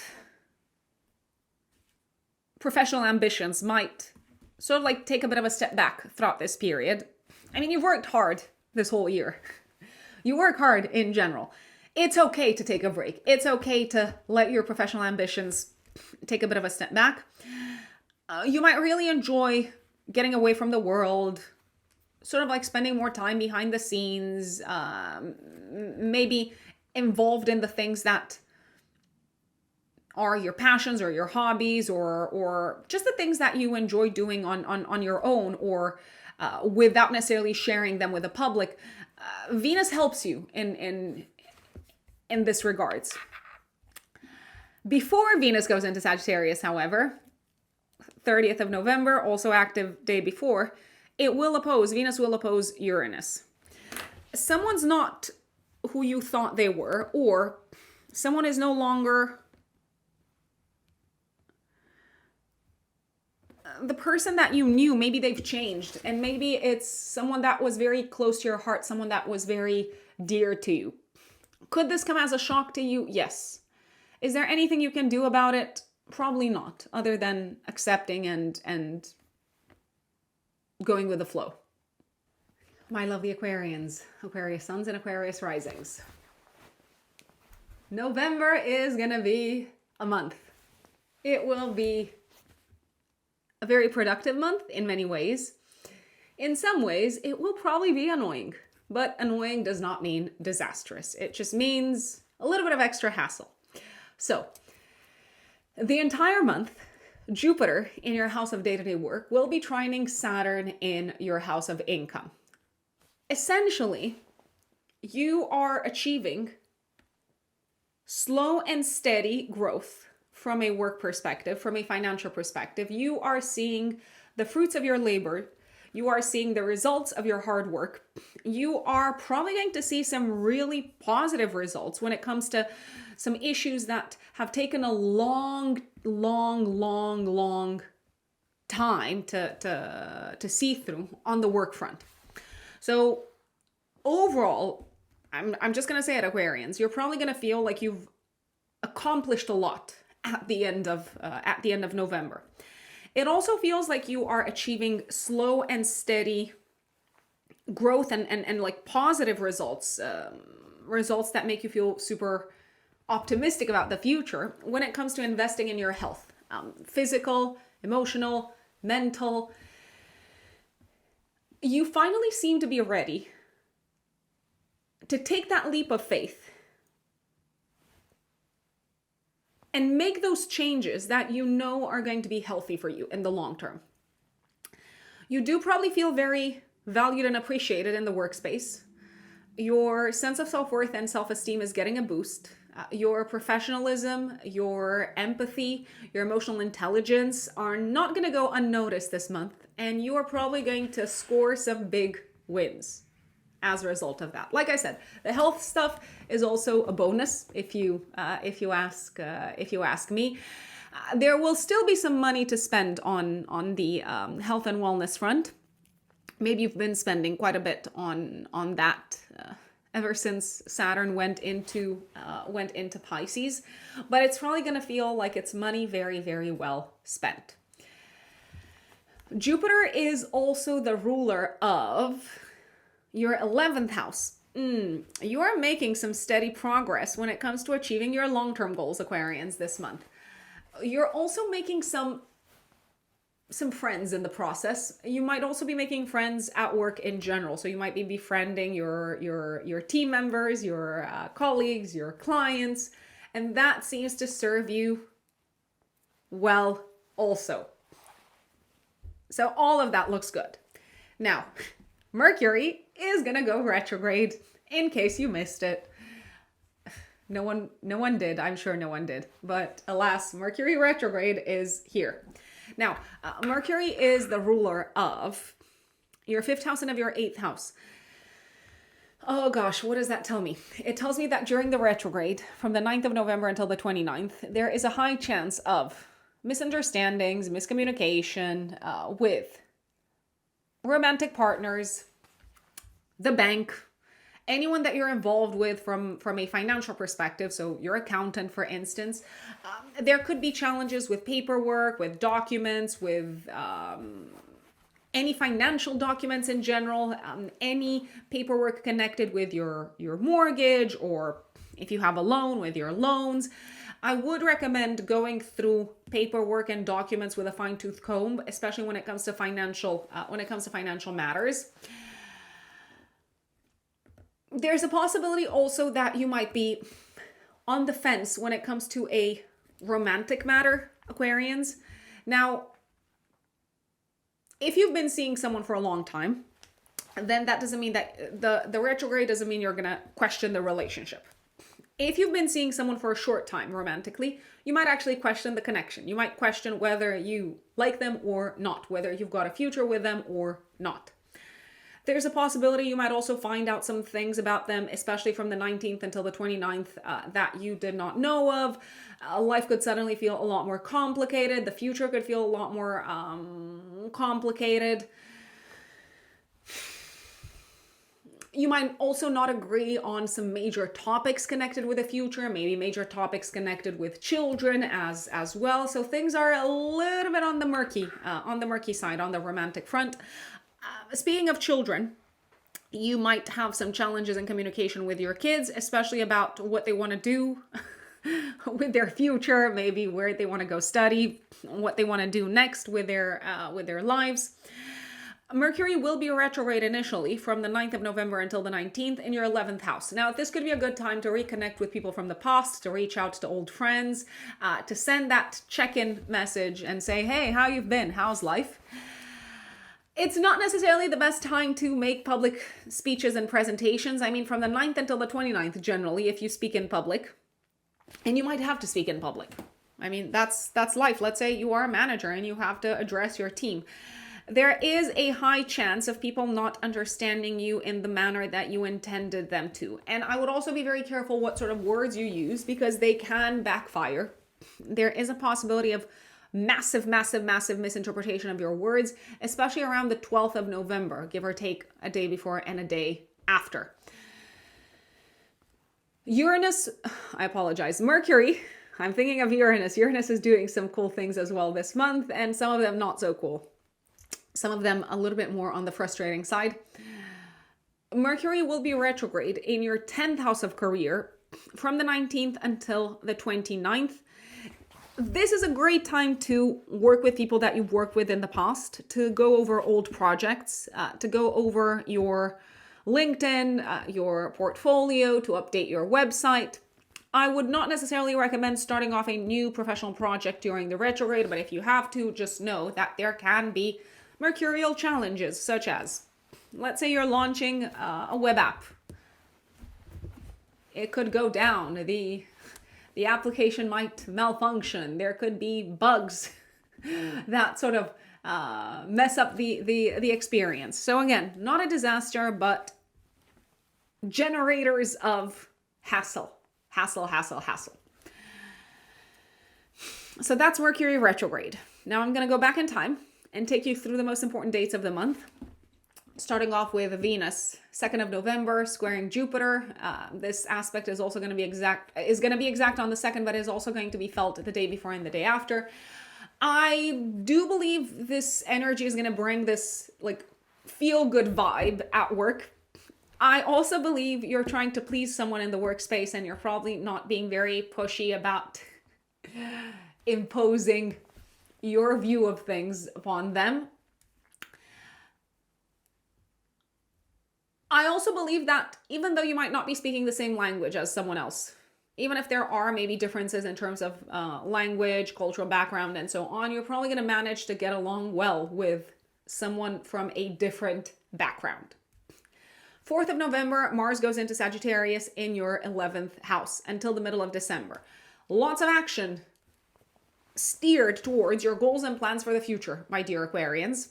But remember that Mercury will go retrograde. So as much as you want to push through with your goals, you might not be able to during the retrograde, especially whilst the retrograde is happening in the 11th house. So from the 9th until the 19th, you might have to slow down, talk to people, revisit the parameters of what you're trying to achieve. And that can sometimes make you feel less motivated and less excited about throwing yourselves into whatever it is that you're looking to accomplish. Full moon in Taurus, 4th of November, active 3 days before, 3 days after. I like this. Why do I like it? Because the full moon is ruled by Venus in Libra in domicile. So I feel like you're achieving something big at home in your private life. Some of you could be moving into a new home. Some of you could be selling a home. Some of you could be buying a home. Some of you could be achieving something big on the legal front connected with home, family, and real estate. A parent might have a significant might experience a significant success, a significant win, a significant victory connected with their legal status or connected with a trial of some sorts. You could be traveling to see family. Family could be traveling to see you. You could book plane tickets to travel to see your family, even if you're not physically traveling around this time. But overall, there's this feel-good energy in the sky and in your life when it comes to your home life and your private life. I also believe that if you're achieving something big at home, for example, let's say you've managed to buy the house that you've wanted to buy for a long time, you might need to talk to your employer and let them know that, for example, you will not be able to commute into the office every day just because you're living a lot further away from work compared to where you used to live. Now, again, that might not be a disaster of any major proportions, but it might feel like a bit of a sticky conversation to have. Venus goes into Scorpio 6th of November all the way until the 29th. Scorpio is your 10th house of career for Aquarius risings. So I do believe that things are progressing from a professional perspective, but sometimes they're not necessarily progressing as fast as you would want them to. I do believe you are sort of like seen in a very positive light from a professional standpoint and from a career and reputation standpoint. At the same time, there is a possibility that this transit might bring some travel connected with work. And it might bring some legal kind of matters into your professional life radar or spotlight. You might be dealing with changing legislation from a professional standpoint. So all of that could happen from the 6th until the 30th of November. On the 30th of November, Venus goes into Sagittarius. Dun, dun, dun, dun. Before that, the Sun entered Sagittarius on the 22nd of November. So with Venus transiting Sagittarius from the 30th of November until the 24th of December, Aquarians, folks, please go enjoy your social life. Go catch up with friends. Have fun. Spend time with your tribe. Connect with your community. Expand your community if you want to. It's a great time to attract new friends. It's a great time to enjoy yourselves with your friends. And let's not forget that Venus is also the ruler of your 9th house. So you might travel with friends. You might travel to see friends throughout this period. You might make friends whilst you are abroad, whilst you are traveling. You might also see some significant achievements connected with your academic and studies sector throughout this period, 30th of November until the 24th of December. Lots of focus on your plans for the future and your friendship sector and your involvement with communities. Lots of focus is going to be placed on this throughout the whole of basically November and December. The spotlight is kind of like even stronger on the sector when the Sun goes into this part of your chart on the 22nd of November. So when Sagittarius season starts, essentially. Now let me go back in time. I did mention Uranus. 8th of November, Uranus re-enters your 4th house of home, family, and living situation. So if you thought that you are done with the surprises at home, Uranus might have some plans. It might have some plans that are different from yours. Uranus will be in an opposition to Mercury on the 19th of November, so there could be unexpected news connected with your home life, your family life coming up. There could be unexpected news coming up from a family member. There could be challenges in communication with a family member, 19th of November. A relationship with a family member might not function as well as you hoped it would function around the 29th, 30th of November with Venus opposing Uranus. I'm going to say 19th of November and 30th of November, give or take a day before and a day after, are the times in November when you can experience surprises and disruption at home. Surprises as in people not acting the way that you thought they would act, people not thinking or speaking or communicating in the manner that you thought they would communicate in. And it feels a little bit challenging. It feels like you're not on the same page with someone at home. Also 8th of November, Venus squares Pluto. Not a major fan of this. Why? I believe that someone's trying to coax you. Someone's trying to manipulate you to be very pliable and to do things their way. Now, you're an Aquarius or an Aquarius rising. You will probably not respond very well or very kindly at all to their efforts. You will probably see right through them. You will probably call them out on their bullshit. I don't know if it's, I'm just going to be very honest, Aquarians. I don't know if it's wise to call them out on their bullshit, especially if it's someone in a position of power, such as a boss. If you want to keep on working with this person, then you might want to be a little bit more diplomatic when it comes to saying no. 11th of November, Jupiter goes retrograde in your 6th house. So you've been doing a lot of growing when it comes to work and busyness, general busyness as of June. It's time to sort of like slow down a tiny little bit and maybe take stock of how much you've learned, how much you've grown in terms of competencies and skills. Mercury conjuncts Mars, 12th of November. You might be very vocal about defending someone, but you might defend them on the wrong grounds, or you might not have the correct or complete sort of information to defend them off of. So do be cautious when it comes to speaking up, speaking out, and jumping to conclusions.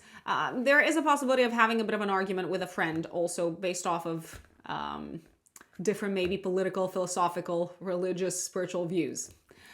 17th of November, probably one of my favorite days. Active also maybe the day before. The Sun trines Jupiter and Saturn. A moment, a day, a couple of days of major success career-wise. This is generally a very, very, very, very, very good month career-wise, Aquarians. I've said it before. I'm going to say it again. Your star is shining. Your status is growing. Your pockets are being filled up, which I think is also nice. Then I did mention 19th of November, Mercury opposes Uranus. There could also be some things happening at home, 19th of November, that take your focus a little bit off of your career, which is going really well. You might need to drop something at the very last minute to tend to a crisis at home. New Moon in Scorpio, 20th of November, active 3 days before, 3 days after. A fresh start professionally for you, Aquarians. A fresh start when it comes to your status, your career, your reputation. A fresh start when it comes to your status in the world in general. So if we leave career aside, we can leave it aside. Your image in the world is changing. The new moon is in a harmonious aspect to Jupiter. I believe you've worked really hard to change your status in the world. I believe you've reinvented yourselves, Aquarians, and it shows. For some Aquarians, this could be a new moon that ushers in a fresh start industry-wise, professionally. Maybe you're accepting a new job, a new role, a new position. Maybe you're breaking ground into like I said, a whole new sector altogether. The new moon is in opposition to Uranus, so whatever's happening in the professional sector is probably taking you away from home and is probably disrupting the status quo at home. The new moon is conjunct Mercury in retrograde, so maybe this fresh start is something that you've thought about, that you've conceptualized a while ago, and now it is once again finally coming together. For some people, this could be an exciting new opportunity with an employer that you've collaborated with in the past. I gotta say, the money's looking great. Your star is on the rise, career-wise, Aquarians. The only person the only people that are not necessarily that much on board with where you're headed could be family members or someone at home in general. Like I said, the sun goes into Sagittarius 22nd of November, and also 22nd of November, active day before, day after, Mercury trines Jupiter and Saturn. Fantastic day for conversations, agreements, contracts being signed, especially contracts that have been discussed already because Mercury is still retrograde in the workplace. A great day to make a public speech, a public presentation, even though I did say, hey, sometimes do be a little bit on the cautious side because people might not necessarily understand what you're trying to say. So do not assume that they know what you're talking about. Make sure to offer extra explanations, check in with them, ask them, hey, are we aligned, or is it just all in my head? Also a fantastic day to achieve an important goal that involved speaking, writing, communicating. And that required a lot of focus and concentration and using your gut and your intuition and your instincts. Mercury conjuncts Venus.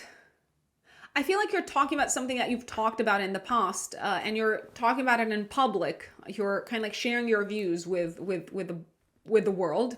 26th of November, Venus trines Jupiter and Saturn. I mean, you've got both benefics on your side work-wise. You must be doing something right work-wise. A very important partnership could be coming to life on the professional front. You might feel like it's the universe that sent you the right person at the right time. If you've been looking to hire someone, if you've been looking to bring someone on your team, I believe you found just the right person, and it could be someone that you have collaborated with beforehand. It could be that someone who you've worked with beforehand is bringing you on their team, and it feels right, and it feels like an opportunity. Saturn goes direct 20th of November. So until the middle of February, you've still got a little bit of extra work to do to sort out your finances, Aquarius risings. And like I said, Venus enters Sagittarius on the 30th of November. Now, 29th, 30th, Venus opposing Uranus is saying, hey, things need to be sort of like a reset, and they need to experience a bit of a refresh when it comes to how you interact with someone at home, when it comes to your relationship with a parent, with a family member, maybe also with an in-law. Speaking of in-laws, there could be an unexpected surprise announcement that is made by an in-law around this time. There could also be something out of the blue happening in the life of an in-law that requires you to, once again, drop everything that you're doing and travel to see them, maybe travel with your partner to see them and sort of help them figure things out. I do want to apologize. I realize I should have said this beforehand. I do want to apologize for my voice. My voice is a little bit weird, just because I've had a cold. Now I don't have a cold anymore. Woohoo, go me. But my voice is kind of taking a while to get back to normal. So if I sound funny, it's not me. It is the remnants of the cold. My lovely Pisces, Pisces suns and Pisces risings. November of 2025. What's going on in the sky? Lots of good stuff. I am going to say, okay, so you Pisces are probably going to love this month more than any other sign. Okay, maybe that's an exaggeration, but I feel like you're really going to like this month. Cancerians will also like this month a great deal. So Jupiter is trining Saturn this whole month. You are achieving some things this month that are very dear to you, that are very close to your heart, that have taken a long time to get to this point. They could be things that you've worked really hard for on the professional front. They could be connected with your passions and hobbies, so they could be passion projects. You do seem to be extra creative this month, and you're also very motivated to give concrete, tangible shape to your creative ideas. And I gotta say, the shape that you're giving them is probably sustainable. It's probably something that can stand the test of time. It's probably something that can maybe even change your life for the long term. You do seem to feel very loved this month, and you might be working on a relationship actively. So you might be spending more time with your romantic partner, spending more time with your kid. Relationships with romantic partners as well as with children are probably going to see an improvement because you are making an effort. You're making an effort to show up.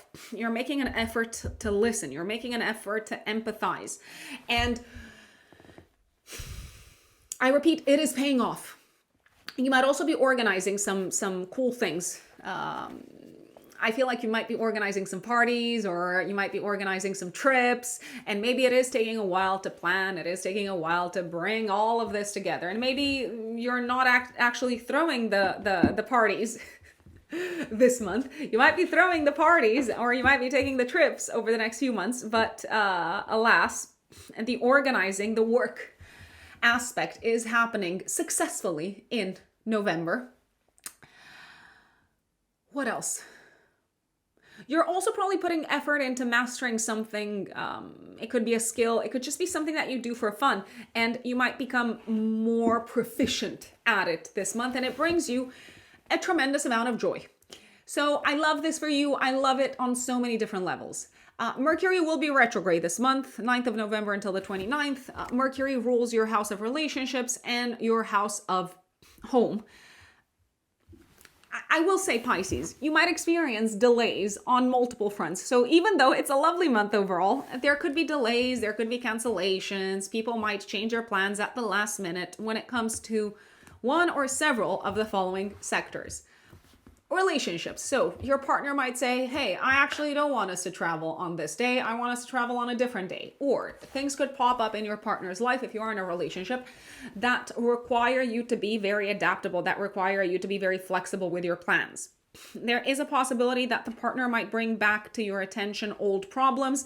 Is there a chance to resolve them now? Yes, I actually do believe that old problems that maybe you couldn't resolve together with your partner in the past can now be addressed differently because you're a different person. You've done a lot of personal growing, and once again, it shows. and you're coming up with different ideas. You're coming up with different solutions. You're coming up with a different approach. I would not necessarily say that it's the month in which to start off new projects career-wise. So I wouldn't say that, just because Mercury will be retrograde 9th until the 19th in your house of career, essentially. So especially throughout this period when the retrograde is happening in the 10th house of career, I would rather you maybe not say yes to new professional opportunities, but if people from the past reach out to you, if someone that you've collaborated with in the past says, hey, let's work together again, or if you decide, hey, I'm going to contact this old client because I've got just the right, I don't know, like service for them, or just the right sort of opportunity for them, then yes, you can absolutely use Mercury retrograde in your favor.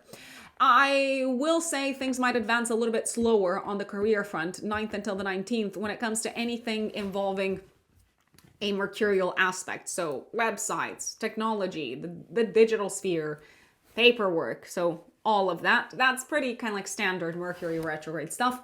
Mercury will also be retrograde from the 19th until the 29th in your 9th house. So this could bring with it delays concerning legal matters.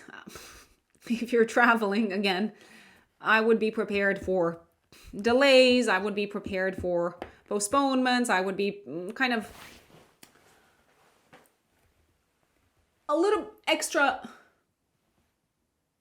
aware of the fact that things could go south on the, I don't know, on the way to the airport. So maybe leave home early. That's just one example. I would get travel insurance, especially from the 19th until the 29th if you are traveling. And you might need to go over some old paperwork from a legal standpoint, 19th until the 29th. And this could also have something to do with the property sector, the home sector, land, real estate, etc. Now I'm going to go back to the beginning of the month and take you through the most important dates in November in chronological order.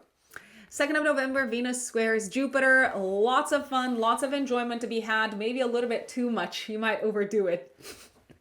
Some people could party too much. Some people could spend too much money. Some people could have, just like too much fun and end up, I don't know, going into their overdraft. There is this energy of excess when it comes to pleasure. 4th of November, Mars goes into Sagittarius until the middle of December.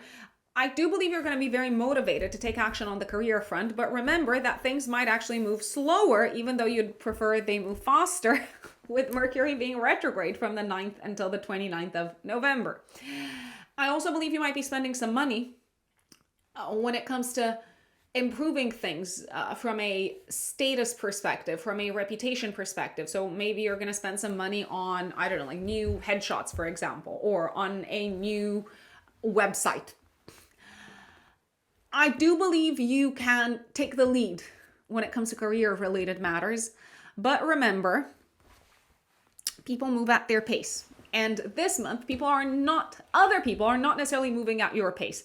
They might be slower in terms of understanding what you want from them, in terms of requiring extra explanations, especially once Mercury goes retrograde.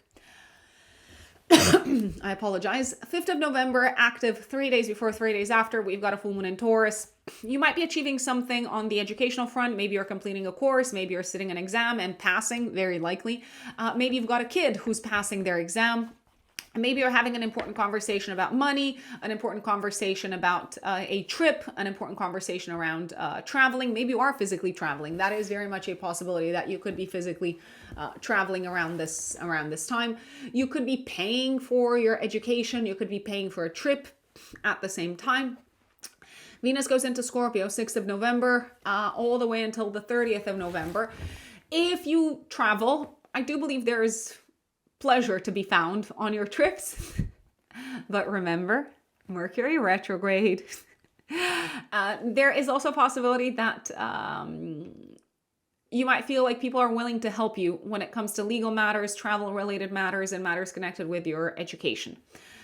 Uranus re-enters Taurus 8th of November until April of next year, all the way until April of 2026. If you thought things have sort of like settled and calmed down on the studies front, on the communications front, and maybe on the siblings front as well, if you have siblings, well, Uranus is here to tell you, no, we got news for you. We've got surprises for you. Some of these surprises might come up as early as the 8th of November, but they could also come up around the 19th of November and around the 30th of November, give or take a day before, a day after. So 18th, 19th, 20th, 29th, 30th, and does November have 31 days? Let's double check. I should know this, right? No, it's got 30 days. Okay, so 1st of December also in that case. Especially for those of you who have siblings. Siblings could pop up this month, not necessarily physically. They could be on your radar because there's all sorts of unexpected things happening in their life that you didn't see coming. I repeat, around the 8th of November, 19th, and 30th. If you drive, there might be some car trouble. Something might need to be fixed or replaced, especially around the 8th, 19th, and 30th. If you're traveling, especially, I mean, it doesn't matter if you travel by plane, car, or scooter. In particular, around the 8th, 19th, and 30th, there's a chance that you may have some car trouble, or something could come up on the road that messes with your plans. So I did want to give you a bit of a heads up. Now, 8th of November with Venus squaring Pluto, I believe you're not super impressed with someone hiding something from you. I do believe you could also be the one hiding something from maybe a loved one, maybe a sibling, maybe an in-law, because you believe that revealing the information could actually transform the relationship for the worse, or it could create extra anxiety for them, and you don't want that to happen. Jupiter will go retrograde 11th of November in your 5th house. As of June, you might have discovered that you like to do new things. You might have kind of like tried your hand at different, maybe like pastimes, hobbies. Maybe you've experimented with different sort of like hobbies. And now's the time to slow down a bit and say, okay, what do I actually like? And how can I sort of solidify my connection with this particular topic? There's also a possibility that you might have experienced an expansion of affection and love in your life as of June. And I'm not saying that that will stop, but what I am saying is slow down and really ask yourselves, what does that mean in terms of your life direction, Pisces? What are you willing to say yes to if this growth on the affections front, on the romantic front maybe, is to continue? What are you willing to say yes to? Do you have what it takes to jump in? Mercury conjuncts Mars, 12th of November, in your 10th house of career. You're probably going to be very vocal about something in the professional space. Now, do be mindful of the fact that Mercury is retrograde, so you might be vocal about the wrong stuff. There's also a possibility that people might take your words the wrong way. They might misunderstand your words. You could get angry. There could be a verbal sort of like argument at work. There is a possibility you might jump to conclusions. There's a possibility that other people might jump to conclusions, and you might want to like set the record straight.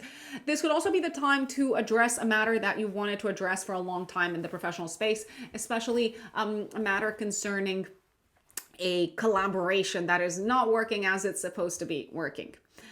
17th of November, probably one of my favorite days. Active, the energy is active day before and day after. The sun will trine Jupiter and Saturn. Okay, so great time to study, travel, have fun, go to a party, finalize a creative project, commit to something quite long-term on the educational front. Commit to someone from a romantic perspective. A day of success, of wins when it comes to legal matters. When it comes to children, you might be super proud of one of your children to see them achieve a massive, massive milestone.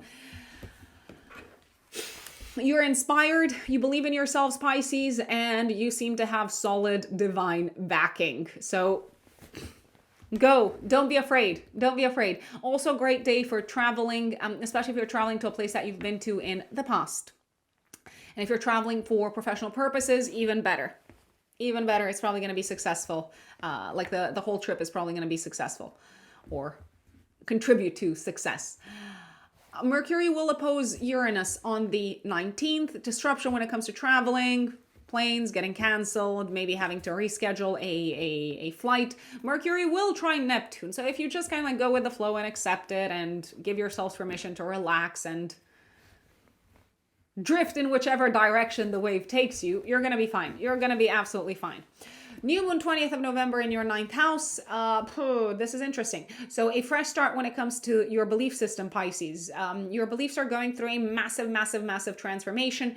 Your worldview, your life philosophy is getting a massive reset. You might decide to spend more time invested in the relationships and the activities that bring you joy as opposed to scattering your energy or all over the place. You might also realize, oh gosh, this is going to sound really cheesy, that the meaning of life for you has changed, that you now want to spend more time with your kids or with your romantic partner, or I don't know, doing the things that you love, playing tennis for instance. There's also a possibility that this new moon is bringing with it a fresh start that involves traveling. So more travel on the horizon. As a result, you might decide to sell your car or just kind of like break away from maybe old patterns concerning traveling in general. A conversation might kind of like shake you to your core around this time, and it could be the, how should we call it? The catalyst for this change in terms of worldview and life philosophy. You could also start a new chapter when it comes to studying. So you might embark upon a new educational journey, maybe start off your PhD or decide, hey, I want to go to business school. So this could happen as well. Mercury is Cazimi, so this is actually a great day to sign a contract, to speak in public, to speak in general, to talk about what you believe in, to talk about legal matters, to talk about real estate related matters. Mercury is going to be strengthened in the heart of the sun. The sun goes into Sagittarius 22nd of November, so the spotlight is going to be placed on your professional life and your public status for the next month. And Mercury, 22nd of November, but also day before and day after, will trine Jupiter and Saturn. Oh gosh, so your mind is like receiving this influx of like inspiration, creative inspiration, and you're also super practical, and you're also very intuitive, and everything is clicking into place when it comes to achieving a big dream, achieving a big sort of like joint goal. You might also be reaching an important agreement with a partner, maybe someone that you could not reach an agreement with in the past. You could also be talking about plans for the future and big goals and big dreams with a significant other, with a partner. And maybe you've kind of like encountered some big bumps in the road in the past in terms of getting on the same page. But now you're like, hey, we can make this work. I've got just the right solutions. I feel like your mind is both inspired as well as practical at this time, and you're going to say the right things at the right time, and people seem to be saying the right things at the right time to you as well. So things are flowing. They are just flowing. Mercury conjunct Venus. You might hear back from like an old, I don't know, connection around the 25th of November. There's a possibility that someone might help you with an issue, maybe like a legal issue or like a paperwork or like a bureaucratic issue around the 25th of November. 26th of November, super romantic time. Also active day before, day after. Venus trines Jupiter and Saturn. A great day to wow someone, a great day to go out on a date, especially if you've been kind of like eyeing this person for a while, or especially if you've been meaning to take a bit of a leap forward with a romantic partnership. Now, if you're not seeing anyone, then you could actually meet someone romantically, and it is probably someone that you've already sort of noticed, or they've noticed you, or maybe you're just kind of like casually acquainted with each other. Creativity is kind of like through the roof, and it's also ripe to be kind of like translated into the 3D reality, into something tangible. Joy, pleasure, happiness, fulfillment, enjoyment when it comes to the children's sector as well. So if you have kids, your children can make you really happy and proud, and it could feel like you're closer than ever. If you're looking to have kids, then, I mean, yeah, just go for it, because it can happen. Saturn goes direct 28th of November. Saturn is still going to be in Pisces in your first house until the middle of February of next year. But all the hard work that you've done on yourselves, Pisces, since 2023 is showing, and you're seeing some good results. A few more months to go. Mercury goes direct on the 29th of November, and Venus goes into Sagittarius 30th of November until the last week of December. A really enjoyable time, a really sweet time. A time of like relationships experiencing a period of like sweetening and softening, relationships in the workplace. Now, I don't mean romantic relationships in the workplace. I mean relationships with colleagues, bosses, clients. They're being softened and sweetened, and they're seeing an improvement after Mars has been sort of like in go-getter mode from the beginning, from the 4th of November, pretty much from the beginning of the month. If you're looking to attract a more prestigious role, Venus can help you. Venus can also make things super enjoyable if you're stepping into the spotlight from the 30th of November until the 24th, not just professionally, but in general. The one thing to remember is that 30th of November, maybe also the day before, you're going to feel Venus opposing Uranus. Someone's being a real wild card in your life. They're probably going to be super unpredictable. They might say things that you didn't see coming. It could be a sibling, it could be a neighbor, it could be a colleague. There's not much that you can do about this. It's just a matter of accepting the fact that people can sometimes be fickle, and they can also change their mind, and it is their prerogative to do so. You might also feel very tempted to cut off, cut free, cut loose from your life someone that you've looked up to up until this point, maybe a mentor, a coach, a guide of some sort, someone that has maybe guided you from a spiritual perspective as well, Pisces. And that is November for you. Now, folks, I really want to thank you for tuning in once more.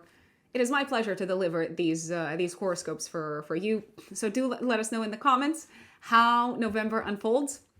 Even if I don't respond to all the comments, I do read them all. I want to apologize once again for my voice, because I have been recovering after like a cold, and it might sound a little bit off. So sorry about that.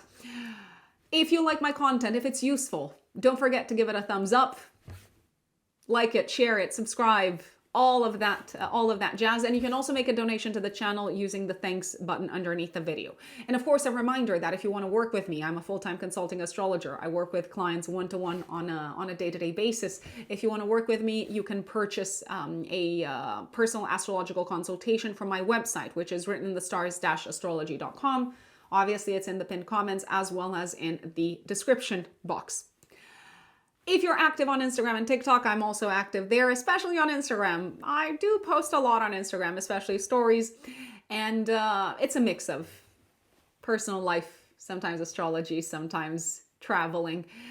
My Instagram and TikTok handle is Rux Unbelievable. Rux Unbelievable in one word. Thank you once again, and I will see you next time. Bye.